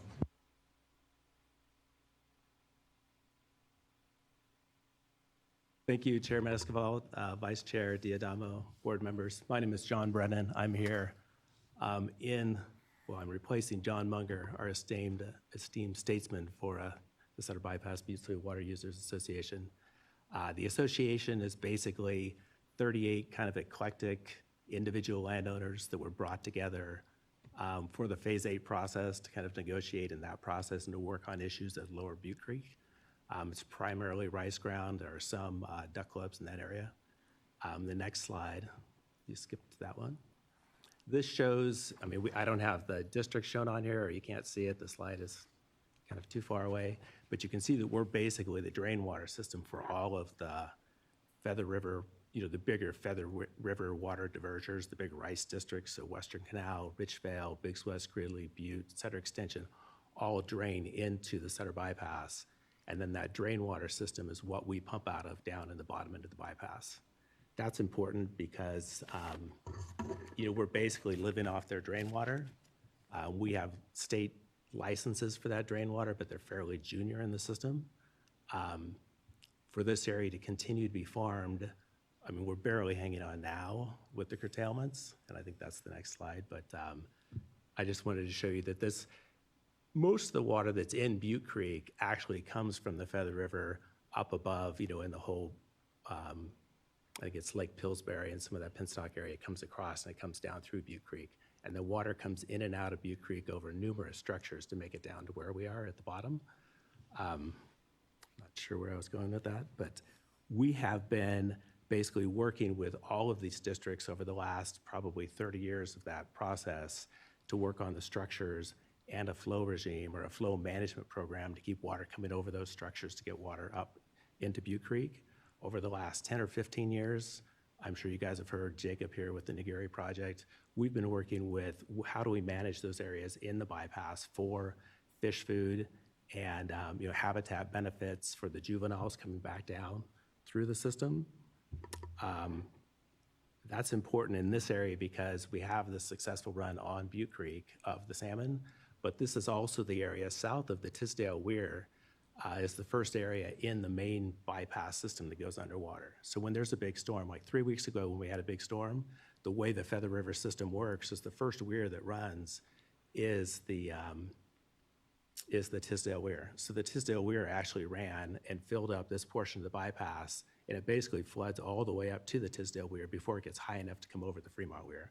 So it didn't quite come over the Fremont Weir, but it did flood all this. So any winter run salmon or the first salmon to move down the system that are getting out on the floodplain, this is where they end up. Next slide. So I touched on this a little bit a minute ago. Basically, we all have post-1914 water rights. That means when there's a curtailment, we generally get curtailed. We were curtailed in 14, 15, 21, I think, 22, or no, maybe not 21, but definitely 22. And we're generally curtailed June 1st. With the unimpaired flows model, we divert about 60,000 acre feet. With the unimpaired flows model, we might have some water in June, but we'd most likely be curtailed in every year in July, August, and September. So in this area, one thing about this area that's different than my two predecessors here is the lower end of the Sutter Basin, most of the groundwater there is saline, so there's not a lot of groundwater production. There's been actually a discussion, if we actually put in wells and pumped for about 50 years, we might be able to improve the groundwater quality, but it's not there yet. If we get to the next slide, this talks about, in the Healthy Rivers and Landscape term sheet, Appendix 2, that you guys have identified, or somebody's identified, I guess we've identified 20,000 acres of habitat and 20,000 acres of fish food production. We comprise about 13,000 acres of area within the bypass. Like I said before, we've been part of the Phase 8 process. We've been participating, for all these years, and we've also signed on in support of Healthy Rivers Landscapes way back in March 29th of 2024. Next slide, please. And so our contribution, so we're more landscape than Healthy Rivers in our contribution, although we did come up with 3 things. So we would dedicate 3,000 acre feet, which is about 5% of the 60,000, which we think is proportionate to what people are doing. We could do that any years that we weren't curtailed, which are the 3 middle years I think that we're talking about. 6,000 acres of fish food production, we do that now. Like I said, we pioneered all of those studies to show what the fish food production was. 11,000 acres of floodplain habitat enhancement. Like I said, we're out there now with the Rice Commission, Paul Butner, with his Fish Out in the Fields. We've been working with CDFW on what they would allow as far as enhancements in the bypass. So we're participating in that stuff. We're excited to continue doing that. And then we also think we'd be, $39,000 doesn't look like a lot of money sitting here, but we think that's proportionate to what everybody else is doing on our 13,000 acres. And also we also participate. One thing that's happening out, when we talk about Healthy Rivers and Landscape and the river system, there's quite a bit of interest in managing Butte Creek from the bottom to the top. There's nobody more interested in knowing about what's going on in Butte Creek than us at the bottom of the system, trying to predict flows. And so there are several studies that we're working on with CDFW on monitoring flows, guaranteeing flows in the system, working on the structures. We're there working with them on Weir number 1, which is the traditional spring run kill site. I think that's finally going to get fixed, and on the Juicy Weir. So we're also participating in both the flow studies and structures being replaced in the system. And like Mr. Dugan, we're in favor of this project. Thank you.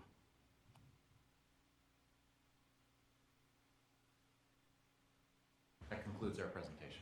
Okay, yeah, thank you. Wasn't too sure if there was going to be further. Well, first and foremost, thank you. I appreciate the contributions here, the time to be before us.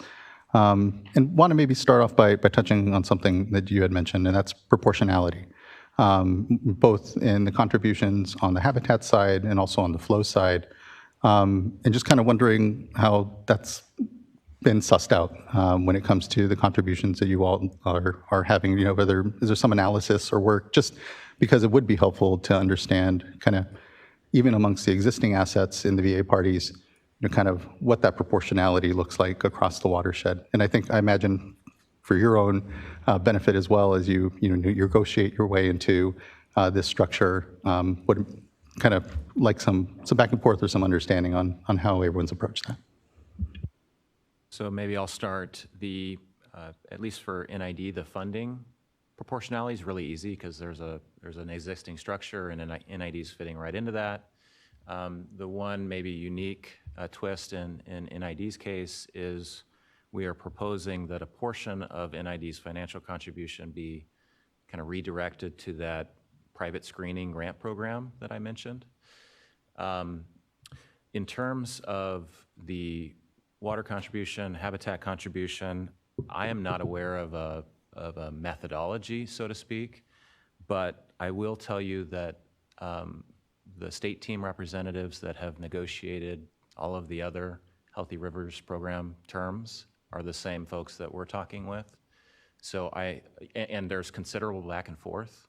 The proposal that NID initially led with is not the proposal that is before you today. So there was considerable back and forth and a very active discussion about what benefits can be achieved and at what cost. So I don't know. I want to turn to my fellow panelists if there's any other input that they would like to offer.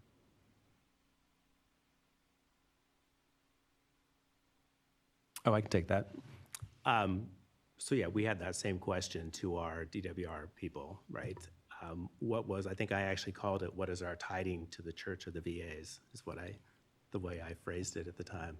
And so the Sac River settlement contractors, I think, are 100,000, or the Sac River system was 100,000 acre feet on just a little over 2 million acre feet. So we said, okay, that's about 5%. I think that's all that we put into that, and then I think we were proportionate on the financial side. I think we're certainly oversubscribed on the habitat side. I mean, we are kind of right in the middle of the bypass, right in the middle of the floodplain, so. Yeah. I will just briefly add, since we're trying to be a little bit different, but we are partnering with Solano County Water Agency and the Poudre Creek Watershed, we're on par with them. And then the habitat contributions funding is consistent with the rest of the VA agreements. I would just add for South Sutter, specifically on the habitat portion, like I mentioned, we're working with Nevada Irrigation District on the screening on Auburn Ravine. So it was just kind of a collaboration with them and meeting in the middle as far as kind of cost sharing that project. Great. I really appreciate those responses, and yeah, just getting a sense of kind of the dynamics when thinking of proportionality for buying into, if you will, the voluntary agreements generally. Just want to maybe ask as well, affirming, I guess, that these are all new contributions when it comes to the habitat, or if there is some overlap, just wanted to understand that as well, of maybe existing contributions or efforts when it comes to the habitat assets. In NIU's case, yes. They are new. The one exception is, well, it's not an exception, but the proposal, we do want to highlight that Hemp Hill Dam removal project, but we're not seeking credit, so to speak, for that. The habitat commitments are in addition to that and build upon that existing project. Yeah, those contributions are new. I think historically we would have liked to put funding towards habitat restoration, but our ratepayers are typically paying just for us to give them the water. And so this is kind of expanding that. But again, in partnering with Solano County Water Agency, we plan to enhance what they're doing there. I would just add that South Sutter's habitat contributions are new as well. Yeah, I think our contributions, obviously the flow and the money are new. We've been participating in the habitat projects for the last 10 or 15 years. So I don't know, they're new to the VAs, but they're not new to the world. That's fair. No, I appreciate that. Looking to fellow board colleagues for question and comment themselves for the panel. Board Member McGuire. Yes, thank you for the presentation. And I know there's some different faces here, but there was an update from a similar group, I think back in April. And so just thank you for the continued work and progress on your proposals. And I guess we'll see where this leads. But for me, it does just serve as a reminder. Today is on flow accounting is really the focus. And so thinking through that process, I think it came up in the last workshop about onboarding parties or what happens if parties leave the Healthy Rivers Landscapes program and the mechanism of that. So you're coming here. If you enter into the MOU, you'd have tangible assets that each of you described that you'd be contributing to the program. So thinking through from the Healthy Rivers program broadly, what would that look like to bring those assets into this existing program we're already trying to figure out here. So I appreciate you coming here and the interest, and certainly am hopeful. But just again, as a reminder of the work that we have ahead of us. So thanks. Thank you, Board Member Firestone. Yeah, thanks. And I have to say this is an area I'm really struggling with, because I really appreciate that we want to bring all the assets and projects and collaboration that you all have put forward. And ideally, what we want to get to is a place where everyone can be coordinating together and building the most optimal combination of different types of assets. So I think the challenge here is that is this question of what's adequate. It sort of tees up the overall question of the structure with what's adequate and who decides what's adequate. And so it's less about you all exactly, but more just overall the structure of how we're looking at the VA. I think first of all, what I heard from staff at one of the previous workshops was we had been looking at this as a project, and it seems like if now this is a moving target, again, for good reasons, in terms of it's more like a program, and that may require us to take additional process and time to analyze that. And I'm wondering if staff could clarify that, or if we feel comfortable just sort of helping understand what that might mean for sort of timeline and our overall process here. Yeah, thanks for the question. I think it's a good question. I think it is important for us we need to nail down the details of what the voluntary agreements are very quickly, which we're trying to do through these workshops. Some of these proposals, it's unclear to me whether they're intended to be part of the water purchase program or they're intended to be additional components of the voluntary agreement. Some I've heard in both forums. So I think we need to sort that out and figure that out. And then we need to incorporate those proposals into the analyses. And I agree with you. We need a stable project description that we're analyzing for SWRCB purposes and for the scientific basis report. We have analyzed broadly the water purchases. I think we'd like to get more clarity on those water purchases, particularly the fixed price and the other category of fixed assets, the permanent water purchases, sorry, took me a minute. Those two, so that we can analyze the accounting related measures for those and specify those in more detail, because they raise all the same questions that we talked about today. And I think we need to sort through those. We need to sort through the water right related issues associated with all of these things.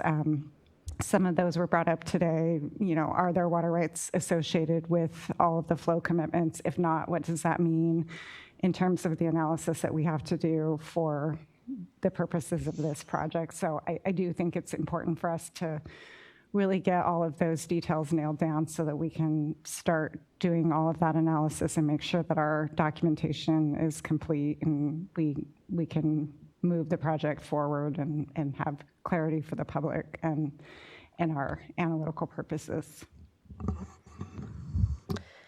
It seems like, well, I'll say I think one of the fundamental challenges, in addition to sort of the additional analysis that's needed and specificity, and we need to get through our process, but it seems like we can do that. That's solvable. It may take a little more time, but I think there's this question also of what is adequate for new parties and what is a deal that works. And so, if we are adopting something that is allowing agencies to not comply with a regulatory program and instead comply with and be part of this alternative compliance program, I'll call it, but the Healthy Rivers and Landscape. It seems like we can't just delegate that to the Healthy Rivers and Landscape program unless we have clear objectives or standards that make us feel comfortable that it's going to be equivalent or that there's going to be adequate protection. And I think, to me, this kind of underlines an area we haven't, I think, surfaced a bit in the other workshops, but we haven't, been able to address super head on, and was raised in other ones around, if we have a single objective that is that everyone's held to, and we're clear on that, then an alternative compliance program like the Healthy Rivers and Landscape Program can show that it's meeting, or that we are adopting it as meeting that. Then it's easier to say that there's the ability to go back and forth, because there's some equivalency, and that's not the way that this is being proposed right now. And so I think there's a challenge here with the framework of having different objectives, and also who makes decisions on what's adequate and when you can move from one to the other. So I just want to flag, this is an area I want to find a pathway here, but I think it calls into, and because I think we need to be able to let people collaborate and bring new assets, but I think it also highlights kind of a fundamental challenge with how we're talking about structuring the two programs together in a way that enables that. So just flagging those concerns as we're moving forward, and I think as we take the next steps here, we'll have a chance to talk more about that. Thank you, Board Member. Vice Chair.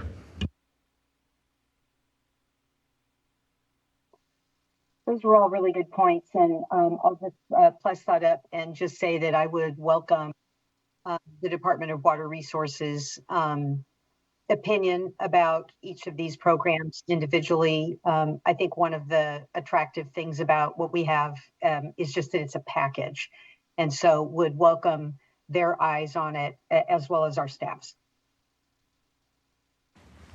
Yeah, thank you both.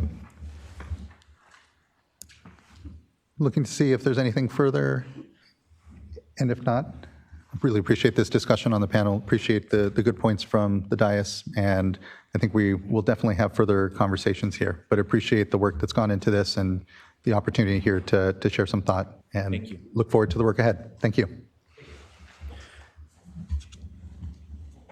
All right, that brings us now to our fifth panel, and would like to now call up folks from South Yuba River Citizens League and Yuba River Waterkeeper, Golden State Salmon Association, California Sport Fishing Protection Alliance, and Friends of the River.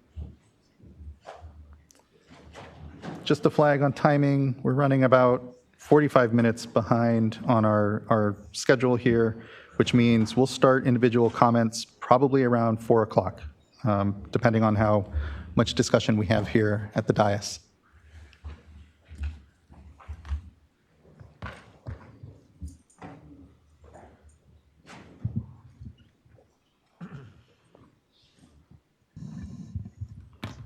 Good afternoon. Good to see you all. Afternoon. Thanks.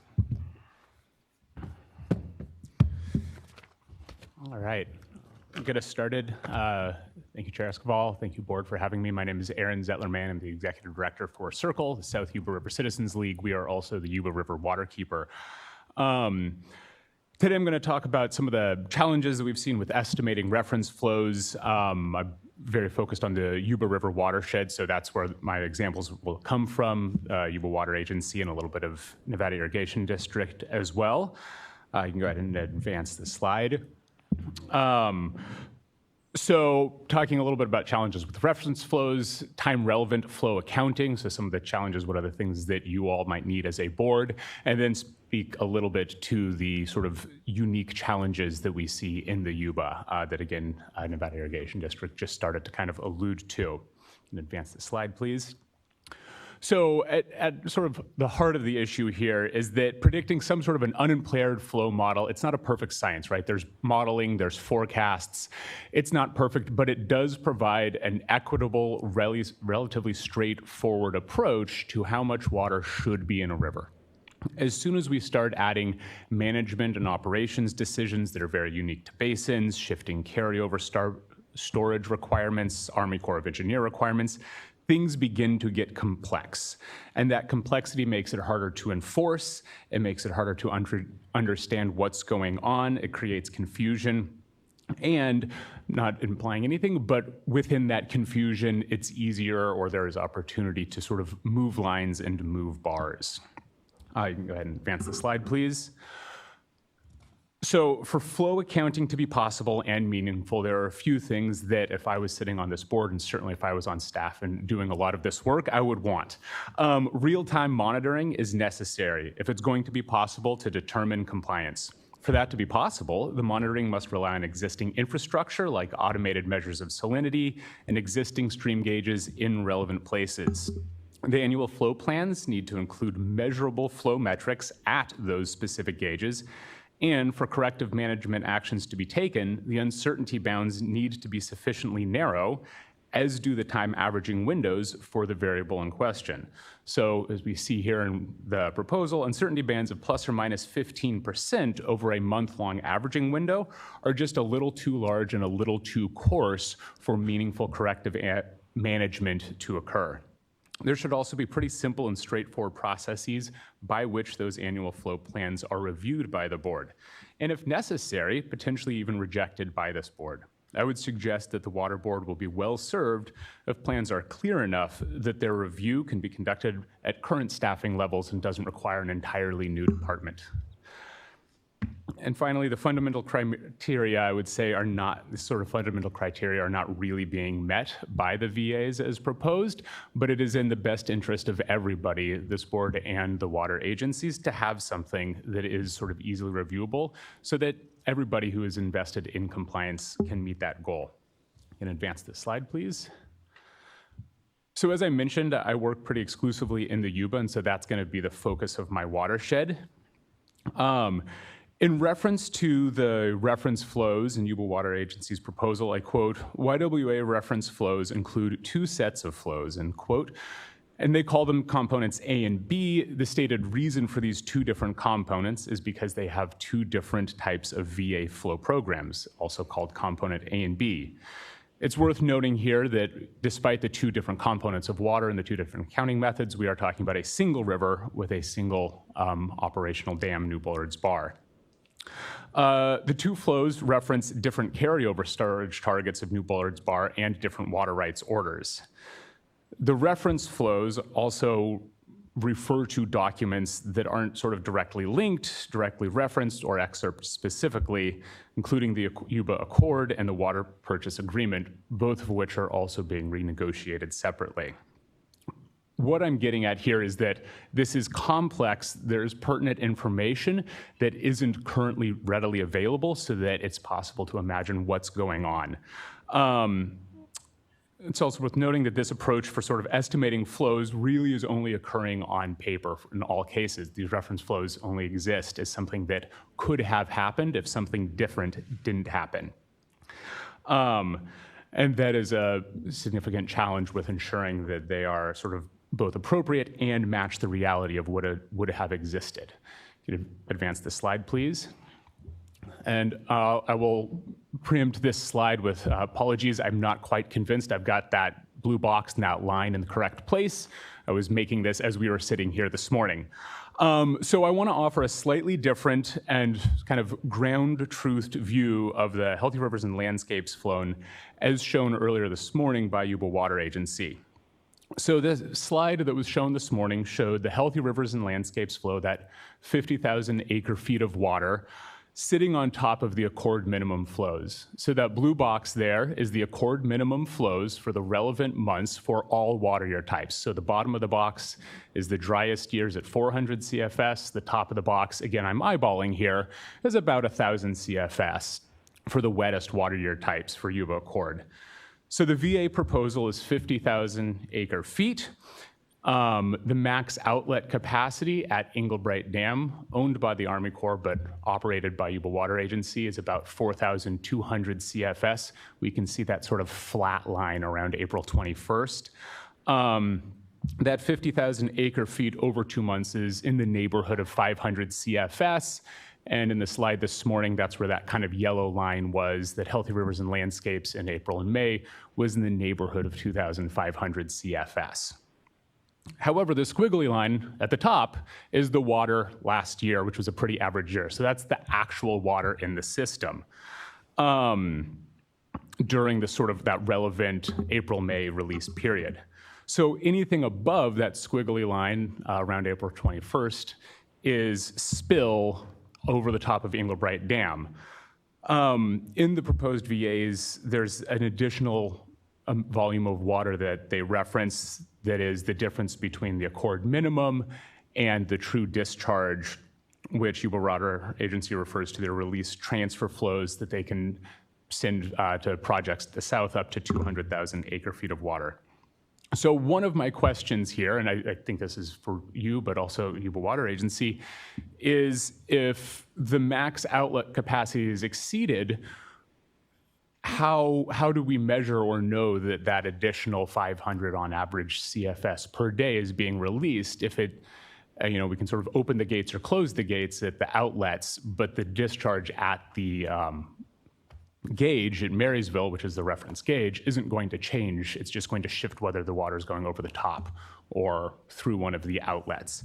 And so to some of the questions about, is this water new water or not, I am still confused about.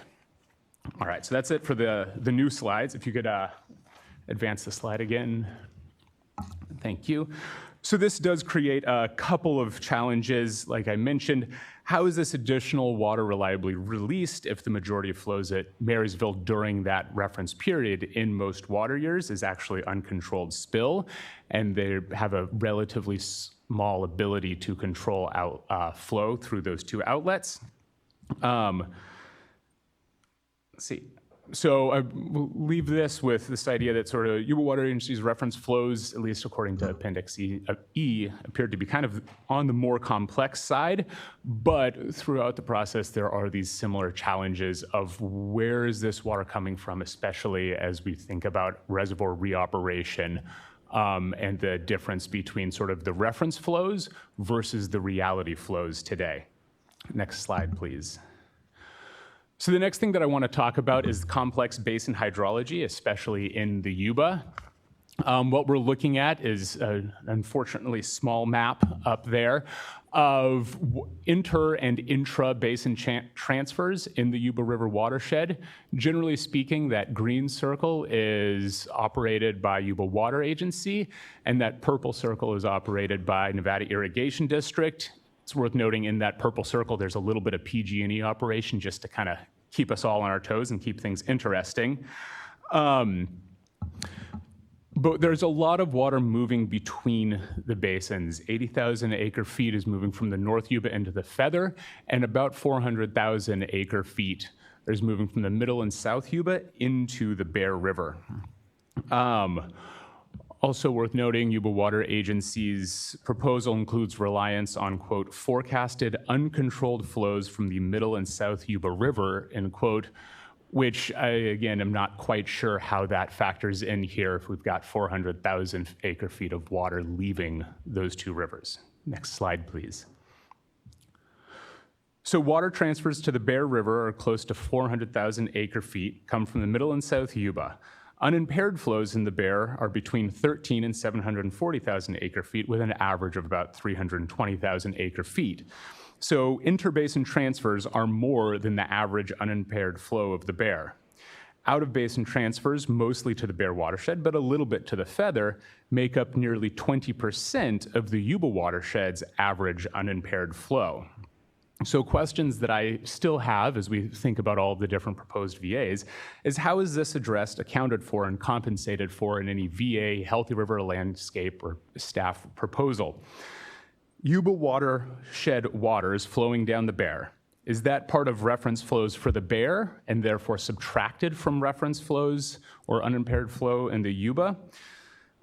Could water from the Yuba River watershed be diverted to the Bear, potentially resulting in an increase in interbasin transfers to meet unimpaired flow requirements that are artificially raised in the Bear from Yuba water? Given the complexity in managing and moving Yuba River water, there is a risk of water getting double counted. For example, real-world water counted as uncontrolled flows in one place might be counted as meeting VA obligation flows or used in an entirely different basin. Final slide, please. So to summarize, these plans are incredibly complex, and I think in some ways that is reasonable because this is a complex problem. However, for all parties involved, keeping these plans simple is going to benefit everybody. Having things, the method and the process consistent across water year types is also incredibly important. And in short, I want to reemphasize something that the staff said this morning, keeping it simple, keeping it transparent. And so far from what we've seen, these VA flow proposals aren't quite there. Thank you very much. And I think my last slide is just some of the references, so skip past that. Thank you. I think I'm up next. We have the next slide, please.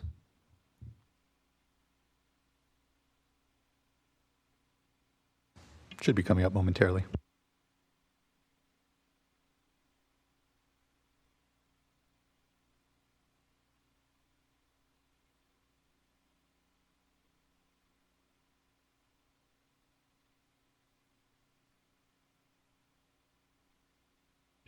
While we wait, you can begin by introducing yourself, Mr. Nelson. I will. Thank you, Chair Esquivel, board members.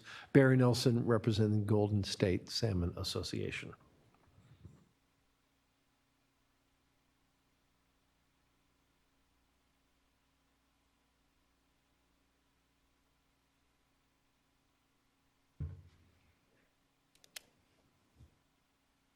Here we go. That's me. I think I've introduced all of that. Next slide, please.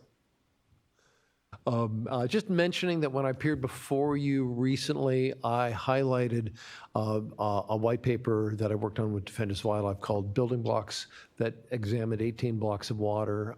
Next slide, please. Just a reminder that one of the conclusions of that paper was that each of the 18 blocks of water we examined across the West and across the world have encountered significant implementation challenges, and the Bay Delta VA process is contemplating a block of water far more complicated than anyone ever attempted that we found. Next slide, please. So I'm not going to repeat any of the more detailed conclusions of that paper, but I would like to drill down into two specific areas. One is with regard to how reference flows are accounted, and the second is how existing flows, in many cases those reference flows, are protected from future projects. Next slide, please. So just a review, we've heard this several times this morning. The VA flows are designed to float on top of reference flows for each river. Those reference flows are different for each river. They're determined annually, so they're not fixed for the term of the VAs. This list is the list for the Sacramento River, which, as I said before, is formerly the most important salmon system south of the Columbia River. It's not right now. But the components of the reference flows there, temperature management, CVP deliveries, Wilkins slow flows, D1641, biological opinions, flood requirements. Each of those can be extremely complicated, but those are the layers of the reference flow pie, if we could. Next slide, please. I'm a child of the 1970s, so when I picture those reference flows, I picture one of my aunt's Jell-O molds with layers of different color going up to that thin layer of cherry-flavored VA water on the top, which sets up the next slide. And that is that nothing in the VAs lock in formally in the VAs or through the state board's authority current conditions, and that some of those current conditions are subject to change. Those reference flows could change significantly. That would significantly potentially change downstream flows and the anticipated benefits of the VAs. Next slide, please. So what could change? Demands could change. Sigma's a good example of that. There could be changes in storage or conveyance, reductions in ASA or CISA requirements, changes that move operations from the January to June period, the July to December period. Anything that moved operations across that boundary would change reference flows. TUCPs, obviously, change reference flows. The difference between forecast and actual flood releases is a potential challenge here. And then, of course, we may in the future see climate-driven anomalous hydrology. That means we'll be facing conditions we've never seen in the past and can't look at past operations as a guideline. All of these have huge implications. Next slide. For reference flows. They could all reduce those reference flows that the VAs float on top of. Even as a child, I knew that I couldn't argue to my aunt that I could go into her kitchen and scoop out the blue and the yellow and the green Jell-O layers without touching that red layer on top and argue that I hadn't affected her Jell-O mold. Well, that sensibility I knew as a child does not apply to the voluntary agreements, and it's not just implicit. In at least one place in the VA package, it's stated explicitly, for the Tuolumne River Voluntary Agreement, it states clearly, this reference flow will not be protected during implementation of the Tuolumne VA. That's a flashing light. So what does that mean? Next slide, please. It's important to step back and recognize the Water Board is already considering proposals for large new diversions and storage. Sigma implementation is extremely likely it already has resulted in proposals for more diversions from the Bay Delta watershed. I think most folks in this room know that ESA requirements that are being finalized as we speak, those ESA requirements may change over the next 4 years. These and other factors could dramatically reduce the anticipated benefits of the voluntary agreement approach based solely on impacts on reference flows. Next slide, please. So I'd like to turn to the second question that I raised, and that is, how would the VA and unimpaired flow approaches protect water from future diversions? That's essential for evaluating future proposals for new diversions, some of which are already before you. And the Bay Delta Plan should provide a yardstick. The Bay Delta Plan is designed to protect beneficial uses in the watershed. That plan should provide you with a yardstick for evaluating new proposals that come before you. Next slide, please. So I'm just very briefly going to run through a couple of simple examples. On my last presentation, I talked about curtailments from the perspective of a theoretical river. I'm going to try your patience. This is a very simplistic theoretical hydrograph for that same theoretical river in the Central Valley. So how does the unimpaired flow approach work with regard to protecting existing flows? This blue line is natural unimpaired flows. Next slide. That black line is existing current flows reflecting existing storage and diversion patterns, where big chunks of winter and spring flows are captured by existing operations with some significant releases during the winter. Next slide, please.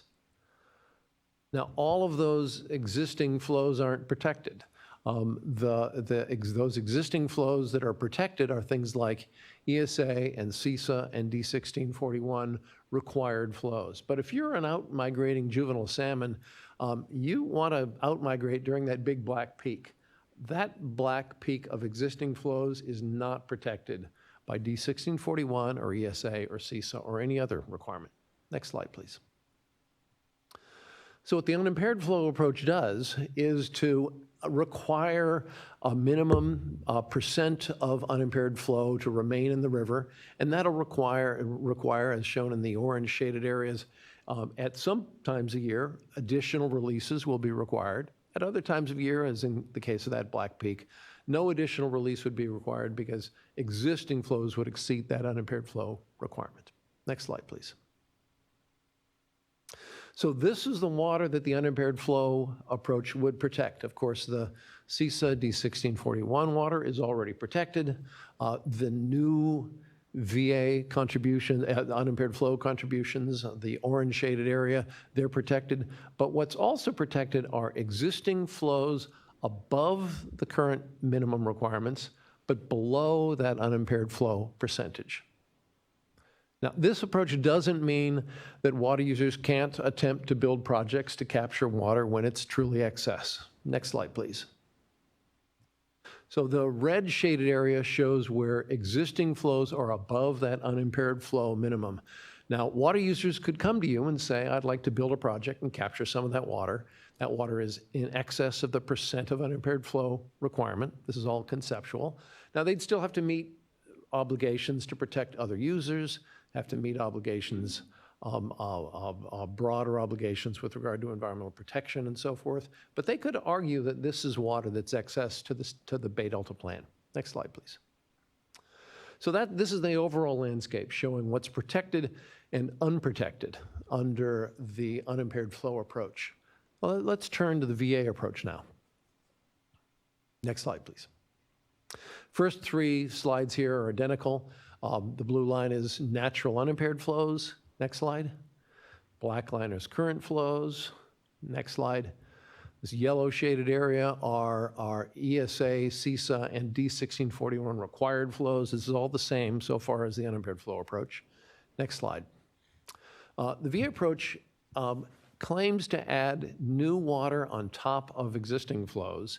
Now, frequently, those of us in the NGO community will debate about the adequacy of those new flows. I'm not here to talk about that issue, but the fact that everyone you just heard from is saying who'd like to join the VA process is proposing to not contribute water during critically dry years. I'm not here to talk about the adequacy of those new VA flows. I'm here to talk about how the VA approach deals with protecting existing flows. Next slide, please. So the VA approach would protect these two blocks of water, as of course the existing CISA, ESA, 1641 water, whatever those requirements are, they're protected under the VA approach. And that new water is protected. That little thin slice of new VA water, that's protected from diversion. Next slide. But depending on the year type, there's an enormous amount of existing flow above minimum requirements today that's not protected by the VA approach. And as you can see here, that means that the water that supports the outmigration of juvenile salmon is simply not protected by the VA approach at all. It's those unprotected flows, that's the only thing that produces reasonable juvenile salmon survival in the Bay Delta system. And the VA approach simply doesn't protect anything above existing regulatory minimums. Next slide, please. So this is the overall picture of what the VA, what the unimpaired flow approach protects and what it doesn't protect. And if you could skip back just one slide. Just want to contrast the difference between the unimpaired flow and the VA approach. It's a dramatic difference. And of course, that'll vary depending on the river, depending on the year type. But as you can see here from a conceptual perspective, on years when we have decent salmon migration success, there's potentially a massive difference between the VA approach and the unimpaired flow approach. Next slide, and the next one. Great, thank you. What that shows is that the VA approach is to float new VA water on top of existing environmental flows, but then the VA approach fails to protect those same existing flows.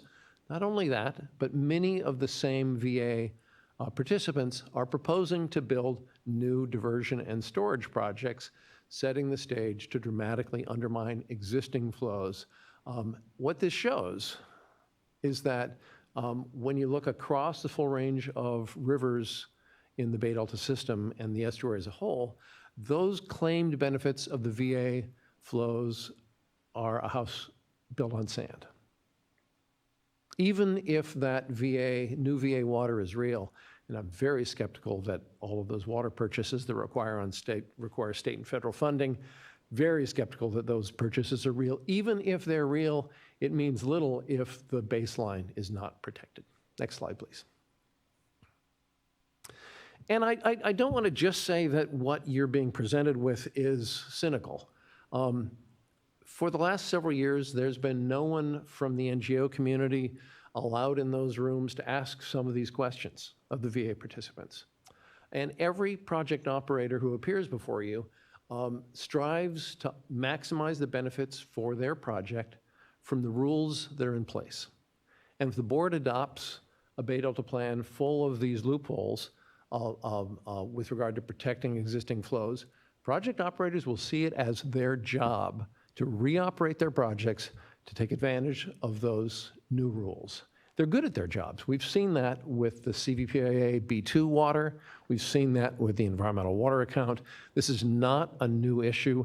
It's a more complicated version of an issue we've seen over and over again. Next slide, please. I said in our last meeting that the unimpaired flow approach to speed limits is a speed limit. Next slide. But the VA approach to a speed limit is to say that we're all required to drive 10 miles an hour slower than we had planned to drive.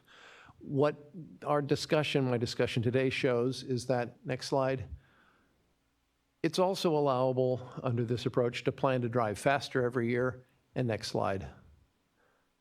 It's also allowable to buy a faster car every year. That's what the VA approach suggests is an appropriate approach to environmental protection. It doesn't pass the straight face test with regard to public safety and speed limits. It's not going to work in terms of environmental protection. Next slide, please.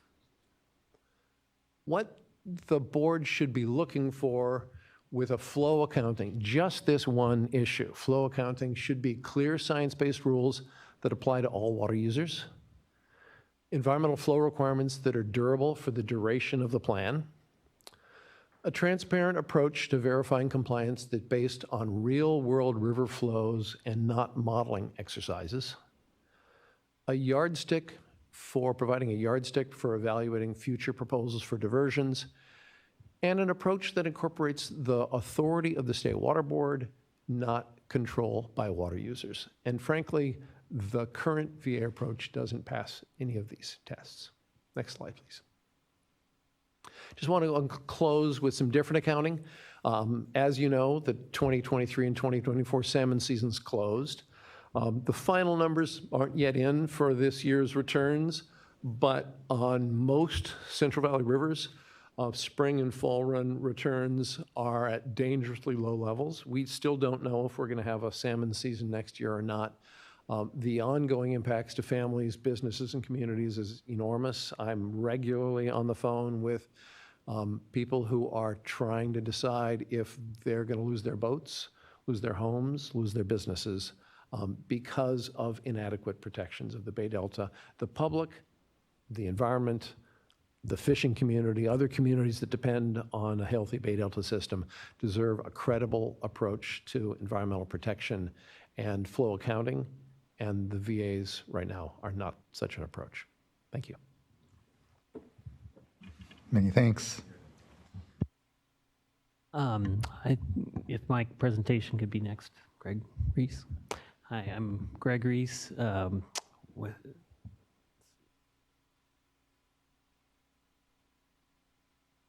go ahead and introduce myself. Good afternoon. I'm Greg Reese, river restoration hydrologist with Friends of the River.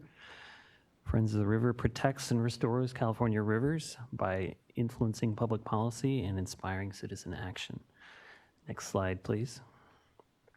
So I'm going to talk about overall problems with the VA approach, the inadequate VA approach, as we would think, and VA accounting problems, and with a focus on some problematic sources of water. Next slide, please. So previous panels on previous days covered the inadequacy of the VA as well, but I'll start off with a staff report quote I included in my presentation to you 1 year ago in December 2023 when I worked for the Bay Institute. This is still true. The VAs don't offer much water. Going outside the proposed adaptive flow range with the VAs requires a lot of complex accounting for only a 1 percentage point improvement in the percent of unimpaired delta outflow January through June, as shown in the graph of each alternative and with State Water Board 2010 shown for reference. The VAs are the answer to the wrong question. The right question is, how does each alternative translate to adequate delta outflow for estuarine species? Minimum, let's see, that we keep talking about long-term operations alternative 3, which has an average 6 to 7 percentage point increase in delta outflow, like the higher end of the adaptive range shown here between 55 and 65% alternatives. And the LTO EIS shows significant ecological benefits at that outflow level. Next slide, please. So there's 3 points I want to make here. One, the VA baseline does not account for decreased flows due to diversions of flood flows without a water right. 2, VA export reductions are designed to have little or no improvement over non-VA flows, as we see in the 3-year accounting in the ITP. And 3, VA flows deployed in March affect X2 position, which is a part of excuse me, a part of calculating the baseline, and could change VA requirements in subsequent months. So I'm going to read this quote from the State Water Project Incidental Take Permit because it highlights tension between accounting and reliable flow deployment. Quote, deployment of HRL delta outflow via foregone exports of unstored flows in the spring shall occur between March and June each year.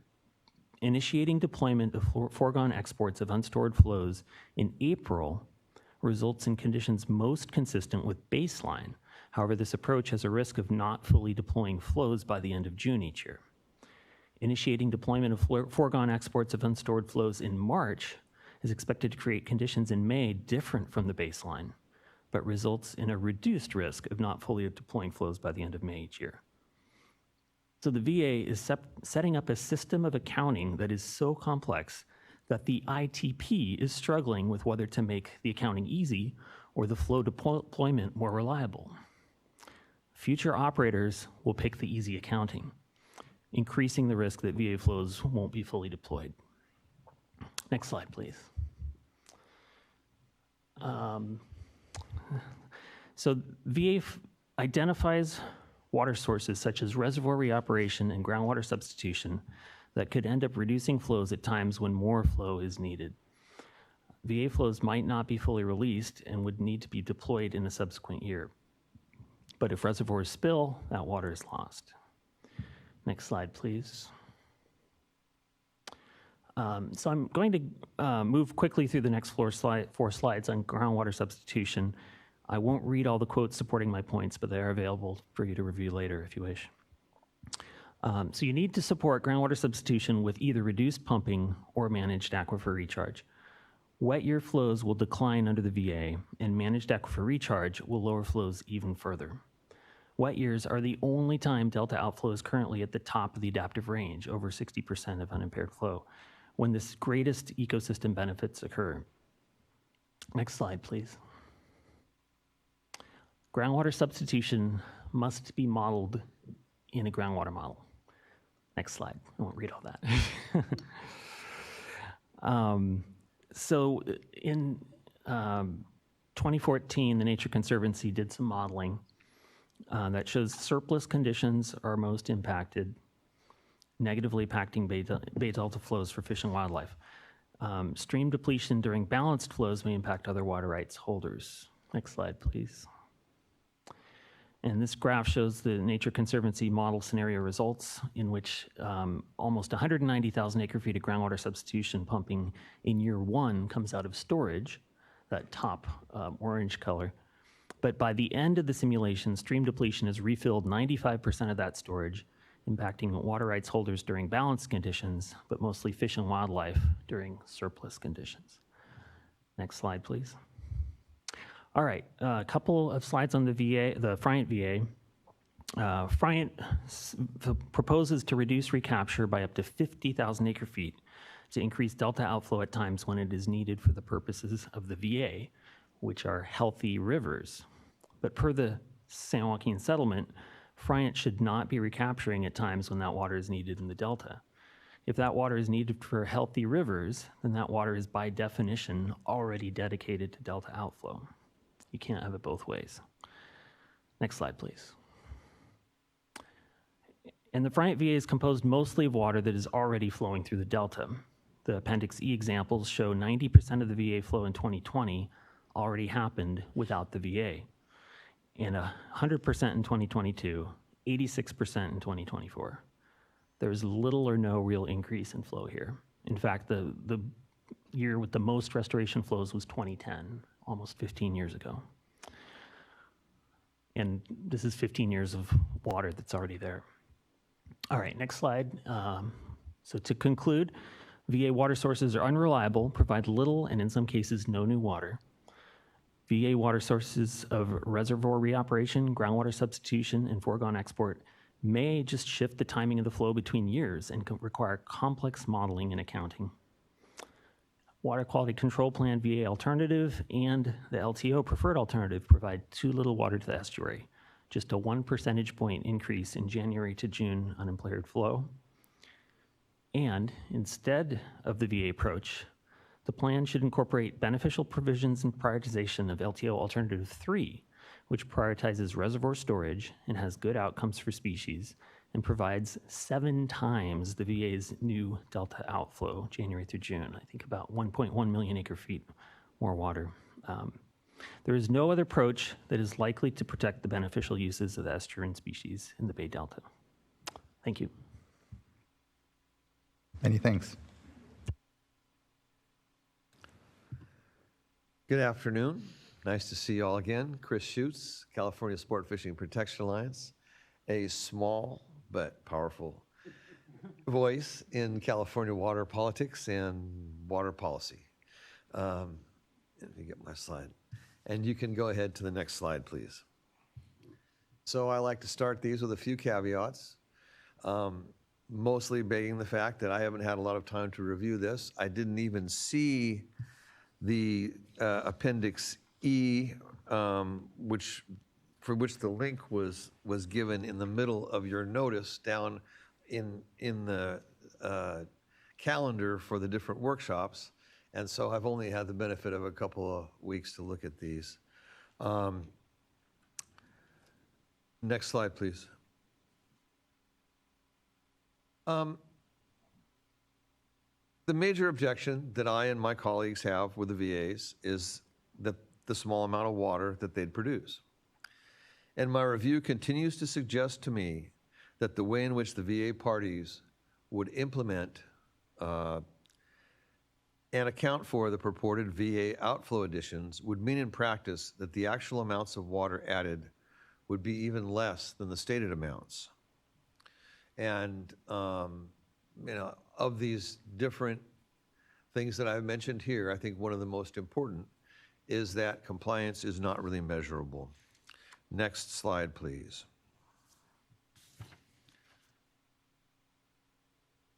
My discussion today will address the last 2 of the items shown here, accounting for enhanced tributary flows as increased delta outflow and accounting of enhanced delta outflow from export cuts or exports foregone by the state and federal water projects. I'm not discussing how the projects would, I am discussing how the projects would purportedly not divert inflows added by tributary VA flow additions to those that would otherwise occur. And I'm also going to discuss how the projects propose to contribute through their export foregone provision. That is how the projects would export from the Delta under existing conditions without the VAs. Next slide, please. I had wondered for a long time how the VAs, or the regulatory path for that matter, propose to track Delta inflows passing through the Delta. The simple answer is the VAs don't propose to do that. Instead, the VAs propose to establish new constraints to which they plan to operate. The VA parties, primarily the projects, will model or simply calculate the difference between the existing constraints and new constraints with the VAs. Then the projects will operate to the new constraints. Projects demonstrate that the HRLP inflows are not being exported by showing that existing regulations plus the regulatory offsets are being met. That's how they propose to, the scheme that they propose to show, by which they propose to show compliance. Next slide, please. As I stated in my presentation last April, the reference flows, that is, the flows without the offsets, allow operators to optimize their efficiency in meeting flow constraints. In other words, it allows operators to more perfectly skate on the edge of compliance than they otherwise could. Some of the difference between the reference flows and the VA flows roll into the operational inefficiencies that occur in real life. This is notwithstanding operator skill and expertise, and notwithstanding all the averaging allowances that D1641 and the biological opinions already allow. But when you're looking at things retrospectively, the proposal is to make adjustments based on how you did, and the extra increment of operational flow, or what we might call a buffer or slop, get rolled in to the accounting for whether you made it or not. And so you get a credit if you've over-released, and part of that credit goes for water that would have been lost operationally, and it's not really additive. Next slide, please.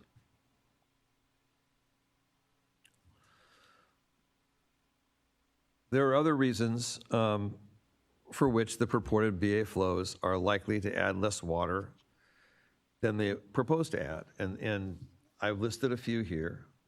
One of those is that they may count potential diversions as actual diversions, because you can't account for all the water going through the system.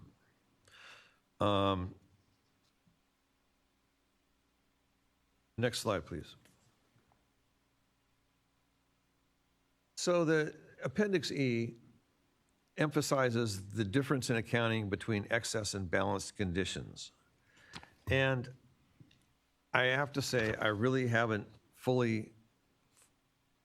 adequately, I won't say I ever fully think through all of these things. But I haven't adequately thought through the significance of the fact that under the VAs, the projects would not forego exports under balanced conditions other than agreeing not to export the tributaries flow additions. So if end of April rolls around and the system switches to balanced conditions, it's a dry year,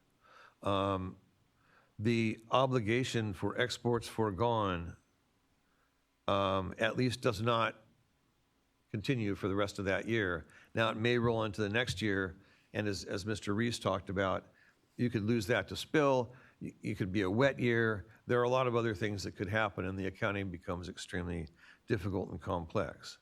One consequence in practice of this that comes to mind is that the projects may seek to front load their exports foregone. On the other hand, the more cynical view would be they would wait to implement their exports foregone until later in the hopes of not having to execute them. I'm not going to question the faith of the projects in doing that, but I do think that the fact that there's this caveat and there's this condition adds an important level of complexity that needs to be considered.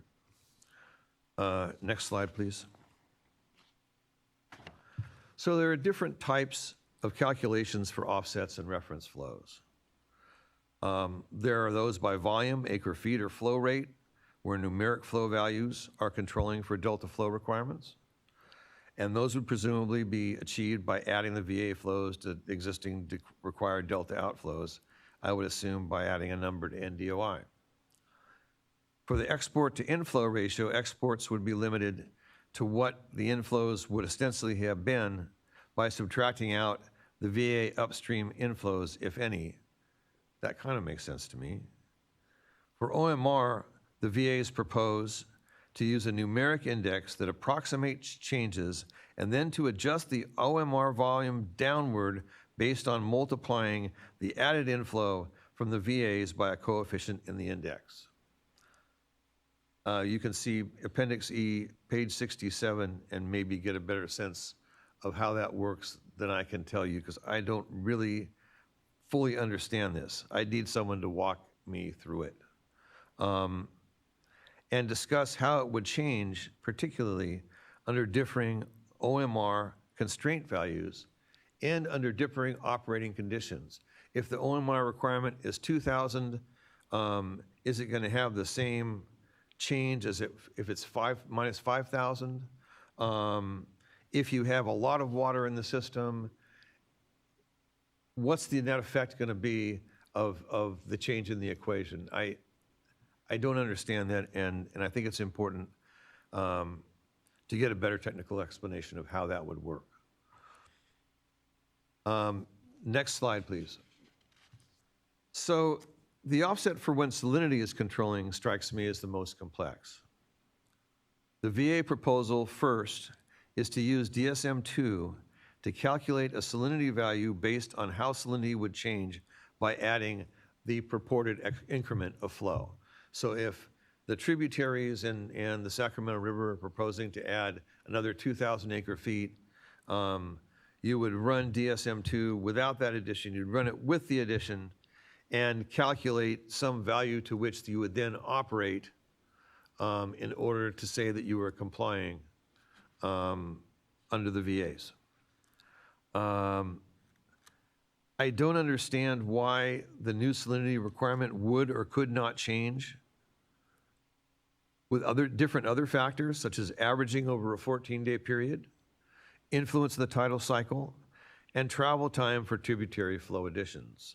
I also don't understand how one could average this over a 14-day period without knowing the variables specific to that particular time period, including total delta inflow and outflow.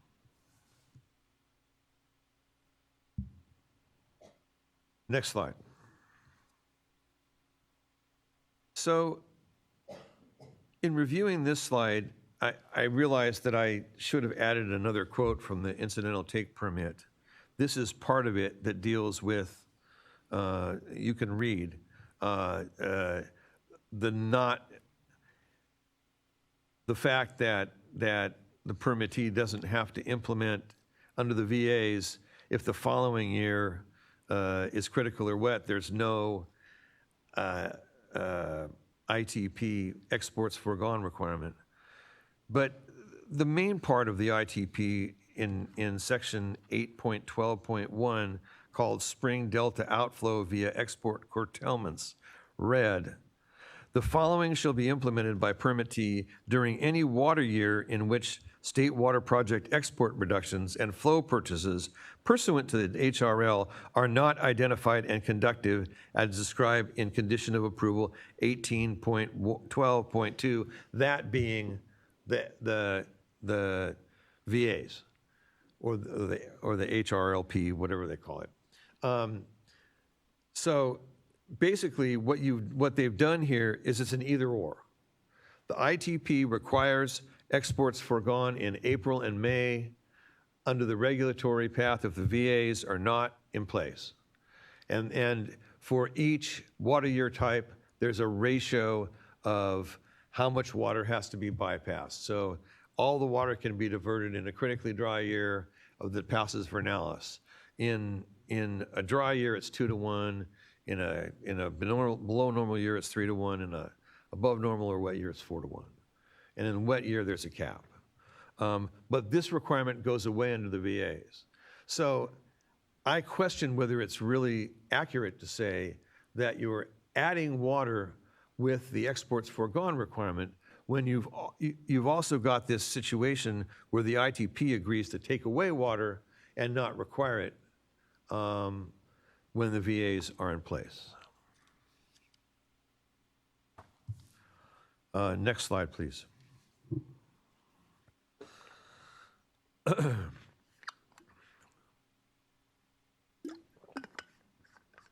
There are some other issues raised in the ITP in terms of complexity. The change in water year type as spring progresses. Running out of time to fully deploy the VA flows. And again, as I mentioned, the flexibility range offers different ways of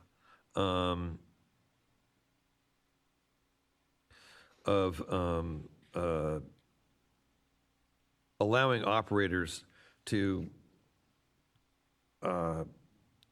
modify their releases, and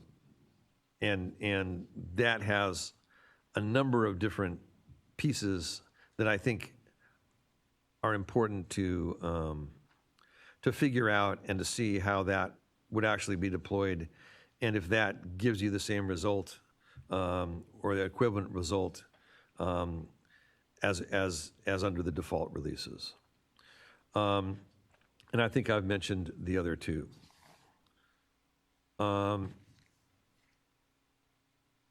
Next slide, please.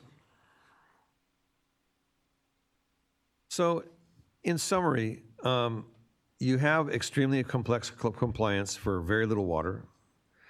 There are multiple documents that define compliance.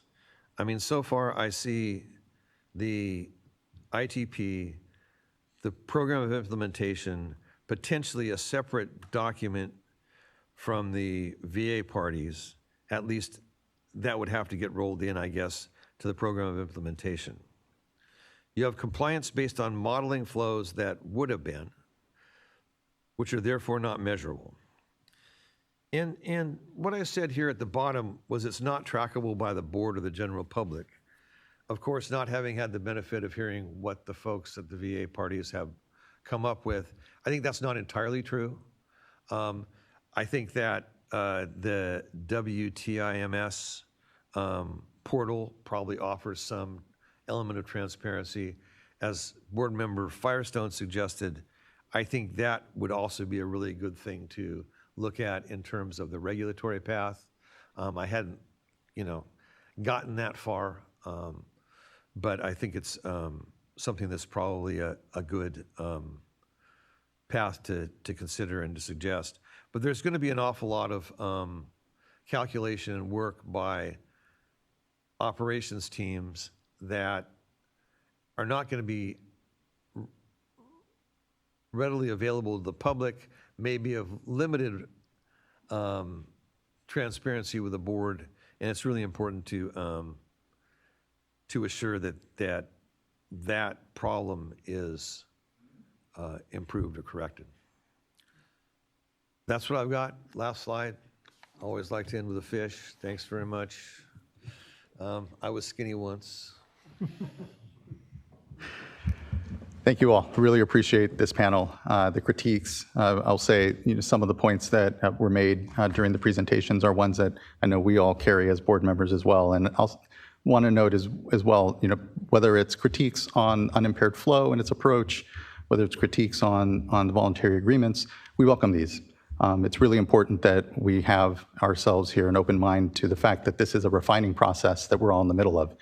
What gives me some actual hope actually is the fact that what I continue to hear, whether it was through this panel or some of the previous panels, is a desire for a lot more detail and detail in a space of incredible complexity as this watershed is concerned.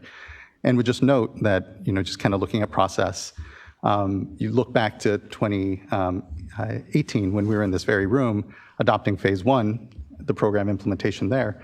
And we actually have a lot more detail now as we adopt this program of implementation than on the lower San Joaquin here on the Sacramento Delta.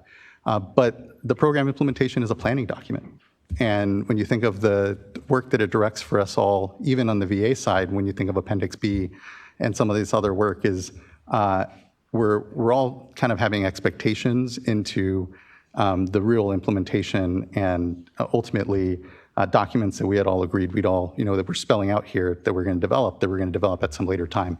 But I think it's so important that we actually start to be really working on those now because they answer a lot of the questions that do come up when it comes to implementability and how we would manage this system, very complex system, with these two pathways moving forward. So just a general note, I think, we kind of, our expectations have surpassed where we are somewhat in this discussion and what we're developing here and adopting in a program implementation. And I think that's actually a good thing and a sign of how folks want to get to, what is a detail in Appendix B? What's the methodology that the board is going to use to protect flows through the system? How do we maintain consistency with water rights across it?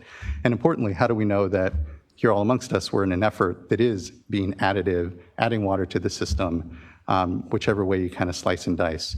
And I'll say when it comes to the agreement parties and what they've constructed based off of existing regulatory requirements, what's out there on FERC, D1641, ESA, everything that we've been highlighting here, I can see that the natural impulse to say, well, let's then add. Now, how do you add to that?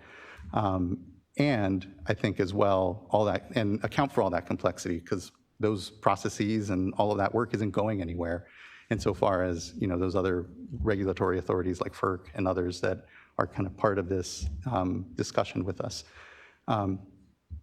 So, I can understand that sort of impulse and the complexities in the sort of accounting, which we're here been talking about this day, that it introduces.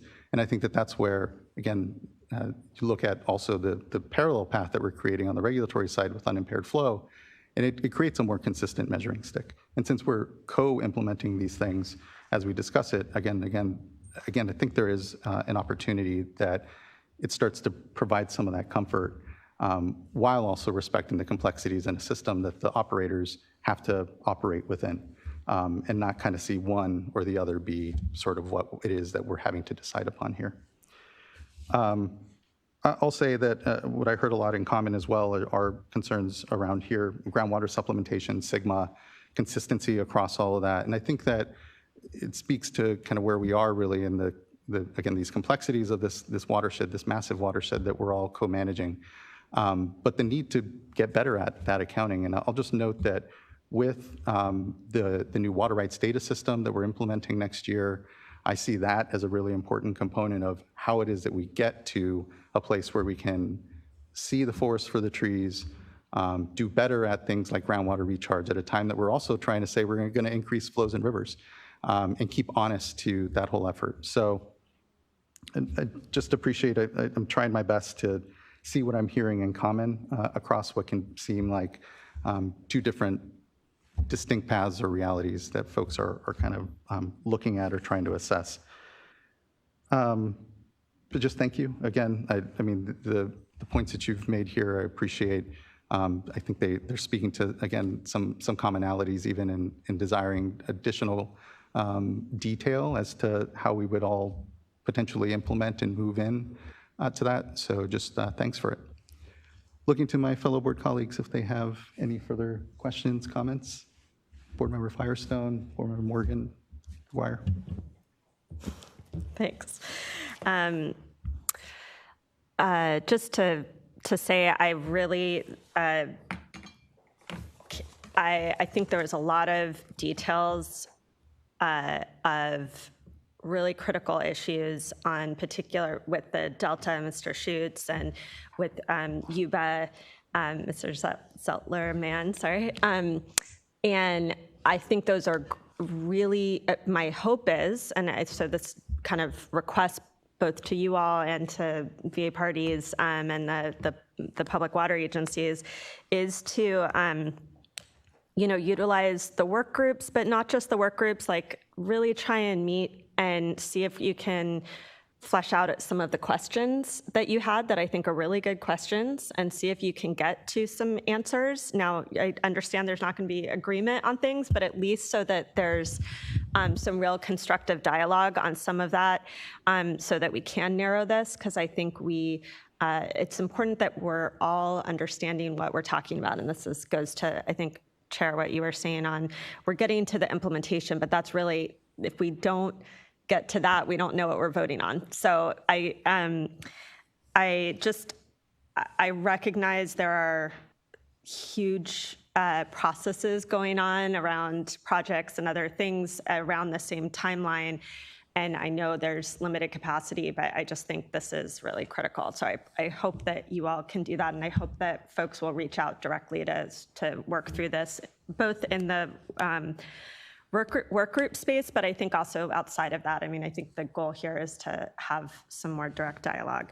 That said, I want to spend time on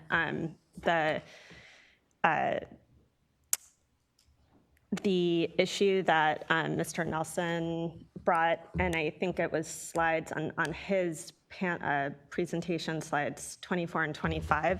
I want to say that I think your visual was really, really helpful. And I really appreciate, this is so complex, and I have to say my brain hurts, there's so much expertise and complexity in this system, but I do feel like for me as a decision maker, there is a question of, are the VAs enough? Is there adequacy? Are the regulatory, or the unimpaired flow levels too impactful? There's those questions, but there's a baseline question on, are we making things better? And I have to have that. If I need certainty that anything we're adopting is making things better. And I think that your slides 24 and 25 help highlight what, I think they tee up the topic that we're going to, one of the topics we're talking about on the 23rd, alternative 6A. But so without getting into all of that, it's a preview of that. But I think for the topics that we have here today, if we can talk a little bit about, are there things we can do within the accounting or structure that help make sure that we really are making, that this will be more water that the fish will see than we currently have as things are crashing with under the VA scenario, because this is so complex. So I don't know if it's, well, I don't know that we need to have them up, but I would like, I guess, two questions. One is, are there, I don't know if you're also presenting on the 23rd on this, but yeah, so are there things relevant to accounting that we could do? What I heard from the VA parties was, Appendix B is trying to have a clear baseline that we're all working from and not change over the course of the VAs unless there's a transparent process to do that. And one of the questions is what that process would be. But I guess, so I would like to hear from you if there's some ideas on, what might be ways that we could address that issue within the accounting side. A couple of, I have to say I struggle with that because the VAs face, and I've said this at our last, at your last hearing that I spoke at, there's nothing wrong with voluntary agreements across the board. There's been discussion of the San Joaquin River Settlement Agreement. I was at an NRDC where we negotiated that. Most of the NGOs at this table and our other peers have participated in voluntary agreements. This is by more than an order of magnitude more complex than any voluntary agreement anyone in this room has ever attempted. So there are enormous challenges, and I have to say we struggle with to what extent we should engage on trying to improve the mechanisms in this room when the in the VA process, when our community was frozen out of the room, when the deal about new water was struck. I really struggle with how much time we're going to spend doing that. That said, you face some real challenges to try to make this work, just from an overall perspective. First is, and we discovered this painfully on the San Joaquin River settlement discussions, where we work with the folks at Friant, and we learned over time that they understand. We learned this with the CVPIA, we learned this with the environmental water account. The project operators are really capable. They understand the operations of their project far better than I do, far better, I suspect, than your staff does. The idea that the board is going to be able to aggressively monitor the development of these reference flows on all of the VA parties today, not to mention the folks who would like to become new VA parties. I'm very skeptical that the board will have the staff resources to actually scrutinize and reject plans that are not adequate and make sure they get done properly, and to do it fast enough to protect the environment in a real world way. I'm very skeptical of that. But that's one of those challenges. It probably means staffing up substantially in order to monitor every single one of these operating plans on every single one of these rivers. Another challenge, the board could decide to try to lock in existing flows, but existing reference flows. But what that would mean is that the board would have to adopt a backstop for all of those other requirements. For example, if CISA requirements changed, if ESA requirements changed, if new storage, conveyance, demands come online, the board would have to have some sort of a mechanism to make sure that those reference flows don't change. I'm not sure how you'd go about doing that. Each of these rivers is different. The plumbing is different, the demands are different, the environmental conditions are different. But trying to do battle on each one of those to make sure that those reference flows are first remain intact and that don't slowly erode over time, and second, that they're appropriately and accurately accounted for, man, those are really difficult challenges.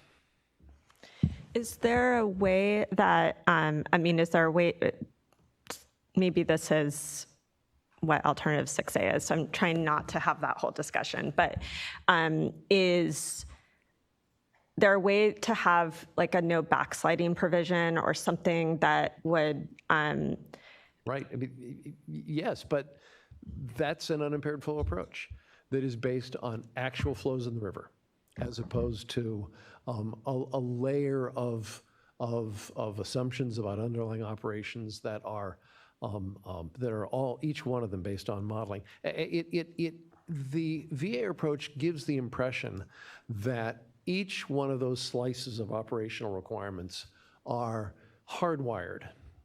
That, you've got your flood requirements, and you've got your deliveries, and you've got your storage and demand and temperature protection and so forth, and that each one of those is hardwired in a way that means that the projects are almost on autopilot, and that you can just add these additional VA flows to that. But you heard from Molly White earlier today that in some certain times a year, the projects meet every day to discuss operations, because the operations of these projects are really complex. So in order to make sure that new water is on top of that, the water board is going to have to be tracking that process every single day to make sure that that VA water is appropriately accounted for in those daily operations discussions. That's a really difficult task. Thanks. And I guess I wanted to see if staff have any thoughts on this, if you don't, it's fine. It's okay, you don't have to.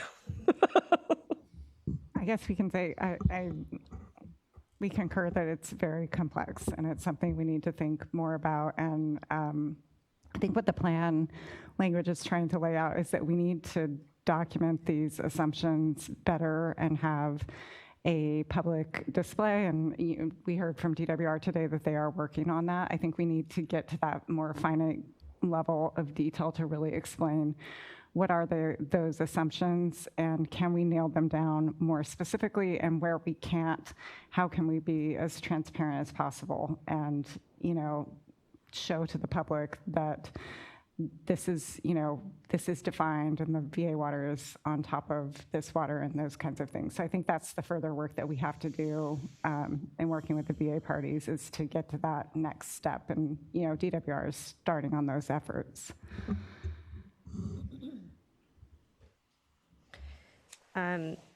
Well, I'll stop there. We have so many comments, so that's really helpful. But I appreciate the visual also of these slides. I think that's really helpful. And I just would welcome to, if there's a different understanding of this, and, I think this will probably come up in the next workshop on the 23rd. But I do think it's a critical issue that we all want to see more water, not less. And so look forward to getting comments and folks engaging on this. Thanks. Thank you, Board Member. Board Member Morgan.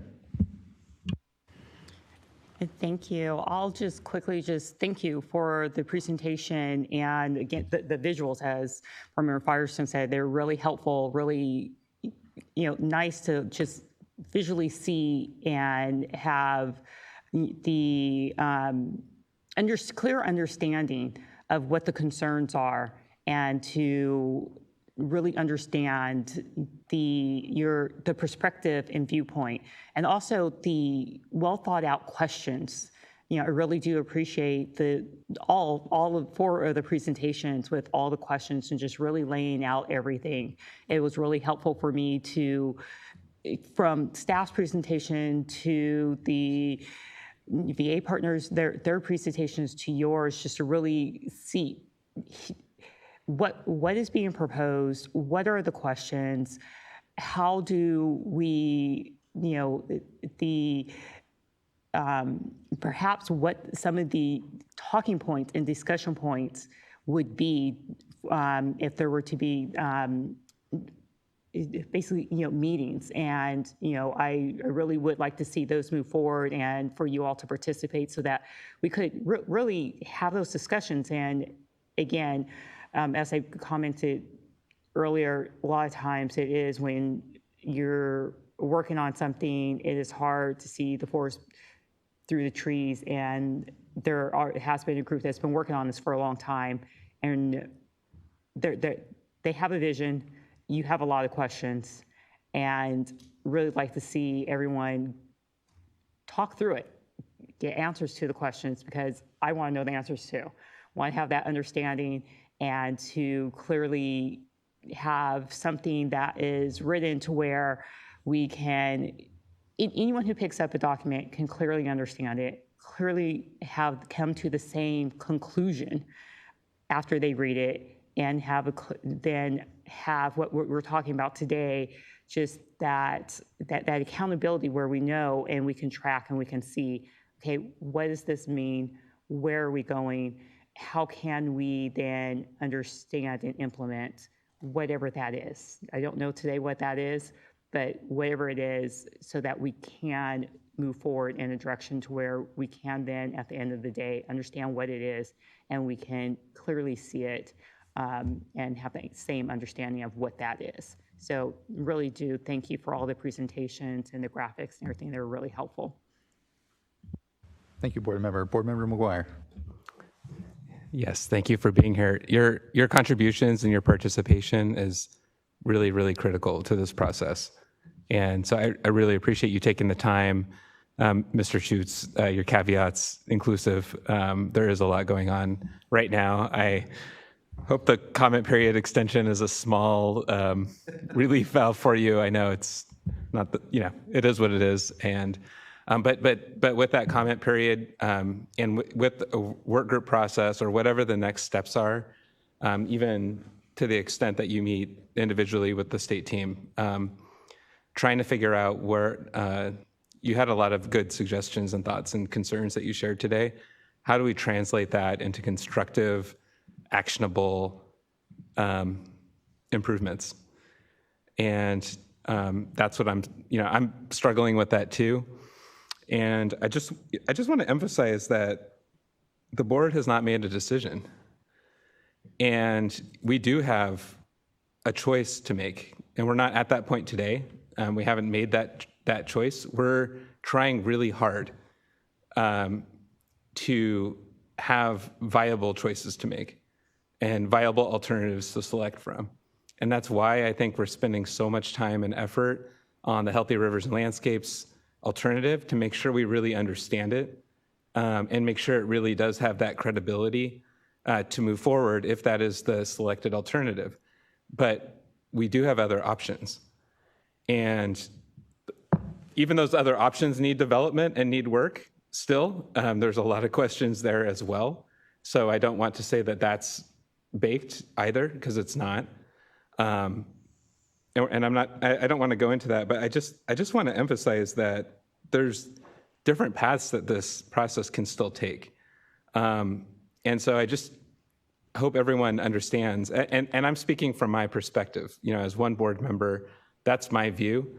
At the end of the day, the promise of the voluntary agreements is that there's a chunk of water and a chunk of habitat and a governance across the watershed that will help test different scientific hypotheses to see, can we do better with these resources? So fundamental to that is that those resources are there to test.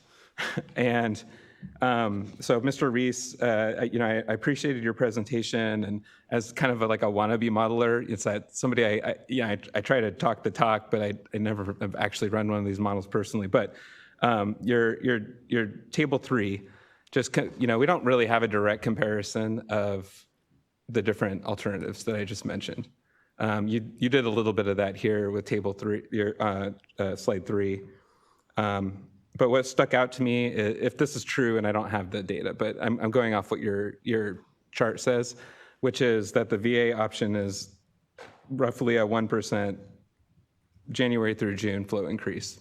That's just what it says there. So if that's the case, it just becomes all that much more incredibly important to ensure that whatever that increment of flow is, if it's 1% or if it's some other percent, it's not a huge percentage. Right, so it's really about ensuring that we have tools and measures in place. So everything we've talked about so far today, to help confirm that 1%, that small amount, is in fact real. And so it just goes to my earlier comments and concerns, and I think a lot of what I'm hearing today from the NGO panel. And I know there's a lot of work here ahead. I know there's documents that are still in development, but I just wanted to say that truly, like, that is what I'm hoping to understand myself, is how much can we have confidence through the different tools and mechanisms and all of this and accountability that whatever alternative is selected here is going to come to fruition. And so I just wanted to share some thoughts on that. I know it's not directly the item, but that's really what has been something I've been thinking about quite a bit today and in the recent years, and just wanted to share a little bit. But thank you for being here. Yeah, and I just want to clarify that 1% is a 1 percentage point. So if you, and this is easy to get wrong, so I want to make it clear. If you look at the percent of unimpaired of each of those alternatives, the VA is 1% more, 1% higher than the baseline in terms of percent of unimpaired flow. So it's not that there's 1% more water, it's the change from the baseline in percent of unimpaired.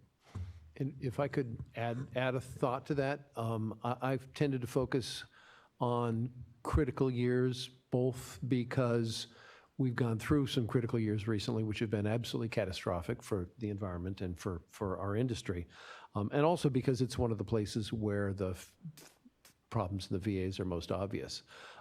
Because on many Central Valley rivers, and including the 4 streams you heard from today, the 4 potential VA participants you heard from today, there'd be no new unimpaired, 0 improvements in unimpaired flows.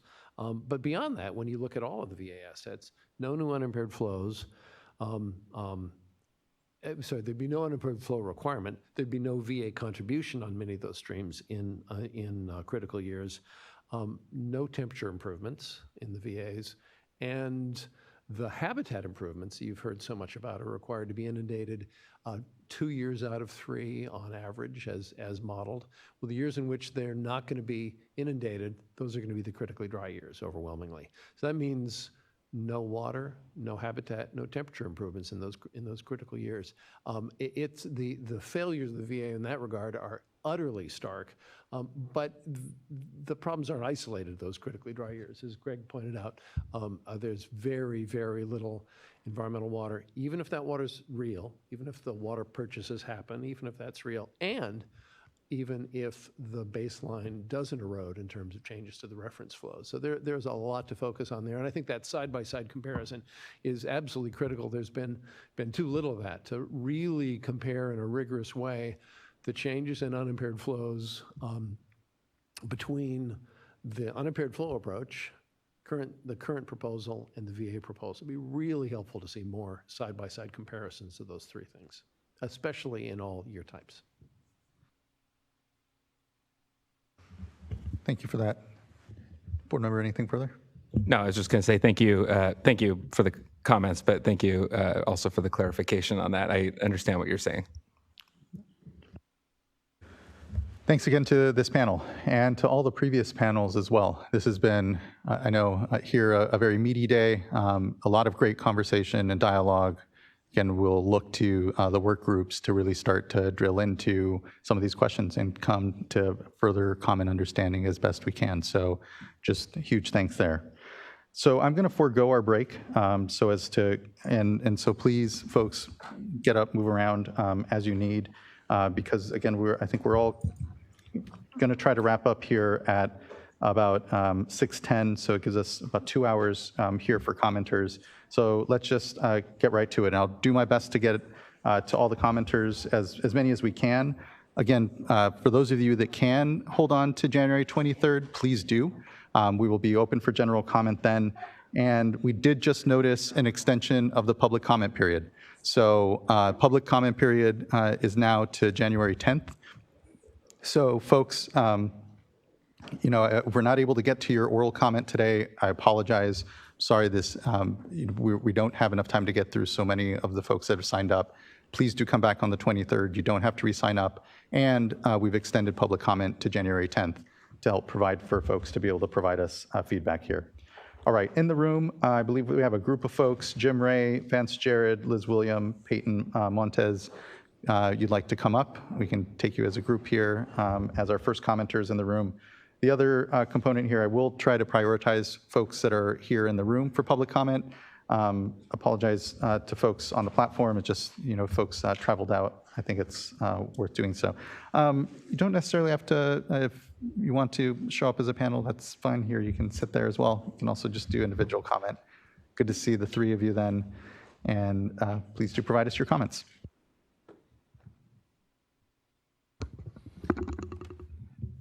I guess I will start. Thank you for the opportunity to make comments on the topic today. We, the four of us, one of our speakers is online, so we'll go to her when maybe the three of us have concluded our comments. But okay, and to confirm, you know, you'll each get 3 minutes, and then so collectively, that's what okay. I'll peg you all at. Watch Thank you. The time carefully, because I think we can be brief. Thank you. We represent members of the Sacramento Water Forum, which is a collaborative organization here in Sacramento that focuses on the American River watershed, and have worked collaboratively since 1992, and have developed an agreement after 7 years of negotiations with environmentalists and public members and water purveyors. We represent the business interest in that organization, and what we want to emphasize to you is, and hearing today the openness to maybe a hybrid approach, the American River's gone through this process of the detailed analysis of developing a flow regime that is a balance between the environment, fisheries, and the need for diversions for people. And so we're urging you to leave that option open and allow the American River, who's done all that hard work, to be able to utilize the voluntary, because we know it will be additive to the baseline flows. So that's our principal message. But, you know, and I'll forego most of my comments just so that we can, you know, save your time. But we think the Healthy Rivers approach is a superior approach, in particular in the American River, because of all the work that's been done, and it's been implemented in cooperation voluntarily by the U.S. Bureau of Reclamation in terms of releases. And so we're here to support the Healthy Rivers and Landscapes approach, particularly to the American River. So our next speaker is Peyton Montez, and I'll let him introduce himself. Thank you. Hello, Chair Esquivel, members of the board. I'm going to give my comments more just verbatim as they're written, just for the sake of time. But my name's Peyton Montez, and I'm here on behalf of the Associated General Contractors of California. We're an organization that is currently a participating member organization with the Sacramento Water Forum, as Jim mentioned. We represent approximately 900 contractor and associate members throughout the state, and we request this board reject the flow approach as proposed under the current draft water quality control plan and urge this body to adopt the Healthy Rivers and Landscapes approach, formerly known as the voluntary agreements. We believe at AGC that the construction industry is vital to the success and sustainability of California, its economy, environment, and standard of living. Our industry plays and will continue to play a vital role in addressing the existing housing crisis in the construction of new units, building the infrastructure necessary for the state to achieve its declared climate goals, and providing good paying jobs in the process. However, none of these objectives are viable unless there exists a readily available and steady supply of water. The flow approach, as presently outlined, would reduce the available water supply in the greater Sacramento region via Folsom Reservoir by as much as 168,000 acre feet in an average year, approximately 10% of current demand. This would have a direct negative impact on the region's economic trajectory and place an unnecessarily high burden on varying stakeholders in an already precarious situation. Through a collaborative process guided by the Sacramento Water Forum, local water purveyors in the Sacramento region have already developed a superior framework that effectively balances needed water supply in cooperation with the Bureau of Reclamation, benefits to local fisheries, and safeguards local environmental interests in the process. Additionally, the flow approach, as currently written, is suggested to rely more heavily on groundwater sources, and as was discussed today, groundwater sources and supplies are already spread as thin as it is, and the negative consequences of over-reliance on groundwater have been extensively documented across the Central Valley. As an alternative, the Sacramento region has been effectively managing groundwater basins through a conjunctive use and pursuing the establishment of federally recognized groundwater banks, or a federally recognized groundwater bank. On behalf of the Associated General Contractors of California, please reject the flow approach in favor of the Healthy Rivers and Landscapes approach for the Bay Delta Plan. It is consequential that we do not compromise the reliability and certainty of our region's water supply and the health of the precious waterways. We appreciate your opportunity to engage on this issue and look forward to continuing conversations in the future. Thank you. Thank you as well. Good afternoon, everybody. Oh, is that working? Yeah, awesome. Vance Gerard with the North State Building Industry Association. We represent more than 500 member companies in the home building industry here in Northern California, primarily focused our efforts here in the 6-county Sacramento region. Thank you for the opportunity to speak today. I'd like to begin by acknowledging the importance of balancing the environmental needs of our region with the urgent need to address the housing crisis. Both are essential to creating sustainable, thriving communities for the future. I also want to highlight that new homes are more water efficient than ever before. Builders are using advanced technologies and sustainable practices to significantly reduce water usage compared to older housing stock. But even with these innovations, a reliable water supply is critical to support economic development, create jobs, and meet the growing demand for housing, which is critical in our region. Without it, we risk stalling progress, increasing costs, and worsening the housing shortage. That's why I'm here to ask the board to support the Healthy Rivers and Landscapes approach, also known as the Voluntary Agreement Pathway. The approach provides a balanced, collaborative solution that ensures water is managed efficiently and effectively, benefiting both the environment and our communities. It's also important to underscore the critical role of the American River. A healthy river system is vital to ecological goals while also enhancing the quality of life in our neighborhoods and supporting sustainable housing growth. The VA pathway brings all stakeholders to the table to ensure that happens. The unimpaired flow method is slow, rigid, and risks holding back critical water management solutions. The VA pathway, on the other hand, offers a faster, more flexible alternative that delivers measurable benefits to both the environment and industries like housing. In short, the VA pathway represents a forward-thinking approach to water management that ensures we can meet the demand for residents while protecting our natural resources. I urge the board to support the pathway as a critical step toward addressing both our housing and environmental challenges. Thank you. Thank you, Mr. Gerard. Mr. Moulton. Be invited to unmute.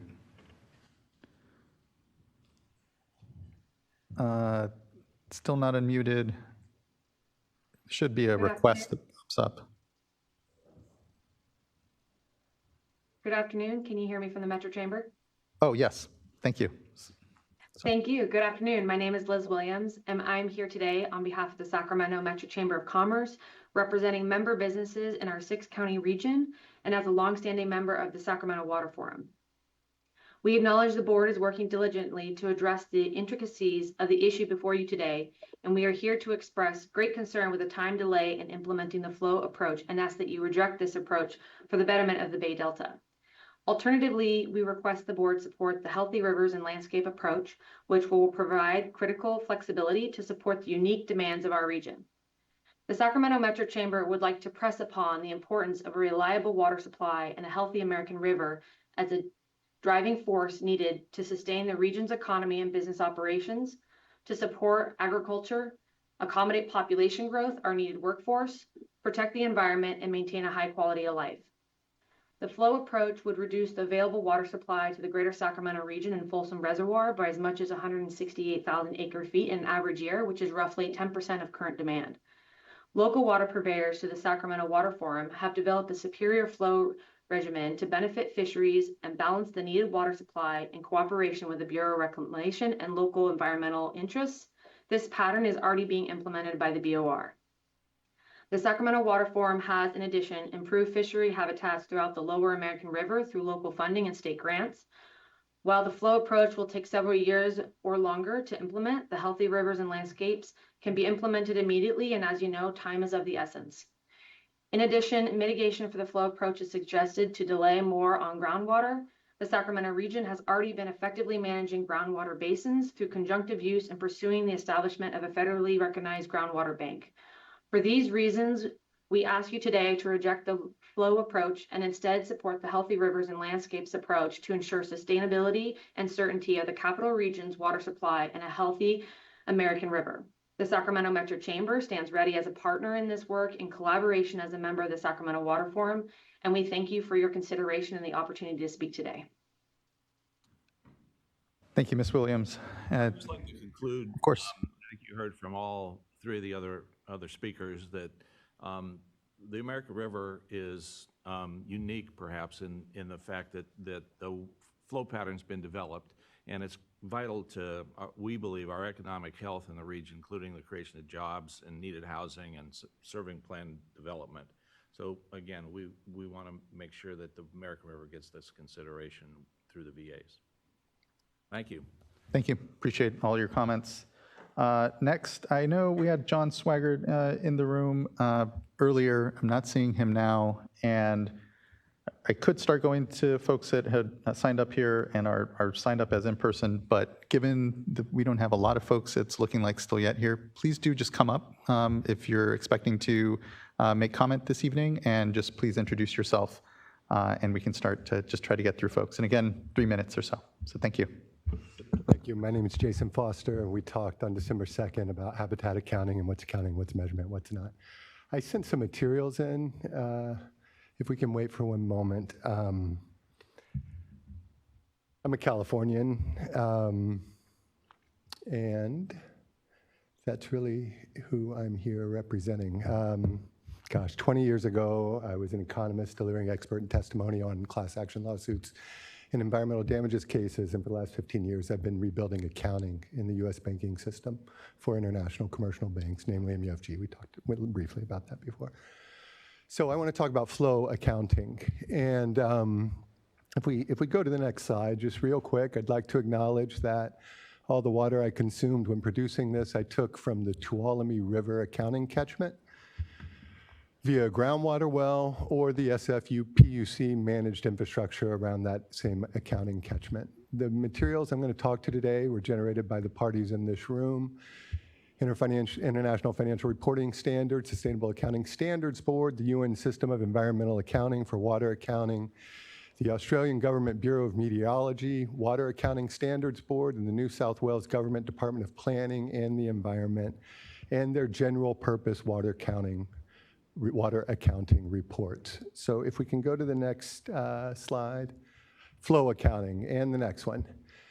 So today, I want to further common expectations. A lot of discussion has been around transparency and enforcement, but other components of good accounting is confidence building, trust. decision pertinent information, and comparability. So what I'd like to do is build our common expectations for this to deliver all of that. So first, I'm going to go through my initial interpretation of the requirements, very consistent with the first presentation we had here today. The flow accounting concepts outlined by the VA parties and my perspective on those. And then real quickly give you an intro into what another state has done halfway around the world. And then the appendix includes a bunch of examples from those as well. So I'll move quick. I only have 1 minute. Let's go to the next slide. So this was run through this morning. These are the requirements that are listed in the October 24th, everything from land use and groundwater to segmentations of VA flows by VA. We went over this list earlier, the initial group did, and that's wonderful. So if we can go to the next slide, just confirming we're on the same page. The VA strategy in the staff plan said, essentially, we're going to do what our strategy is to do, and we're going to defend it. And it turns out in the updates up till October in the accounting strategy that was published online, that is exactly what they've done. However, that doesn't meet the requirements that were on the prior page. And what they've done doesn't really align with the standards that are out there. The details around that, some details are on this page, but let's skip to the next page. So 4,600, page 4,664 of 5808 was a term sheet flow conceptual measurement approaches and high-level action plans that are not accounting protocols. We are clearly willing to do the work, but we need to get more out of it. So the next page, so to the right is a flow diagram under the UN's water accounting framework. You can see from evapotranspiration to rainfall into groundwater, soil water, surface water, flows into what municipalities and ag and industries use. The framework is established. It works. The account structures are there.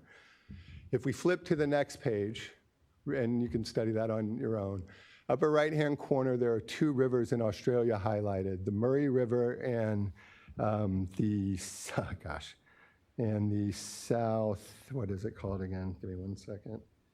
The South Lachlan River, I think. Southern Lachlan River, catchment.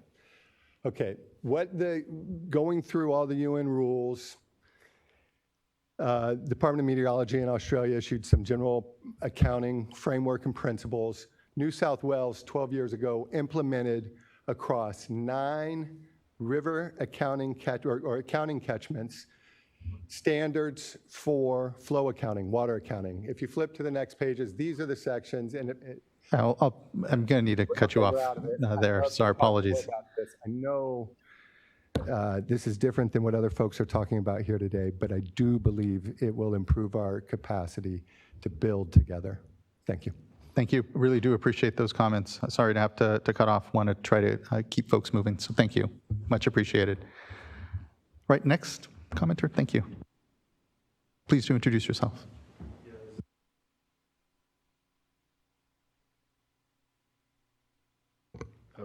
All right. Good afternoon, Chairman Esquivel, Vice Chair Diadamo, and board members. My name is Pat New. I'm here today representing Pacific Gas and Electric Company. I did request an extra minute or two. I will try to speak as quickly as possible and stay within 3 minutes or plus or minus. PG&E appreciates this opportunity to provide comments on the draft Bay Delta Water Quality Control Plan. Further, PG&E thanks this board for its role in updating the Bay Delta Plan and all efforts to protect beneficial uses and uses of water. Although many people are familiar with PG&E as an electric and gas utility company, many are unfamiliar with our role as a water user. PG&E owns and operates extensive networks of reservoirs, powerhouses, and conveyance facilities on 9 tributaries of the Bay Delta watershed for hydroelectric power generation. These projects are comprised of 200 water rights, 54 reservoirs, and 55 powerhouses. Altogether, PG&E facilities in the Bay Delta watershed yield 8,800 gigawatt hours of average annual generation.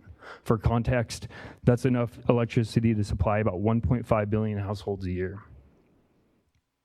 In addition to power generation, PG&E also delivers in excess of 250,000 acre-feet of water annually to various agriculture, domestic, and municipal users through wholesale and retail arrangements.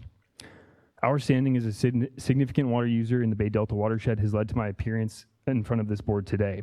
The purpose of these comments is to provide meaningful and constructive insights on potential impacts to us as a water user as a result of the updates to the draft Bay Delta plan. We would welcome continued collaboration with this board and supporting staff going forward. With that, I would like to provide the following 4 comments. First, on the proposed use of curtailments. PG&E recommends that the Water Board develop the proposed curtailment methodology to determine water availability prior to adoption. Further, PG&E would request a historical analysis be conducted to determine the location, frequency, and extent of curtailments over recent history to provide water users an understanding of the impact that proposed curtailments would have. PG&E relies on the ability to store water during winter and spring for later use in summer and fall to meet peak grid demands. Impacts to our ability to store water will impact our ability to meet generation demand using carbon-free hydroelectric generation. Second, related to demand data for advising curtailments. PG&E requests clarification on how the Water Board intends to obtain demand data for use in water availability methodology. Any foreseen enhanced reporting requirements should be outlined in the draft Bay Delta plan. Third, specific to adaptive management. Table 6 within the draft Bay Delta plan, reservoirs subject to adaptive management, only identifies a few select rim reservoirs within the Bay Delta watershed. PG&E would urge the Water Board to consider the water supply benefits provided by all reservoirs in the state when applying adaptive management. Reservoirs higher in the watershed provide meaningful water storage and in many cases are responsible for maintaining summertime flows to lower rim reservoirs and maintaining fisheries and streams that would otherwise be dry. And finally, PG&E would request additional information be provided on the flow shaping alternative. Before closing, I would like to provide an update on PG&E as a water user relative to the Healthy Rivers and Landscapes agreements. Despite our standing as a water user, PG&E has not been involved in the initial development of the HRLA. It is our understanding we will be included as a covered entity on the American and Mokelumne Rivers through the HRLA and are engaged in conversations with additional entities about inclusion as covered entities under the Sacramento and Feather River agreements. PG&E will provide additional and extended comments in a forthcoming letter. With that, I thank you for hearing our comments. Your time is appreciated, and I'd be happy to answer any immediate questions from board members or staff. Thank you. Really appreciate those comments. Thanks for coming in close here within time. I know we're trying to cover a lot and just look forward to further discussion. So thank you. Much appreciated. Is there anyone else in the room looking to speak? Please do come up. And anyone else, please move up and we can begin to go quicker here. So thank you. Good afternoon, Chair Esquivel and members of the board. My name is Kevin Padway, and I'm a water resources planner with Zone 7 Water Agency. Zone 7 Water Agency is the wholesale potable water supplier to the cities of Livermore, Pleasanton, Dublin, and a portion of San Ramon. We also provide untreated water supply to approximately 3,500 acres of agriculture.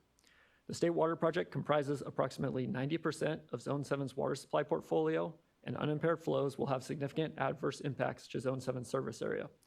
The service area has a population in excess of 270,000 residents and an assessed property value of $343 billion and is a thriving major economy. The 55% unimpaired flow proposal is modeled to reduce Zone 7's State Water Project water supplies by 28% on average. When broken out by water year type, the reductions are 26% in critical years and 47% in dry years. Again, the State Water Project is 90% of our water supply portfolio. And these are substantial reductions which will impair our ability to provide reliable and affordable water supplies to our region. It will also have unintended negative consequences. For example, the Livermore wine region, which is Zone 7's main agricultural demand, saw approximately 416,000 visitors in 2022 and generated an estimated $2.4 billion in annual economic activity. The unreliable water supplies from unimpaired flows risks the crop production of these vineyards, which would pose significant socioeconomic impacts to our community and businesses. And this is just one of the industries that we serve water to. Unimpaired flows would also create a compounding effect to the other water supply challenges Zone 7 faces. Our local groundwater basin is designated medium priority, and Zone 7 only receives on average 53% of its contractual amount from the State Water Project. To make matters worse, State Water Project deliveries are expected to decrease by an additional 23% over the next 20 years due to climate change, and that is before unimpaired flows would be factored in. Moreover, PFAS has impacted our local groundwater supplies, limiting operations and requiring significant capital investments in treatment. Zone 7 also faces water supply challenges with existing water storage projects. Zone 7 has over 100,000 acre-feet stored in water banks in the Curd subbasin. However, the recent draft staff report makes recovery of these supplies and the future of in-lieu water banking unpredictable in terms of SGMA compliance. Additionally, Alternative 6A threatens both Sites Reservoir and the Delta Conveyance Project, which are future projects being pursued by Zone 7. In summary, Zone 7 already faces several significant water supply challenges without unimpaired flows.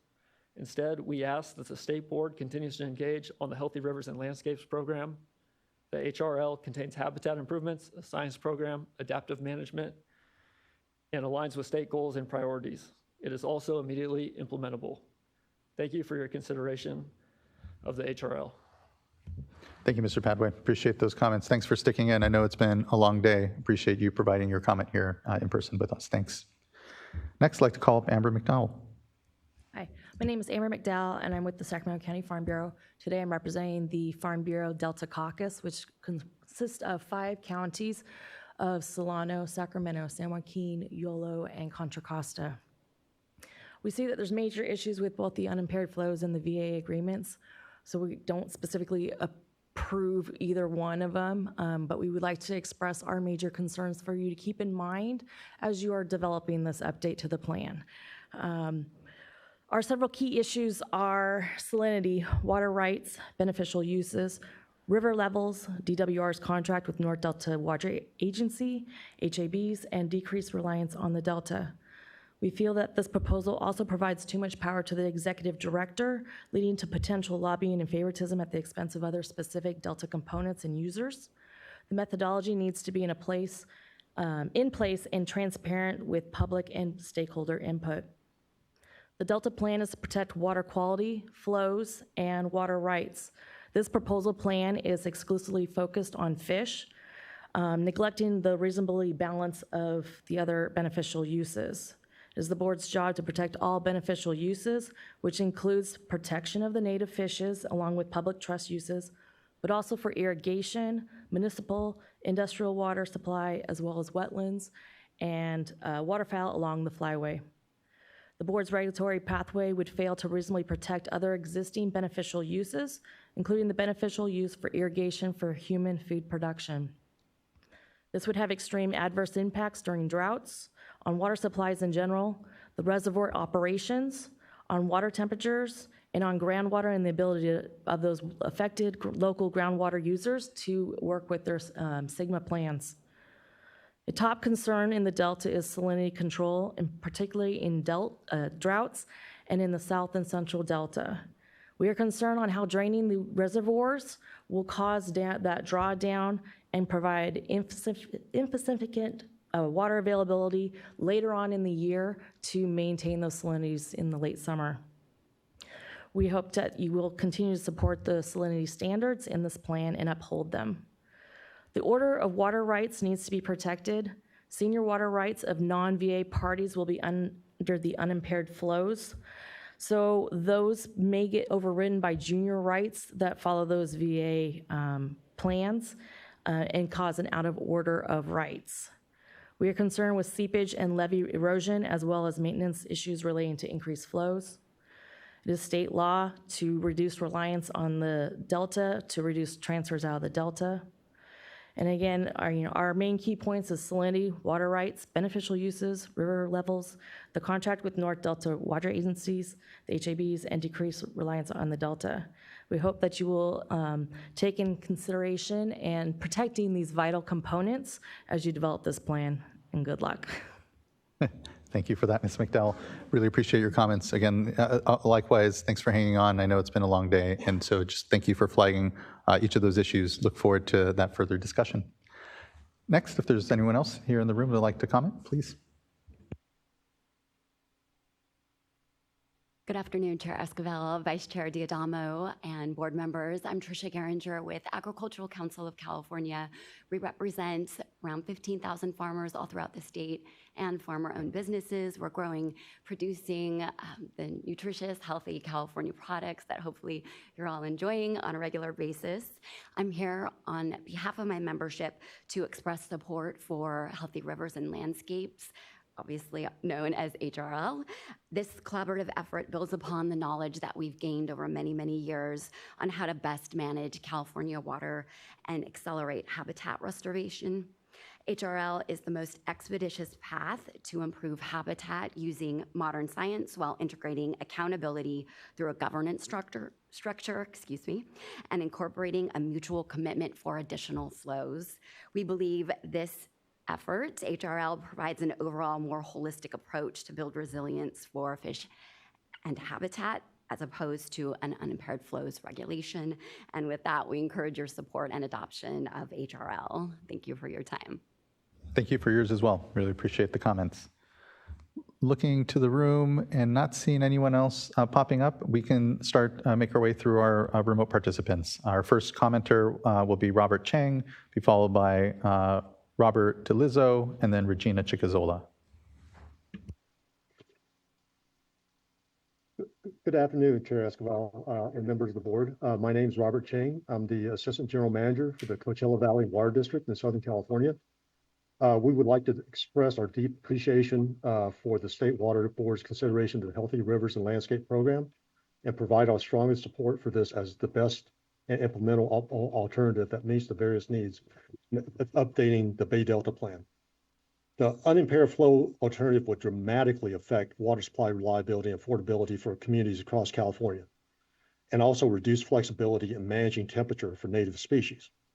Many peer-reviewed scientific studies have been conducted since the current plan was implemented that offers alternatives of flow-only actions for enhancing survival of vulnerable species.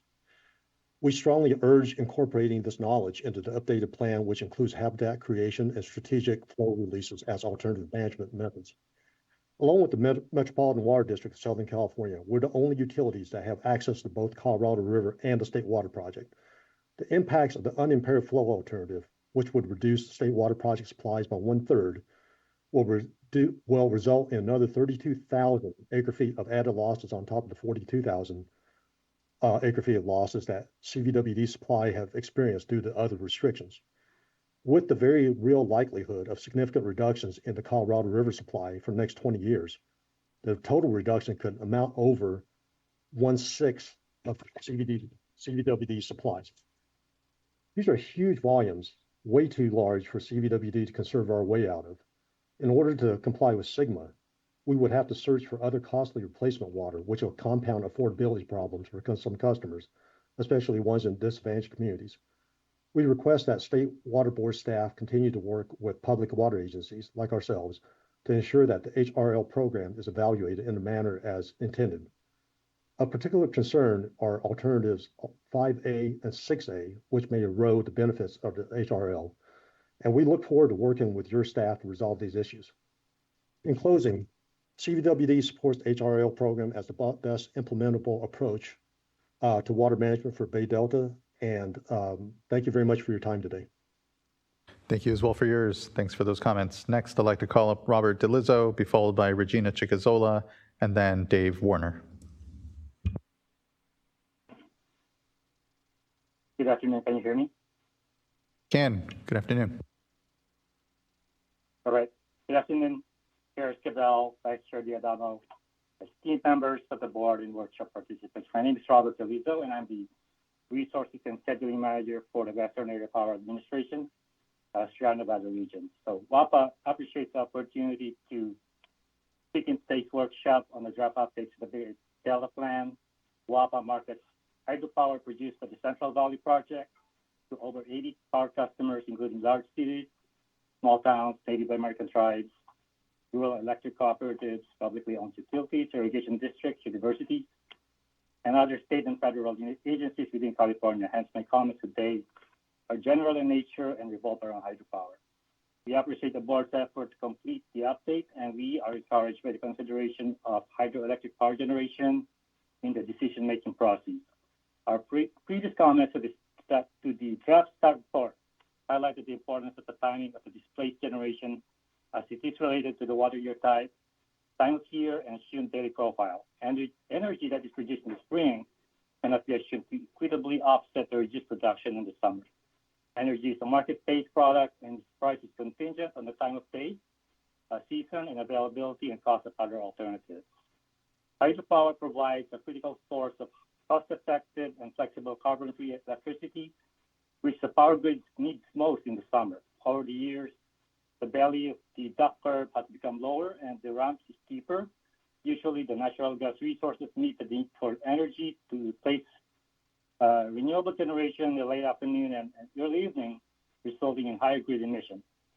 As a flexible resource, hydropower contributes greatly to balancing the grid and maintaining reliability when it is available during steep ramps and peak system demands. Power customers depend on the CVP power generation for consistent and dispatchable supply of carbon-free energy, particularly during heightened demand, which is also when the cost of energy is highest.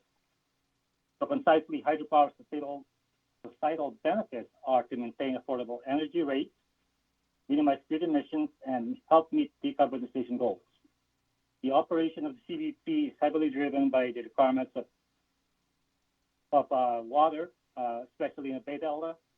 Hence, WAPA is a stakeholder in the Bay Delta plan and is interested to see the value of CVP hydropower generation and the impact of grid emissions are thoroughly considered in unimpaired flow requirements. We noted that the program of implementation does not appear to provide the information needed to determine how the impacts of unimpaired flows would be mitigated or considered as they relate to hydropower.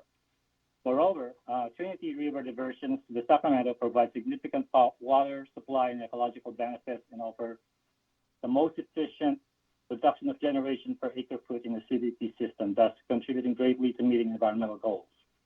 The tie-in between the CRD and the Sacramento River should be thoroughly considered so that a holistic analysis where benefits and risks to environmental and social justice, as well as power and water interests are all weighed together, used to make the best decision for the updates of the Bay Delta plan.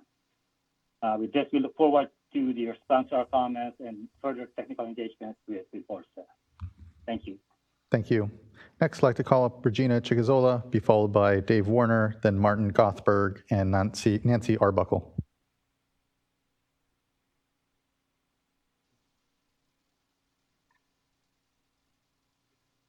Hello, can you hear me? We can. Thank you.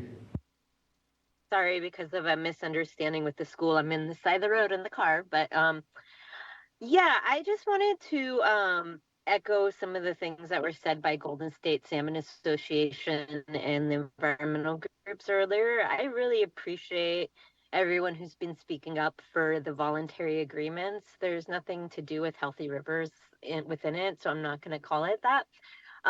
You know, and I understand the want and need for consensus, but these processes have been going on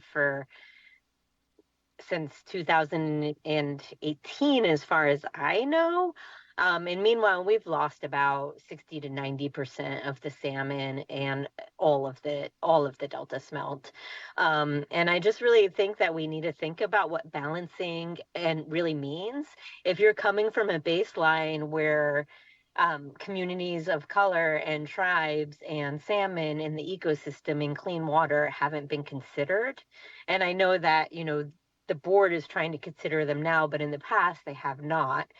Then, and you're talking about compromise and balances, like we've compromised so much.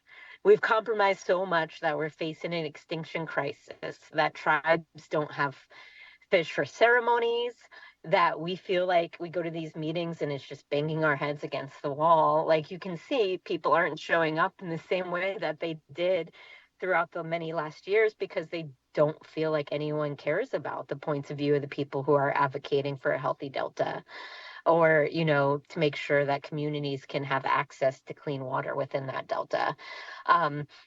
of course, I want to make sure that all of the cities have access to water, but in the end, agriculture is going to have to use less water. It doesn't even matter if, the Delta Plan doesn't move forward and we just allow voluntary agreements that aren't going to do what we need to do. It's climate change is real. People are going to have to use less water, and ag takes the lion's share of the water.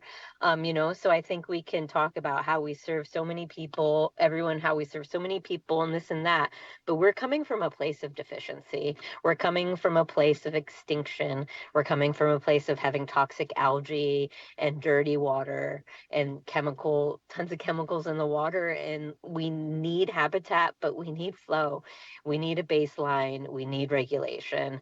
It cannot only be lots and lots of meetings and agreements. And, I think people should definitely continue to meet, and if agreements can hit those hard regulations, then that's wonderful, but in the end, I just want to say that, the job of the water board is not to make everyone happy.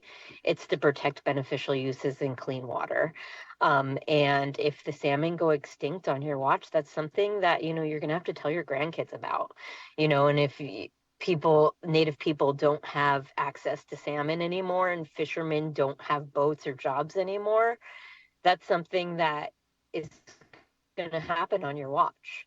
And, so we can say, oh, well, the people who don't want large scale salmon extinction and toxic water are NIMBYs, but they're not. They're environmental justice communities, and they're people who actually care about the continuation of having a delta that functions in clean water. So to listen to the outrageous insults on the concerns of the people who have been not listened to for so many years and locked out of rooms by people whose bottom line is money has just really hurt me after years of being in these meetings today. And it hurts me that my son is not going to go fishing, and he doesn't know what it's like. He's not going to know what it's like to have clean water, because if we don't take action now, and he won't be able to go out on fishing boats or to know his local fishermen. This is ways of life that are ending and have been ending while this process is going for thousands and thousands and thousands of people whose points of view have never been considered. And that's not NIMBYism, and that's environmental justice, and it's trying to make sure there's a future for life in the Delta. And that, there's an equal baseline for everyone. So anyway, I'm going to stop now because I don't want to go over my time, and I am very frustrated after a long day of feeling insulted, but I just want to say your job is to protect clean water. If there can be voluntary agreements that actually meet baseline flows, then great. But if not, then we shouldn't go forward with it. And that's my opinion. Not just my opinion, but that's, looking at the law and the responsibilities. Thank you. Have a good day. Bye. Thank you as well, Ms. Chicazola. As always, good to see you and acknowledge the frustration. And just thanks, really appreciate your voice here in this discussion and these decisions. Next, I'd like to call up Dave Warner, be followed by Martin Gothberg, then Nancy Arbuckle, and then Peter Dreckmeyer.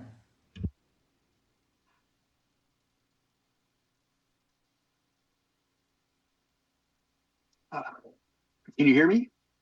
Can, thank you. Oh, good, cool. Hey, I'm Dave Warner, resident of Palo Alto. Thank you for your service. You all have quite the important job. What you're doing is vital for our rivers and Delta. Thank you for all the passion you put into it. The decisions you're weighing here, as you know, will impact generations. I've been around a while. I was in high school in Orange County when the State Water Project first delivered water to Southern California in 1973. Admittedly, I was not cognizant of your board being formed in 1967, but what a great thing, up there with the Coastal Commission and with the California Air Resources Board, CARB.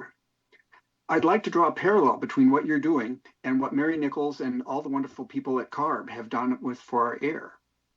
So many of us from my generation remember how bad the air was in Los Angeles, in the LA basin.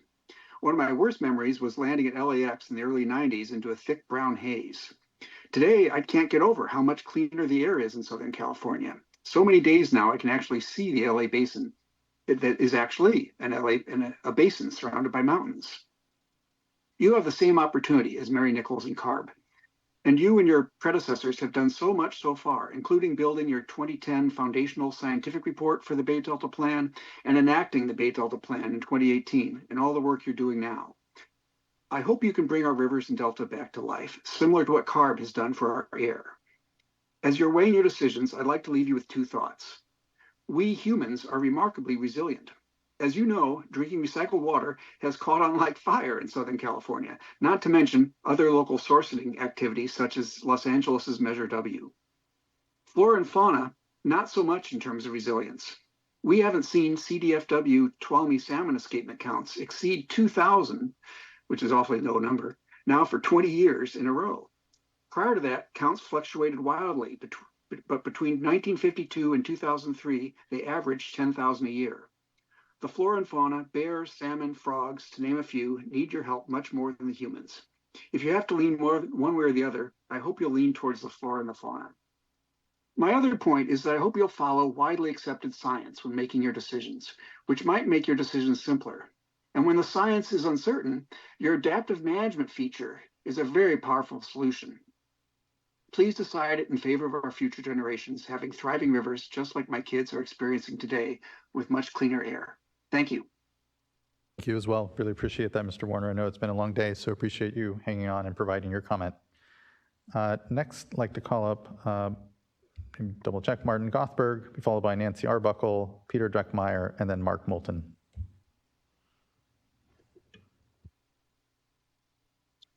Hi, thank you all for your time. My name is Martin Gothberg, and I live in Santa Clara. I have some general comments about the Bay Delta Plan Phase 2.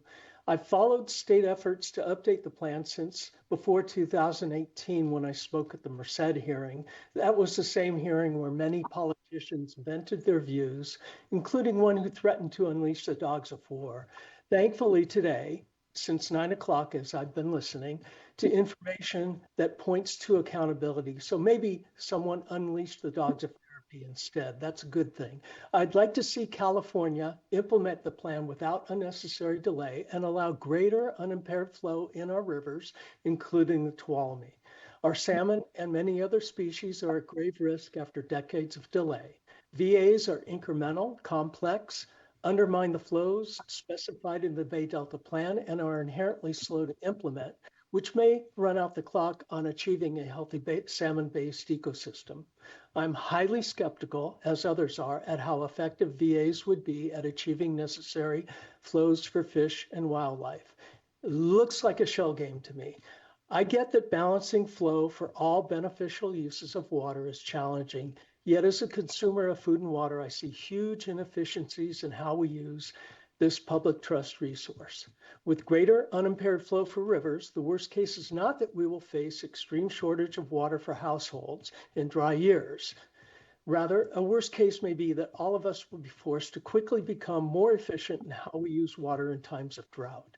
Lastly, I always like to remind everyone what I hope is obvious, that habitat restoration without floodplain inundation makes little difference to salmon and steelhead.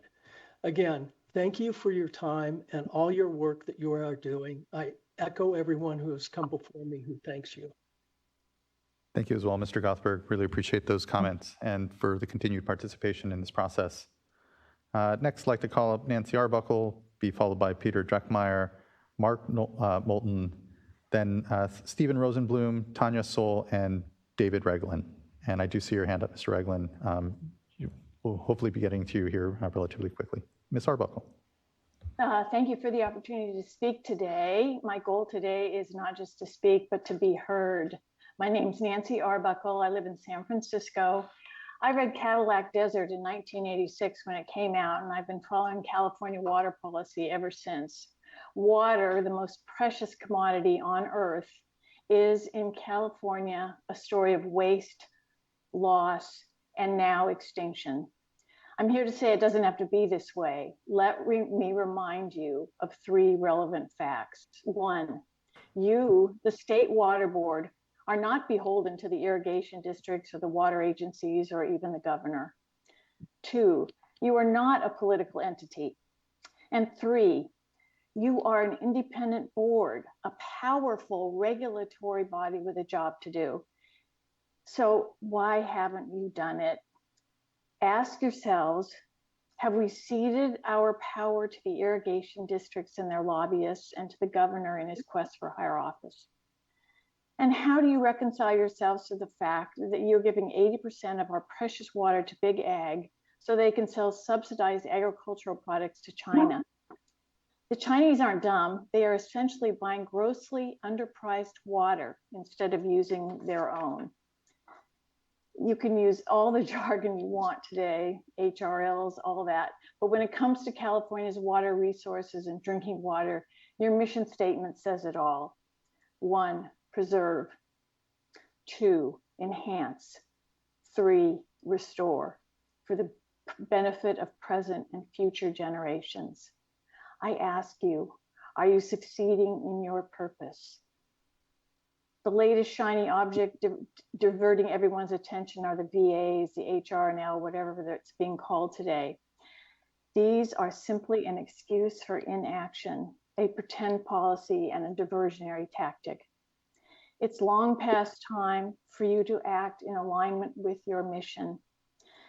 I'm asking you to do your job, and I will spell it out as others have done. Update the water quality control plan for the Bay Delta, finish what you started.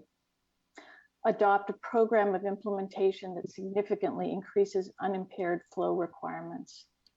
Monitor and enforce compliance. Thank you very much. Thank you as well. Much appreciated, Ms. Arbuckle. Next, I'd like to call up Peter Dreckmeyer, be followed by Mark Moulton, Stephen Rosenblum, Tanya Soul, and then David Reglin. Thank you, Chair Esquivel. Long day. And thank you all board members and staff. Peter Dreckmeyer, I'm the Policy Director for Tuolumne River Trust. I want to acknowledge that you have inherited a big challenge, to say the least, in part because previous boards weren't willing to make hard decisions. I hope this board will break that cycle and not just kick the can down the road, because we really are running out of time. I attended my first Bay Delta Plan hearing in 2013, 12 years ago. So water diverters have had 12 years, and actually a lot more time than that, to demonstrate they can implement real solutions for restoring ecosystems. Yet conditions have continued to get worse. Salmon fishing has been closed for the past 2 seasons, and we're waiting to see what will happen this year. It's imperative that the diverters be invested in real solutions and not just checking things off a list. The Bay Delta Plan, with biological goals and adaptive management, is the right approach. We face a tragedy of the commons of immense proportion. For decades, water diverters have taken what they could get away with, exceeding the carrying capacities of our waterways, and ecosystems have paid the price, and the natural resource debt will be passed on to future generations. Earth's biosphere is our ultimate infrastructure. The fact that it's in such dire straits doesn't bode well for the future of our species. The other species we're trying to protect and restore are the canaries in the coal mine. We owe it to future generations to give them a fighting chance. We'll soon have a president who wants to drill, drill, drill, and irrigate, irrigate, irrigate. There will be minimal checks and balances. Republican senators are feeling hard-pressed to reject even the worst of the least qualified nominees for cabinet member positions. To elect a somewhat decent majority leader, Republican senators needed to have a secret ballot so that Trump wouldn't know who to punish. I encourage you to ask yourselves, how would you vote on the Bay Delta Plan versus voluntary agreements if there were no risk of repercussions from the governor? Please base your decisions on facts and science and vote your conscience. I encourage you to make your top immediate priority being to flesh out the program of implementation for the Bay Delta Plan. Thank you very much for your time. Thank you as well, Mr. Dreckmeyer. Next, I'd like to call up Mark Moulton, then Stephen Rosenblum, Tanya Soul, David Reglin, Christopher Kroll, and then Stephen White.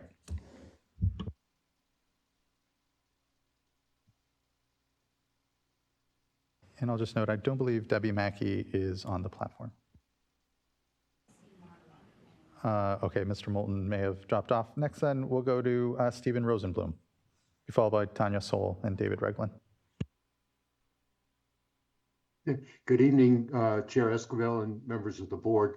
It's been a long day, and I'd like to thank you for the opportunity to speak. I'd like to echo some comments that people have said today. Under state and federal law, the board must set water quality standards and a program of implementation that protects the Bay Delta and the fish and wildlife it supports. Agriculture uses 80% of the water in our state, but only produces 10% of the state's GDP. The use of our scarce water by agriculture needs to be carefully evaluated to be sure that it's being used in the best way for all Californians.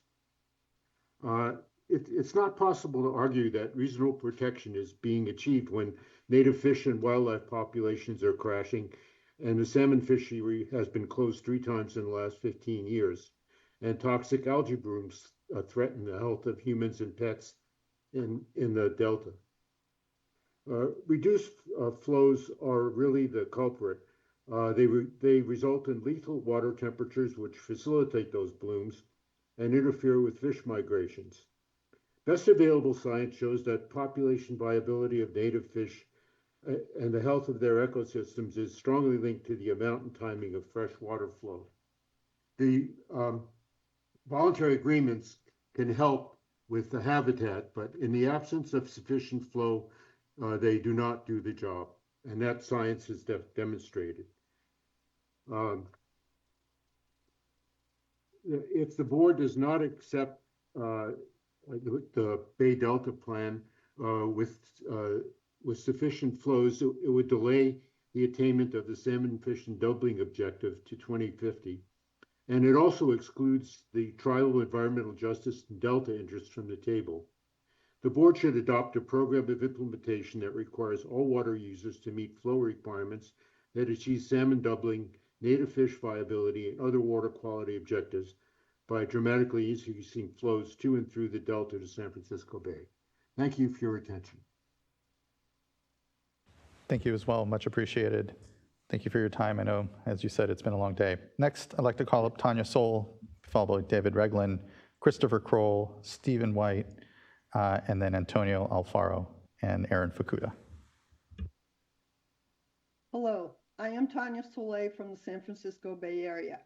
I am sorry that unlike in the past, I am unable to be in Sacramento to make my comments in person. Nonetheless, I am calling in because I strongly believe that the voluntary agreements will not, I repeat, will not be sufficient to protect California's ecosystem water needs. Because as I found out when I started attending these meetings, fresh water is not just necessary for humans, but also flora and fauna, basically entire ecosystems. Back then, I was actually annoyed at the focus on fish. I just could not understand it. I didn't really care about fish.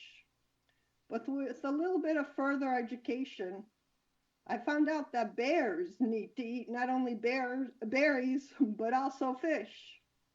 Today, I understand how critical fish are for ecosystem health.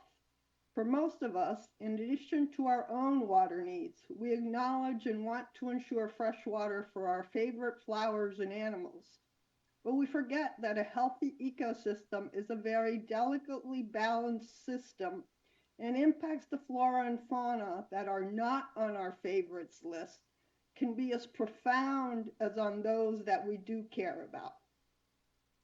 And as Peter Druckmeyer from the Tuolumne Trust just mentioned, a final thought in today's post-election environment is I really would hope that you, the board members, would vote in accordance with what should be done to ensure a healthy California ecosystem for all of our children and grandchildren, and not on what is politically expedient for individuals' short-term careers. I hope you vote to support a strong Bay Delta estuary and plan, and not watered down voluntary agreements. Thank you. Thank you, Ms. Soleil. I appreciate your comments. Next, I'd like to call up David Reglin, be followed by Christopher Kroll, Stephen White, and Antonio Alfaro, and Aaron Fukuda.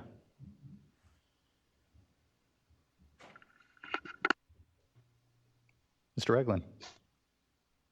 Hello, can you hear me? We can, thank you. I see video's not working, but that's all right. We can view you as well, actually. So your camera is on. Thank you. All right. My name's David Ragland. I'm a civil engineer and land surveyor. Lived in California since I was 1 year old to where I'm 58 now. I think of my life as being lived on rivers. I lived on the Yuba as a child in Marysville and Yuba City. I worked in Yosemite National Park where I lived right on the Tuolumne River, and I still live in the Tuolumne drainage. And I fish and I swim in and I float the Tuolumne and the Merced and the Stanislaus rivers many times a year, every year. Growing up, my brother was a commercial salmon fisherman, and when that work became unavailable to him because the habitat decline caused it to be infeasible, his life took a terrible turn. It was a thing he knew how to do, and he could not, it was no longer available, and it was gone to him. I've watched these rivers change over the years. We used to be able to harvest wild fish, substantial numbers of them in the Feather and the Yuba. That's not appropriate anymore because of how difficult it is. But I want to point out that there are hundreds and hundreds of people, thousands of people who live in poor neighborhoods on these rivers. And I was lucky because my neighborhood was on the Feather River, and I could walk out to the Feather River and I could catch a salmon and I could see an otter. Now, there are whole regions of this state where the irrigation districts have completely dried the rivers. And if I lived on the banks of the Fresno River or on the banks of the Kings or Kern down in the valley,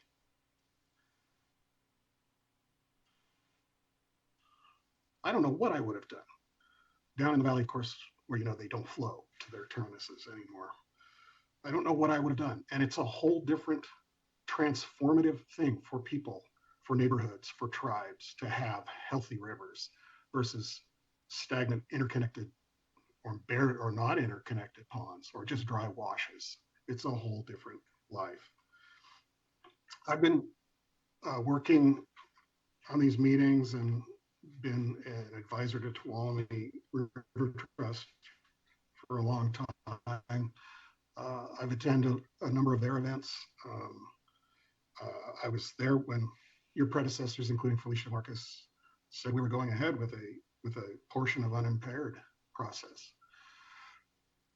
Now, the Tuolumne River water, it falls on my house and it drains to the Tuolumne River. And what I see that happens downstream is amazing. In June, for instance, sometimes the two major irrigation districts, Turlock and Modesto, they leave less than 10% in there, close to 5% sometimes. Mr. Ragland, apologize. Just want to try to make sure we're being respectful of folks' time. I know we have to try to get through additional folks, so just kind of seeing if you can try to wrap. Just a few more words. The voluntary agreements won't work. We need people to catch and help us use water, but they stand to directly profit by destroying rivers. And it just doesn't work to put them in charge. We have to have the unimpaired model, not the VA model. Thank you very much. Thank you as well, Mr. Ragland. Next, I'd like to call up Christopher Kroll, be followed by Stephen White, Antonio Alfaro, and then Aaron Fukuda. And I'll note, we have about 15 commenters that I'm counting now. There may be a couple of folks out there unaccounted, but I'm hopeful we can get through in the next hour everyone's comments that's on the virtual platform. We just kind of keep the time, which includes me letting the next speaker speak. Mr. Kroll. Thank you very much. I appreciate you taking my testimony today, and I realize you had a long day, so I'll try to be very quick. I'm a resident of Berkeley at the bottom of the the Bay Delta system. I'm very concerned about the health of this system. And based on my experience, my career experience in government, as someone said earlier, you all are a regulatory agency. Voluntary agreements is not part of being a regulatory agency. That's politics. That is not what should be pursued by a regulatory agency, which needs to protect the resources for which you have been charged. So I urge you to not proceed with any support of any kind of voluntary agreement. This process requires regulation, which is what the state board and the regional boards that work under you will need to then implement and oversee. So please do not agree to voluntary agreements which have no place in a regulated system, which is, as you all know, you've talked about the complexity. There is no place for voluntary agreements in this system. Number two, the science is also very clear. We know what needs to happen. The system is collapsing. Climate change is only making it worse. We all know that at least 65% of the freshwater flow needs to make it through the system. This is not rocket science. Everybody knows this. This is what you need to do. This is what I strongly urge you to make a finding. Big Ag, as someone said earlier, has to adjust to the 21st century realities of reduced water. It's not going to be like we're going to choose Big Ag and let the estuary completely Bay Delta system die. That cannot be the attitude of the state board. Big Ag has to adjust, and the freshwater flows need to stay at what science has told us, at least 65%. And finally, well, actually, that is my final point. We are in a day and age of massive environmental change and ecological collapse. You all have the keys to saving the Bay Delta system, and I really strongly urge you to do that now and to do that as soon as possible. And I thank you for your participation in this process, but the way forward is very clear. No voluntary agreements, and at least 65% flow has to make it from the top to the bottom, or we're going to lose the Bay Delta, the largest estuary on the West Coast. Thank you very much for your time. Thank you as well for yours, Mr. Kroll. Appreciate your comments and participation here. Next, I'd like to call up Stephen White, be followed by Antonio Alfaro, Aaron Fukuda, then Amy Stroud, Carolyn Chang, and Kelsey Oshiro.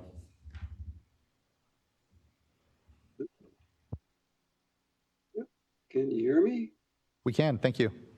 Well, I did have a PowerPoint presentation, but it is up. It is, we can see it, yes. Well, I can't. Oh. Interesting. Okay. Well, I guess I don't need it. First of all, I'd like to say that I start out by opposing the voluntary agreements. They are totally insufficient to deal with the recovery of the Delta and basically maintain a freshwater system in the state. They don't maintain the flows at anywhere near reasonable levels. This is seen in a number of diagrams that they present, and they're presented in the State Water Board's reports. Table G3A11 and G3A10 show that you get about 1 to 1.5% extra with the VAs.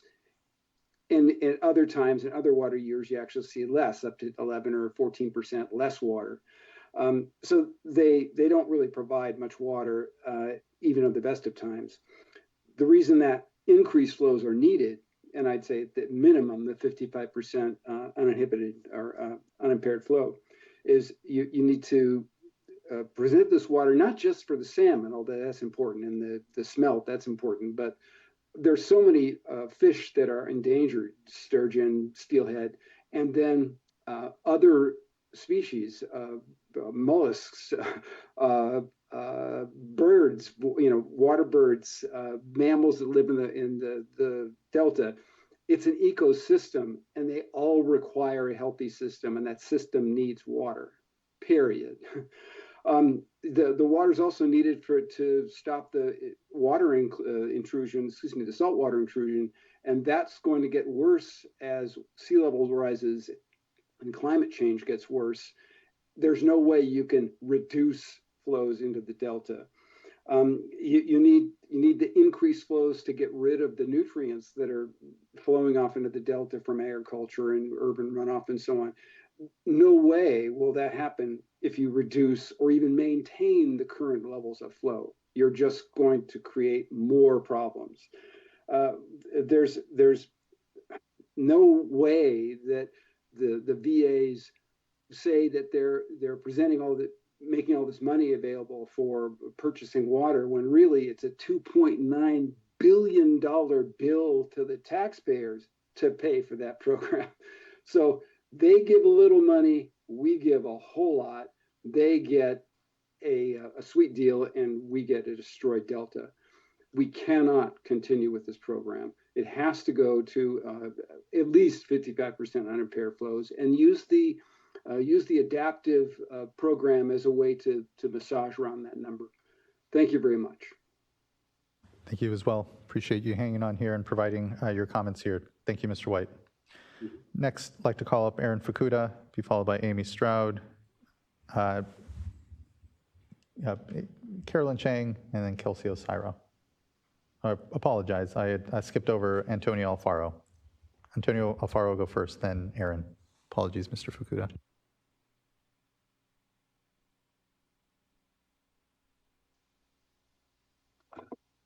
Thank you. Good afternoon. Chair Esquivel, members of the board, Antonio Alfaro with the Santa Clara Valley Water District, also known as Valley Water. We thank you for the workshop and for the opportunity to speak today. Valley Water is the regional water supply and groundwater sustainability agency for the 2 million people in Santa Clara County. Approximately half of our supplies come through the Delta, which is why we have serious concerns about the cumulative impacts of implementing unimpaired flows. Even though we have been working towards reduced reliance for many years, our region already has among the lowest per capita water use in the state, with our 10-year average being 69 gallons per capita per day, and we have adopted long-term conservation goals to further reduce our water usage. Even without any additional cuts to water supply that may result from the Bay Delta Plan, and even with the implementation of additional planned water conservation, we still project significant water shortages during drought years that would impact our business and communities and potentially result in land subsidence. We estimate that a need to invest of at least $4 billion in supply and storage projects over the next decade to ensure a reliable water supply in the face of climate change. Implementation of water supply reductions proposed by the Bay Delta Plan updates from both the unimpaired flow approach and the Healthy Rivers and Landscapes program will reduce the availability of transfer supplies and make it more difficult to utilize conjunctive use groundwater banking to offset shortages.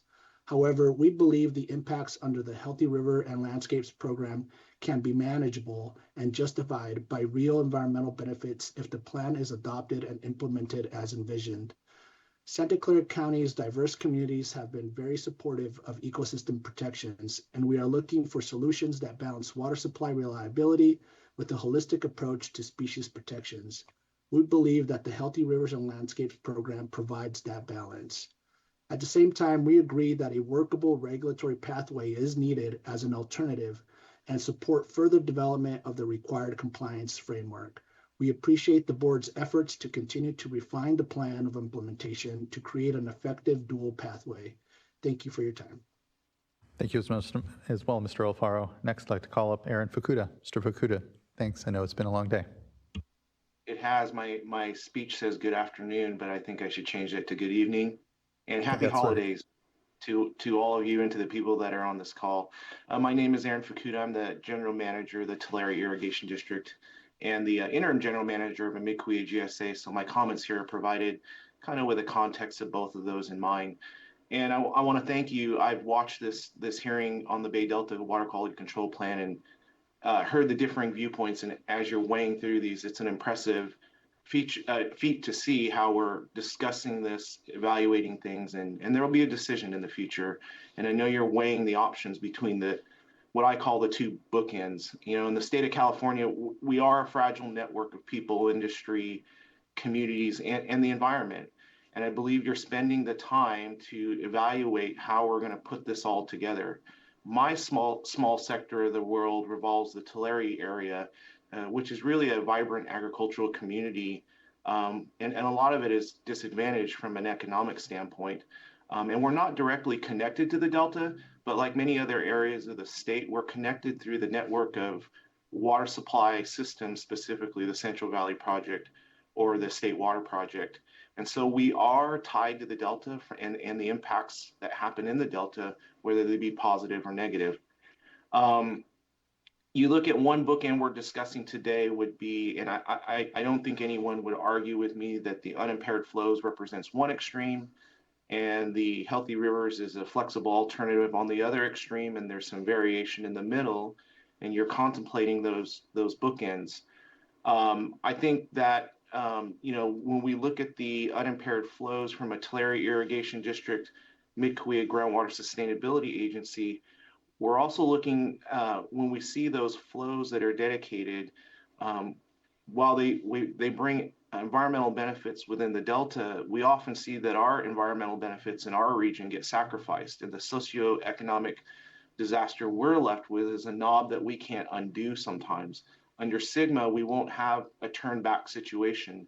And so we're worried a little bit about that it traipses through our area. And I know you're evaluating that, and it's clear that that is a concern you're worried about. So I wish that you continue to look at those significant impacts and at the bookends. And I hope that you recognize that in the unimpaired flow situation, many of us will be looking at our GSPs and realizing that sustainability won't be an option for us. And most GSAs would either have to rewrite their GSPs, face probation, or begin to see some of those undesirable results. So please take that into consideration. I know you are. Look forward to future discussions, and all these members that are here presented to you today. It's a great discussion, and I look forward to it. Have a great holiday. See you next year. Thank you. Thank you, Mr. Fukuda. Really appreciate those points around the interconnectivity of the system that we're trying to manage here. Do appreciate the considerations there, so thank you. Next, I'd like to call up Amy Stroud, followed by Carol Chang. Oh, yeah, Amy Stroud, Carol Chang, Kelsey Oshiro, and then Victoria Lort.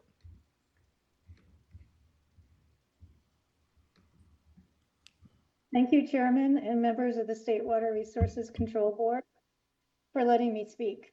I'm calling in from Los Altos Hills. I work seasonally with Friends of the River. I'm also on the board of directors of PARC, which stands for Protect the American River Canyon. Today, I am before you as a fifth-generation California girl, representing only my own feelings and perspectives. I love rivers. Flowing with the river, following her current as it peaks over waves and meanders around boulders, soothes my soul. It is where my community gathers and paid for my MBA while I worked as a professional river guide. My curriculum vitae says I've experienced 27 rivers. Each one of those rivers is unique in habitat, smell, and rapids, but what they all have in common is a river needs water. I've watched these proceedings on November 20th, 22nd, and December 3rd. I've heard conflicting versions of the best available science, the various ways beneficial uses are interpreted, and the many current and proposed mitigation projects. What I know in my heart is that rivers have important jobs to do. They transport sediment, nutrients, organic material, and native fish. I've seen how healthy river flows support plant and animal communities, abundant insect life, and a wide variety of waterfowl. Plus, if California rivers can get there, they support this country's most diverse and protective ecosystem, the battle-scarred Delta estuary. 1.5 centuries of controlled, diverted, and exploited river flows has worked against these natural river processes, depleting California of the magic and beauty of her healthy ecosystems. Mitigation seems simple. Let fresh water flow, flood, and move in our natural river channels. And I say that with respect for the complexities of regenerating ecosystems on the knife edge of extinction. FOR volunteer river guides and myself provide river trips for tribal members. I feel humbled by how much we have learned about rivers from them. Their knowledge and respect comes from successful environmental stewardship from the beginning of time. The fact that the VAs excluded this knowledge from their best available science is appalling to me. I heard a representative for the VA say, "We all want the same thing." I assume he meant a desired outcome of healthy California rivers and Delta estuary. While that might be true, the purpose of water diverters and the purpose by law of the State Water Resources Control Board are not the same, and the methods of achieving the desired outcome are vastly different. In summary, this California girl is asking the State Water Resources Control Board to reject the VAs and follow a plan that serves your purpose. A plan you can control and regulate and includes the best available science. Thank you for listening to me and to everyone. Thank you, Ismail. Ms. Stroud, really appreciate hanging on here. I know it's been a long day and providing comment. Thank you. Next, I'd like to call up Carolyn Chang, be followed by Kelsey Oshiro, then Victoria Lort, and then Glenn Spain. Okay. Hi, can you hear me? We can. Good evening. Good to see you. Okay, great. Yeah, good evening. Yeah, thanks for having me, and thanks for your patience and taking all of our comments. Yeah, I just want to add my voice to those who have already spoke in terms of urging you to adopt a program of implementation for the Bay Delta Plan that has flow requirements that are sufficient to support healthy ecosystems throughout the Bay Delta, as well as to reject the voluntary agreements, as I don't believe at this point in time that they would achieve the flow necessary to have healthy ecosystems. I guess just to share a little bit about myself, I have lived in California, here in the Bay Area for my whole life. I'm in Contra Costa County, just slightly west of the Delta.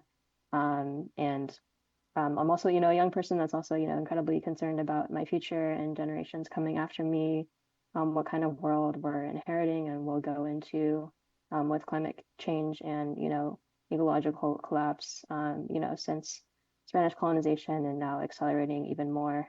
I think many people here have spoken to those concerns. And so just urging you, to follow your obligation, as the State Water Board to, protect our communities and ecosystems that we all depend on for our livelihood, for our health. Having strong ecosystems, strong species really just makes us so much more resilient to, face these challenges. So we really need to ensure that ecosystem health is protected, and that is and water quality, which is, the obligation of the State Water Board. So encouraging, like others have said, making sure that there's flows, 60% or more through freshwater flows through the Bay Delta system. That's really necessary for, communities and ecosystems there to thrive that really have been, neglected and suffering from, ecological and economic impacts due to this kind of collapsing ecosystem. So just wanted to say that. And then, going with a plan that, includes tribal environmental justice and Delta interests instead of, VAs, which have excluded them. So just want to say that. And then lastly, I also work for the Sierra Club in the San Francisco Bay Area, which represents the Delta as well as other Bay Area counties. And we also work closely with Sierra Club California, which has adopted the same policy and stance regarding the Delta flows, and they represent, all of California and members across California, which as well. So just wanting to say, we've also, carefully considered this policy and our stance as well, and how that would affect, all of our members and communities across California. And we believe that adopting a Bay Delta plan, which has, these increased freshwater flows, would be the best approach, not only speaking for myself, representing the Bay Area and the Delta areas of the Sierra Club, but also all of our members across California as well. So thanks for hearing my comment. Thank you so much, Carolyn. Appreciate those comments and your voice and being part of today's discussion. Thank you. Next, I'd like to call up Kelsey Oshiro, be followed by Victoria Lort, Glenn Spain, Stephen Schramm, and then Eric Holthouse. Good evening. Good evening. Thank you. Thank you for the opportunity to comment. My name is Kelsey Oshiro. I'm a water resources engineer at the Alameda County Water District, or ACWD. I'm pleased to be sharing our comments today. ACWD is a retail water provider serving over 344,000 people and a variety of businesses and industries in the cities of Fremont, New York, and Union City in the southern region of the San Francisco Bay Area. ACWD supports the Healthy Rivers and Landscapes program as the best pathway for updating the Bay Delta Plan and appreciates the board's thoughtful consideration of this program. ACWD is also concerned about the impacts of the unimpaired flow approach, which could significantly affect the water supply reliability for our community. A review of the impacts of the unimpaired flow approach on ACWD state water project supplies, which makes up 40% of our water portfolio, shows effects not only on mean water delivery, but also shows reductions in supply availability over the full range of possible hydrologic conditions from very wet to very dry scenarios.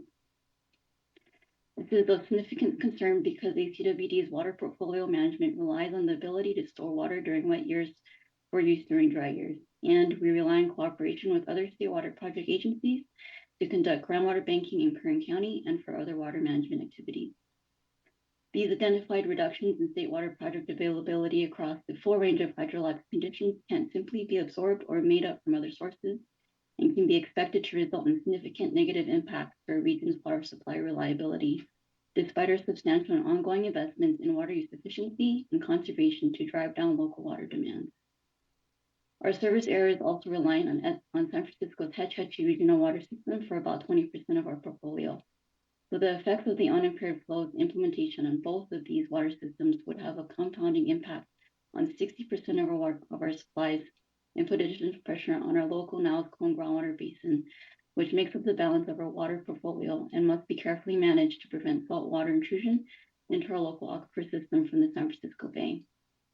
We appreciate State Board staff's extensive work on this important Bay Delta Plan update and respectfully request that staff continue working with public water agencies to ensure that the Healthy Rivers and Landscapes program is evaluated as proposed by the participating entities and to address concerns on provisions that would diminish the program's benefits. ACWD is also committed to science and encourages the implementation of a science program that is climate responsive, adaptive, and informative for management decisions.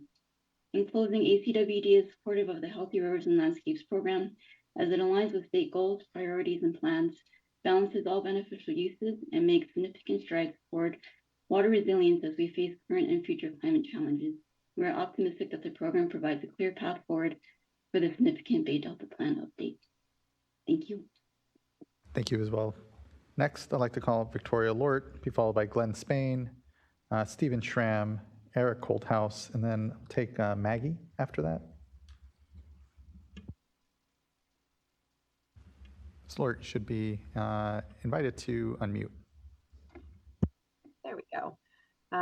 Great. Can you hear and see me okay? We can. Good to see you. Thank you for joining us this evening. Yes, thank you so much. I also changed my comments from good afternoon to good evening, but appreciate the opportunity to provide comments. Thank you, Chair Esquivel and esteemed members of the State Water Resources Control Board. I too have provided comments at a few of these different hearings, but my name is Victoria Lord. I'm the Director of Public Affairs and Conservation at Desert Water Agency, or DWA. DWA is a state water contractor and a groundwater sustainability agency, and we're entrusted with the vital task of supplying drinking and recycled water to the Palm Springs area. Located in the Coachella Valley Desert, we invest heavily in long-term sustainability planning and innovative conservation programs. We commend the State Water Board for considering the Healthy Rivers and Landscapes program, commonly known as the Voluntary Agreements, as the foundation for updating the Bay Delta Plan. This program is a significant step forward in addressing California's water challenges while promoting a balanced, science-based approach to water management. As you may know, DWA does not have a direct link to the California Aqueduct, and instead we exchange our state water project water for Colorado River water, which is essential for recharging our local groundwater basins. Unfortunately, the reliability of these critical water supplies has decreased, forcing us to seek alternative solutions to secure our region's water security. DWA has concerns about the potential impacts of the unimpaired flow approach, which could dramatically affect water supply reliability and affordability across California. For DWA, this could mean substantial additional costs to treat non-Delta supplies, hindering our ability to maintain affordability, support housing, and serve underserved communities. Desert Water Agency respectfully requests that the State Water Board staff continue to collaborate with public water agencies to ensure that the Healthy Rivers and Landscapes program is evaluated as proposed by participating entities. Desert Water Agency is also fully committed to leveraging adaptive management and science-based practices to inform decision-making. The Water Quality Control Plan update offers an invaluable opportunity to establish a science program that is climate responsive, grounded in best management practices, and capable of guiding future decisions. Continuing the status quo will not achieve these goals. Through the voluntary agreements, each acre foot of water delivered to enhance local sustainability will also fund habitat preservation, scientific research, and water purchase initiatives, creating a symbiotic relationship between water supply reliability and ecological restoration. For these reasons, Desert Water Agency unequivocally supports the Healthy Rivers and Landscape programs. It aligns with California's state goals, balances all beneficial uses of water, and provides a path forward for water resilience in the face of climate change. Thank you again for the opportunity to provide comments today. Thank you as well. Really appreciate it, Ms. Lort. Good to see you. Next, I'd like to call up Glenn Spain, be followed by Stephen Schramm, then Eric Holthaus.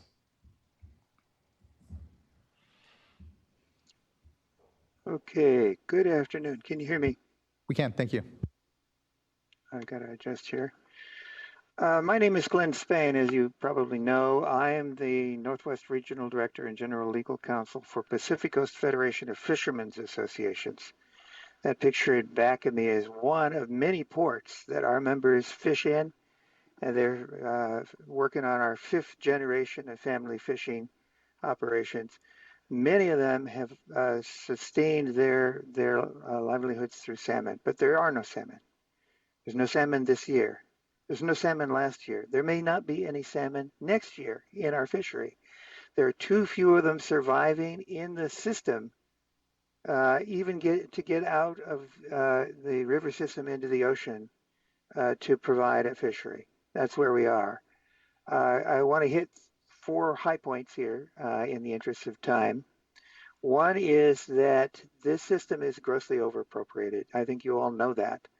I refer you to the only scientific peer-reviewed study of the water rights system that's been done to date, UC Davis, 2014, Grantham and Veers, and it's been disastrous. The goal must be recovery, not just checking off a box saying we've got minimum belly scraping flows, we meet the ESA needs. As you all should know, the ESA requires only the smallest amount of water to maintain the very existence to prevent extinction. It's not recovery. The recovery effort here is enormous and the opportunity is enormous. Investing in watersheds, investing in salmon is an investment, not a cost. The cost of doing nothing is very high, but the investment return for moving forward with unimpaired flows and VAs in some combination is very, very large. The potential is $5.7 billion in economic returns if we had a restored fishery, supporting over 94,000 jobs, mostly in California. The other problem is that there is, and I was hearing a lot of, okay, us versus them. It's much more complex than that. The VAs and the unimpaired flows are not opposed. They're not an either or choice. What the unimpaired flow systems do is provide a goal. And once the goals are met on biological basis for recovery benefits, then the VAs come into being as viable ways to minimize the impacts and maximize the progress toward those goals. So it's a false dichotomy to think that they're opposed. And the final is that we need to have an enforceable situation. We are in favor of 1707 in-stream water rights. So I want to close with 2 things here. 2 quotable quotes, one from board member Firestone. The goal is more water that the fish will see, not more water in a model, but that the fish actually use. And Mr. Schutz and Mr. Rees, I think, characterize the VAs very well. Very little water with a very complex process, quote unquote. I'd like to see the healthy rivers and landscapes actually be about healthy rivers and landscapes and not about dodging the requirement that we all know must be imposed sometime soon to put enough water in the system to protect our resources. Thank you. Thank you, Mr. Spain. We appreciate your comments. Thanks for being here, sticking through and participating.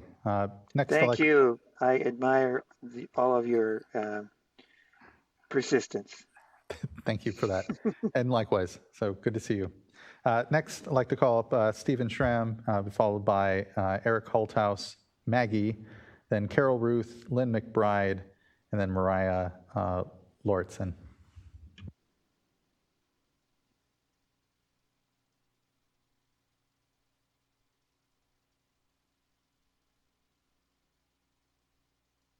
And Mr. Schramm, you should be invited to unmute and or come on camera if you so wish.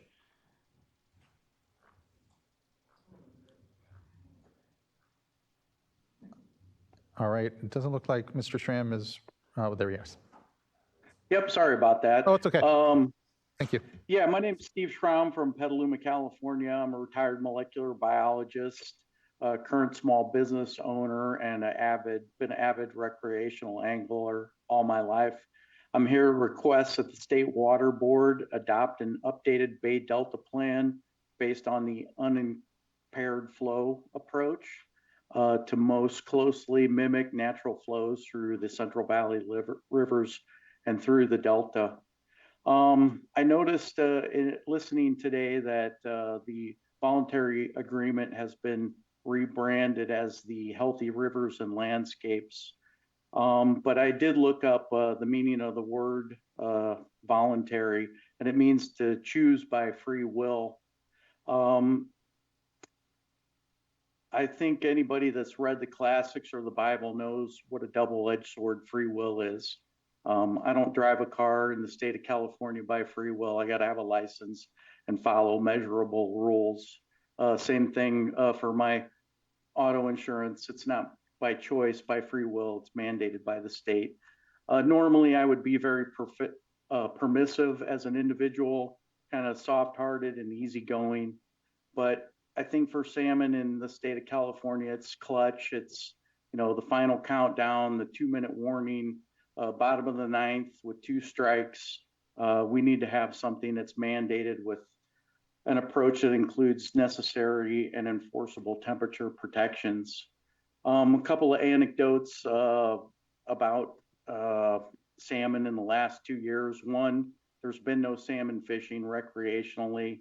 I know there's been habitat restoration on the American River, but when there's no flow and salmon smolt have to be trucked down to the bay, and now they're returning to the creeks that they've never been in before because they lack imprinting, and they're probably going to die there without spawning successfully because these are intermittent creeks that aren't going to have enough flow. That there's a problem with the system. The other thing I would say is there's a great 12,000 square foot tackle shop up in Rohnert Park, California. I go in there now, and in the last 2 years, they've lost 40% of their revenue because salmon season's been closed. I think about if my income was reduced by 40%, what a devastating effect that would be on me and my family. It's tough to see this place going down the drain. It's been 2 years. It looks like it's going to be 3 years, and I'm not sure that they're going to be around. And that's one of the last big independent tackle shops in Northern California. The other thing I would say is during the 4th of July weekend this year, we tried to get together with family and take the kids out to the river. And one of the things that the park ranger said when we were trying to make a camping reservation was, be aware we may have an algal bloom. That tells me that, voluntary agreements and the supervised decay of salmon populations that we've had in California for the last 100 years, it's just not working. It's time to, really put the pedal to the metal and follow the unimpaired flow. The last thing I would say is when I moved to the North Bay 25 years ago, I went to a NOAA discussion of salmonid populations on the West Coast. And it was much like today. There were a lot of discussion and presentations by recreational anglers, commercial anglers, government officials, biologists, interested business entities.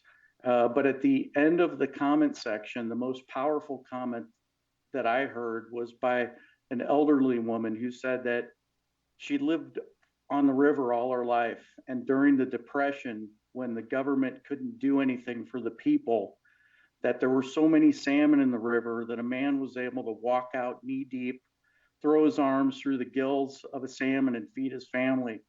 I think the unimpaired flow model is the way to go, both scientifically and ecologically, and that it's also a moral obligation.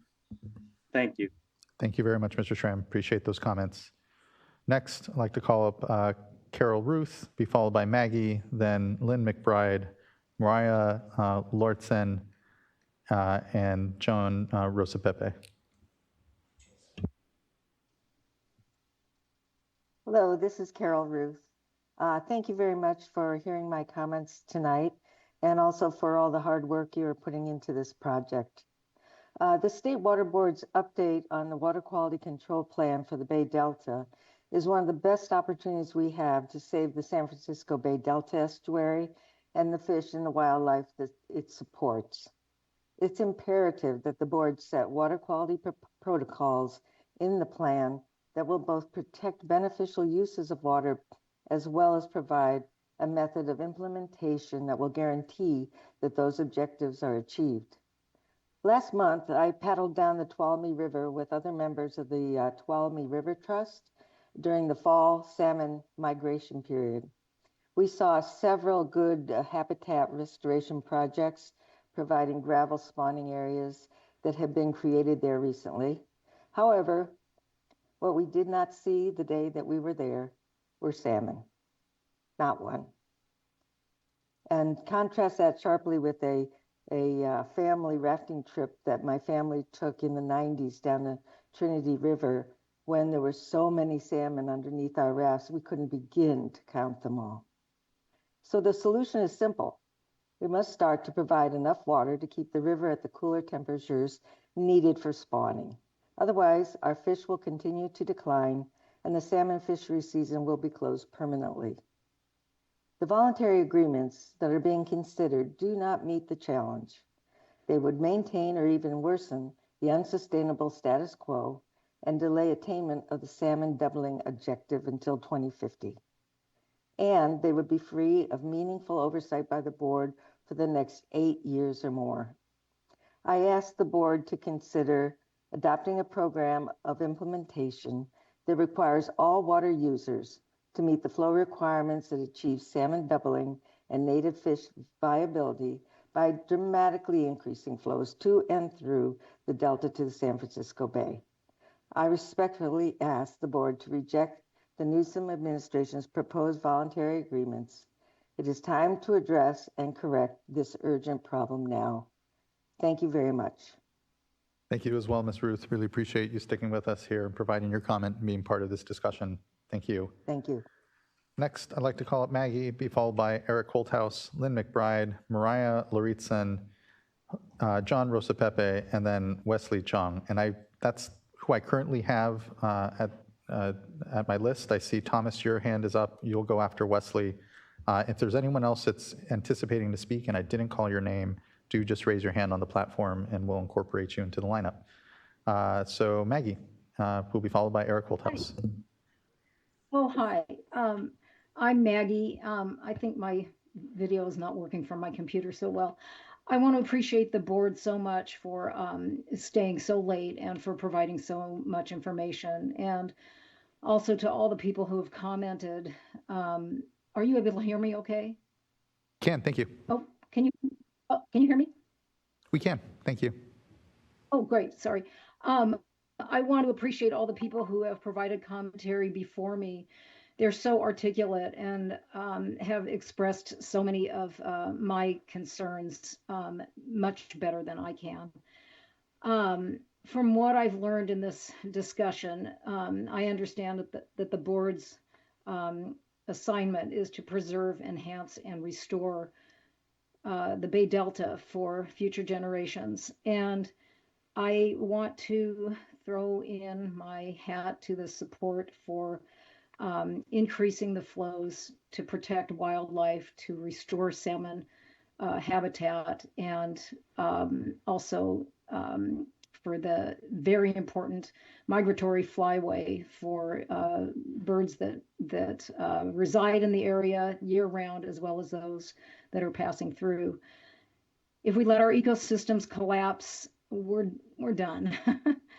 And there's so much more to be said, but I just would like to encourage the board to reject the proposed voluntary agreements and to adopt the implementation that requires all water users to meet flow standards that achieve salmon habitat, native fish viability, and the water quality objectives. Thank you so much. I appreciate what you're doing. Thank you as well, Maggie. I appreciate you hanging on in a long day here and providing your comment. It's appreciated. Thank you. Next, I'd like to call up Eric Holthouse, be followed by Lynn McBride, Mariah Luritsen, and then John Rosapepe.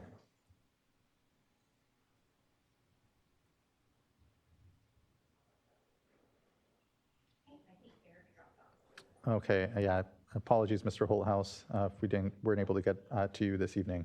Then next, then let's move to Lynn McBride, be followed by Mariah Luritsen.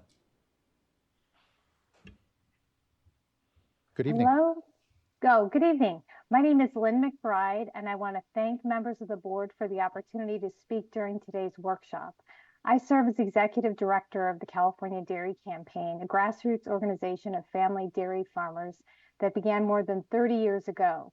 CDC is a member organization of the California Farmers Union, a state chapter of the National Farmers Union, representing more than 230,000 family farmers nationwide, established more than 120 years ago. I'm here today to support the Healthy Rivers and Landscapes proposal. This initiative aims to enhance the protection of water resources for native fish species while improving water supply reliability and providing regulatory certainty for communities across the state. In contrast, according to the analysis conducted by the Water Board staff, adopting the proposed unimpaired flow objectives will lead to severe reductions in water supply across every region of California that depends on water from the Sacramento-San Joaquin Delta watershed.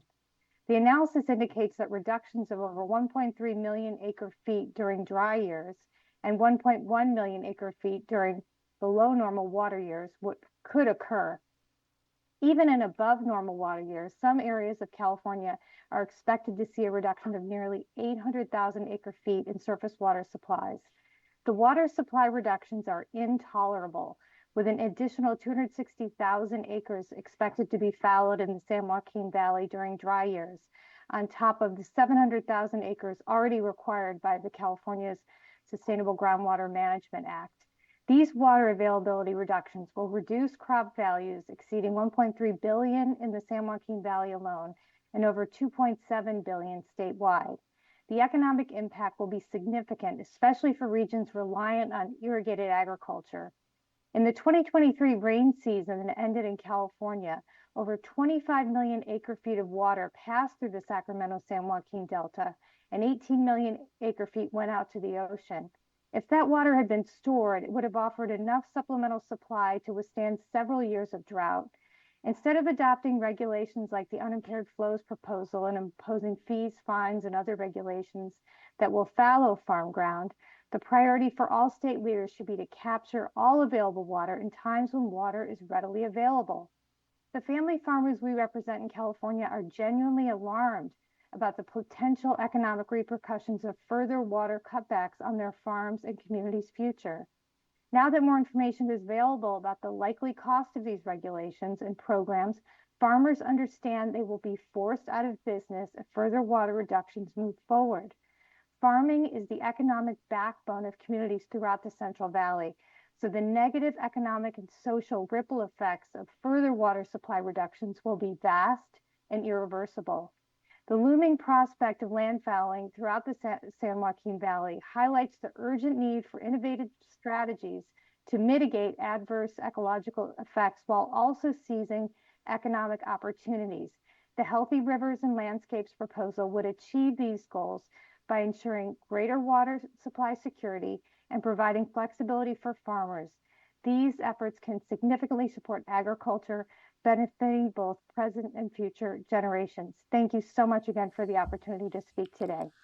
And thank you for speaking, Ms. McBride. Appreciate it. Thank you. Next, I'd like to call up Mariah Lauritsen, be followed by Joan Rosa Pepe, then Wesley Chong, and then we will get to Thomas and BWF. Thank you. I'm Mariah Lauritsen with the GSSA. I wanted to comment on behalf of salmon and the fishing community. In achieving a goal, there are always leading and lagging factors. Leading factors can be the temperature and water flows in our rivers. Lagging factors can be the crashing salmon populations, as well as canceling the commercial fishing seasons for 2 years in a row. We are experiencing both negative leading and lagging factors in the goal of 1, having a viable fishing industry, and 2, preventing the extinction of salmon runs. Even for hatcheries, Coleman had to borrow salmon eggs from East Bay mud. The impact of the collapse of salmon is felt by community members every day. Imagine having your livelihood just get canceled for 2 years in a row. The current state of salmon and the fishing industry demands to be addressed with urgency. As such, I ask you to act with urgency in creating an environment where salmon can thrive. The best available science shows that the viability of native fish populations and the health of the ecosystem is strongly linked to the amount and timing of freshwater flow. I appreciated Member McGuire speaking in terms of viability of different options today. The fishing industry needs the support from the Water Board to be and have viability. I also appreciate Member Firestone and emphasizing the need for fish to see more water. It is a need, otherwise we won't have fish. Please consider unimpaired flows to ensure the viability of native fish populations. And please move quickly to ensure the revival of salmon populations, both to help the fish and also help our communities. Thank you for your time. Thank you as well. Next, I'd like to call up John Rosa Pepe, be followed by Wesley Chong, and then Thomas, Daniel, and BWF. If there's anyone else besides those 4 individuals that are looking to comment and haven't had an opportunity to, please just raise your hand on the platform.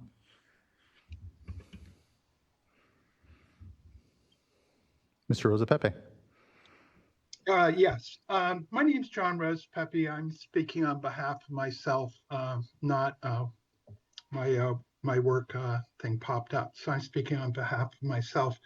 I was lucky to grow up fishing with my parents and my grandparents. I was a fisheries biologist, later did some commercial fishing. I swim, canoe, raft in rivers. I came late to the Bay Delta area, didn't get here till 1988. And in the short time, I've watched salmon basically disappear, as people have talked about. 2 fishing seasons not available, algal blooms. What we need from the board is our large-scale increases in flow to San Francisco Bay, ideally on the scale of 60 to 70%. To ensure viable native fish populations, provide suitable temperatures for spawning and rearing, and prevent toxic algal blooms. I've watched today people switch from talking about voluntary agreements to rebranding to healthy rivers. This is greenwashing. Where you have all the nice buzzwords, holistic, sustainability, symbiotic. But fish need water, and these voluntary agreements don't do that. They ignore the best available science. They let water users off the hook for providing meaningful flow increases to protect the Bay Delta or for paying fully for habitat restoration projects. These voluntary agreements would also delay attainment of the salmon doubling objective to 2050, They've excluded tribal, environmental justice, and Delta interests from the table. And they would be free of meaningful oversight by the board for 8 years or more. We've already seen algal bloom, salmon, and we can't wait another 8 years. The board should adopt a program of implementation that requires all water users to meet flow requirements that achieve salmon doubling, native fish viability, and other water quality objectives by dramatically increasing flows to and through the Delta to San Francisco Bay. And the board needs to reject the nuisance administrative proposed voluntary agreements, not healthy rivers, and any other proposals that would not achieve the narrative and numeric water quality objectives developed by the board that would require up to 65% of unimpaired flow. In closing, I'd like to thank the board for giving me an opportunity to talk tonight and staying with us. Thank you very much. Thank you as well. Appreciate that, Mr. Rosa Pepe. Next, I'd like to call up Wesley Chung, be followed by Thomas Daniel, BWF, and then Jeffrey Hook. And I believe Mr. Hook will be our last commenter. Hello. My name is Wesley Zhuang. I'm speaking on behalf of myself as a concerned citizen of California. And I'm urging the board today to support a Bay Delta plan that is based on the best available science and not the VAs, which were agreed upon by agribusinesses and cities that have been using more water to grow their population and discretionary economic activities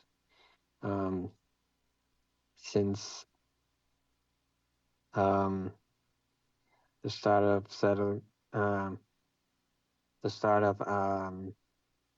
the destruction of the environment since settler colonialism, which is not how we balance the needs of present day and future generations and other species that we share our planet with. So it's disingenuous to say that we're balancing environment and economic activities when the environment has always been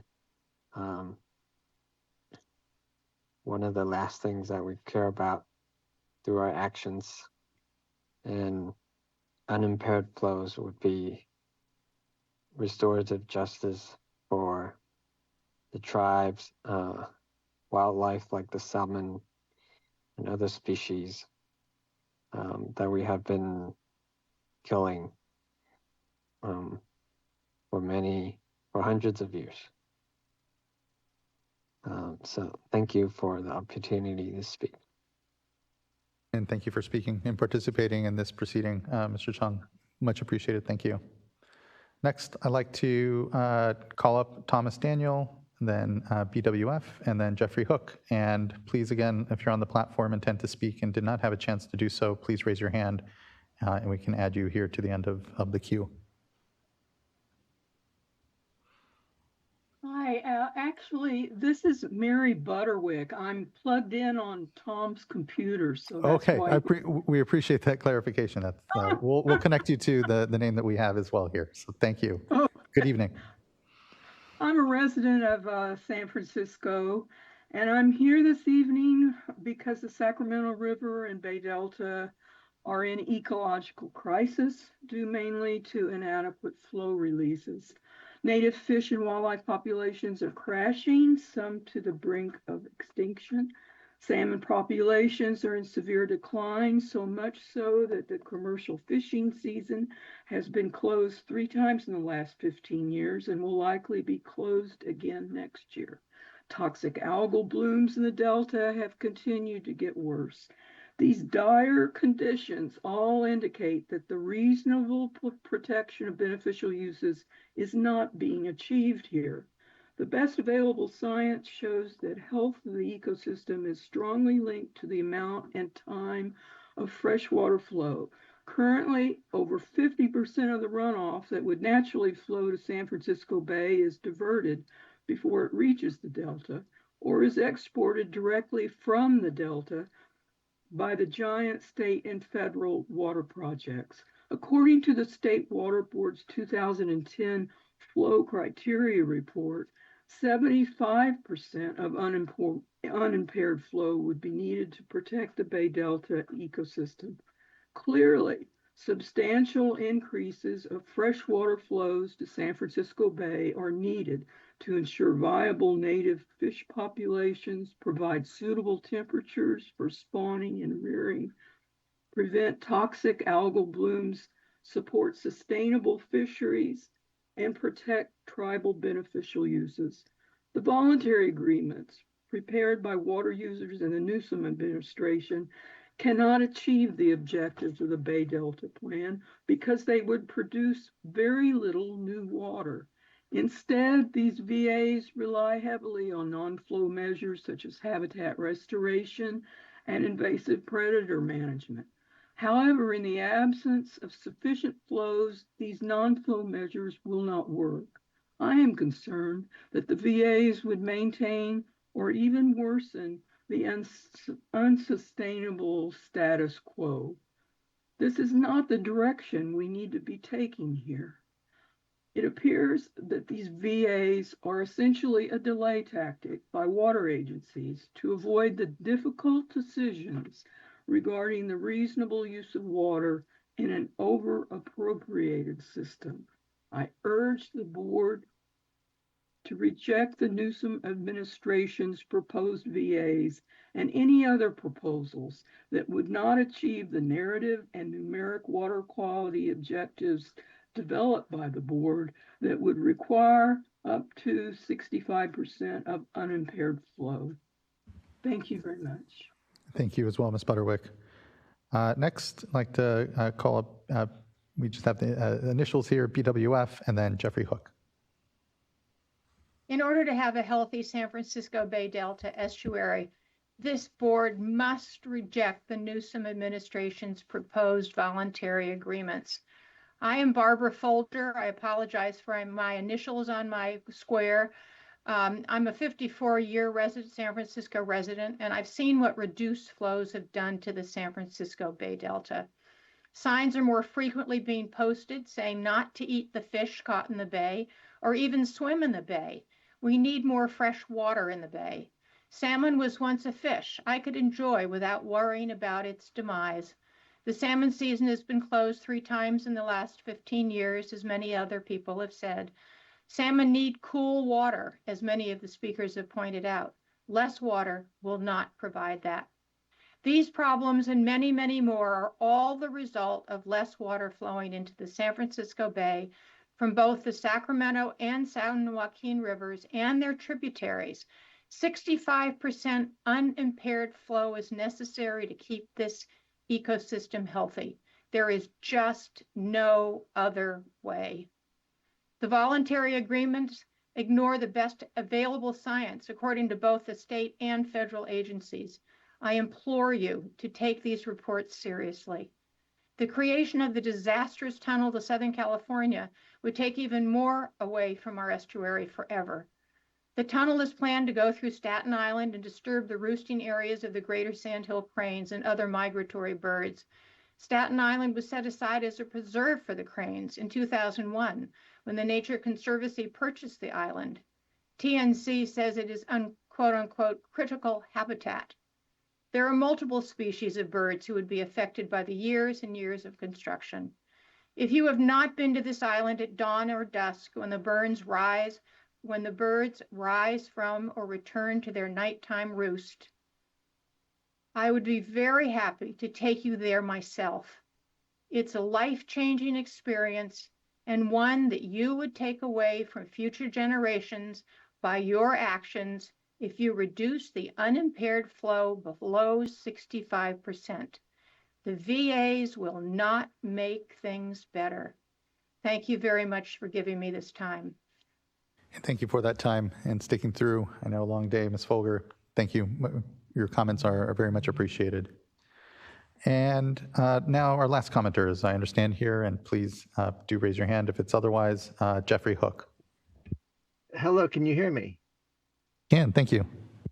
Okay, first of all, I want to thank you for running this meeting with the immense patience and respect that you've shown everyone throughout this workshop. I'm really impressed, and thank you very much for that. My name is Jeffrey Hook. I'm an amateur ecologist. I live in Palo Alto, and I want to offer a kind of 50,000-foot ecological perspective, because if I'm in the position of setting policy, I always want to start from the really fundamental principles that have to do with a finite Earth, carrying capacity, thermodynamics, humans' desire for for unsustainable growth, and these kinds of things. Because if you fail to address fundamental principles, you end up making a mess that just compounds with every year. So a previous speaker, and this is now hours ago, said to keep it simple and transparent. So here are some simple and transparent facts from the perspective of an ecologist. 1, 8.5 billion people on the planet is unprecedented, and a mountain of evidence indicates this level is unsustainable, especially at anything like the lifestyle of the average person in the US. 50 years ago, there were half as many of us. 100 years ago, there were a quarter as many. Fact number 2, California's population has followed this global trend. Currently 39 million, 50 years ago, about half at 21 million. 100 years ago, we were only about 3 million.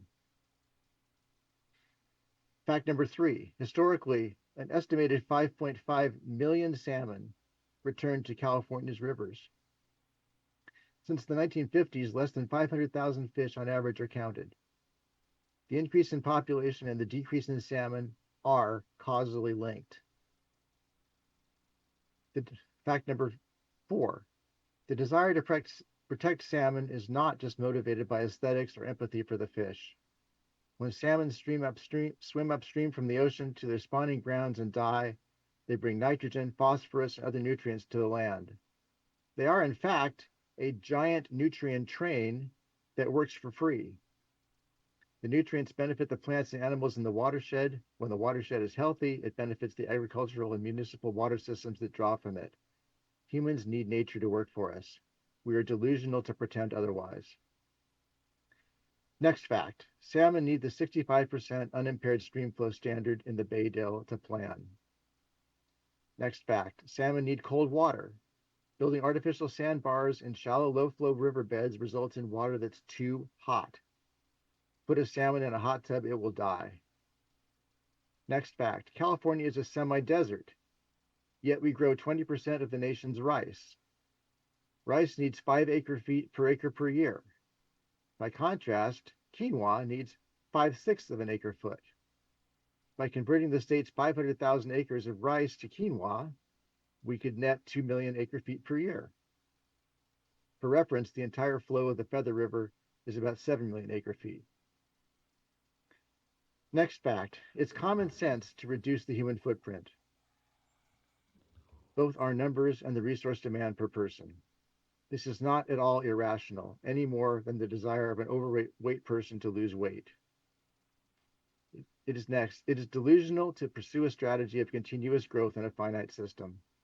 This is not rocket science. The sooner we act to reduce our human footprint to further long-term common good, the more satisfied we and future generations will be.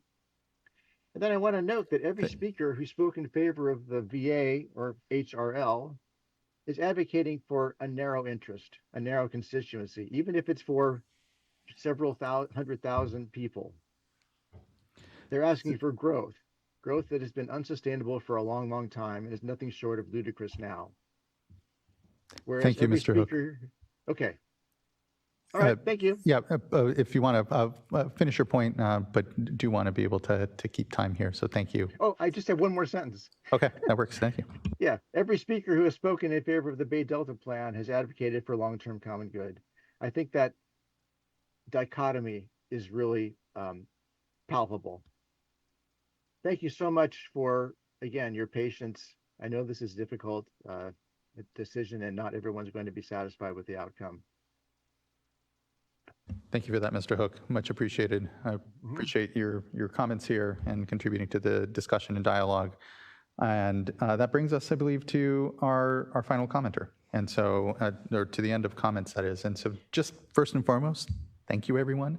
You know, that is not easy to make sure we're continuing to give the greatest amount of attention we can, especially as the day grows later, but we are, and we're here listening, and just appreciate everyone getting through, being able to provide comment, and having really fruitful discussions. I mean, this has now been the fourth of what are 5 days of workshops, and can look at each day and reflect on just what I feel is incredible progress to be at least unpacking and having this sort of discussions in public that we are really needing if this board is to have comfort in moving forward in either of these paths.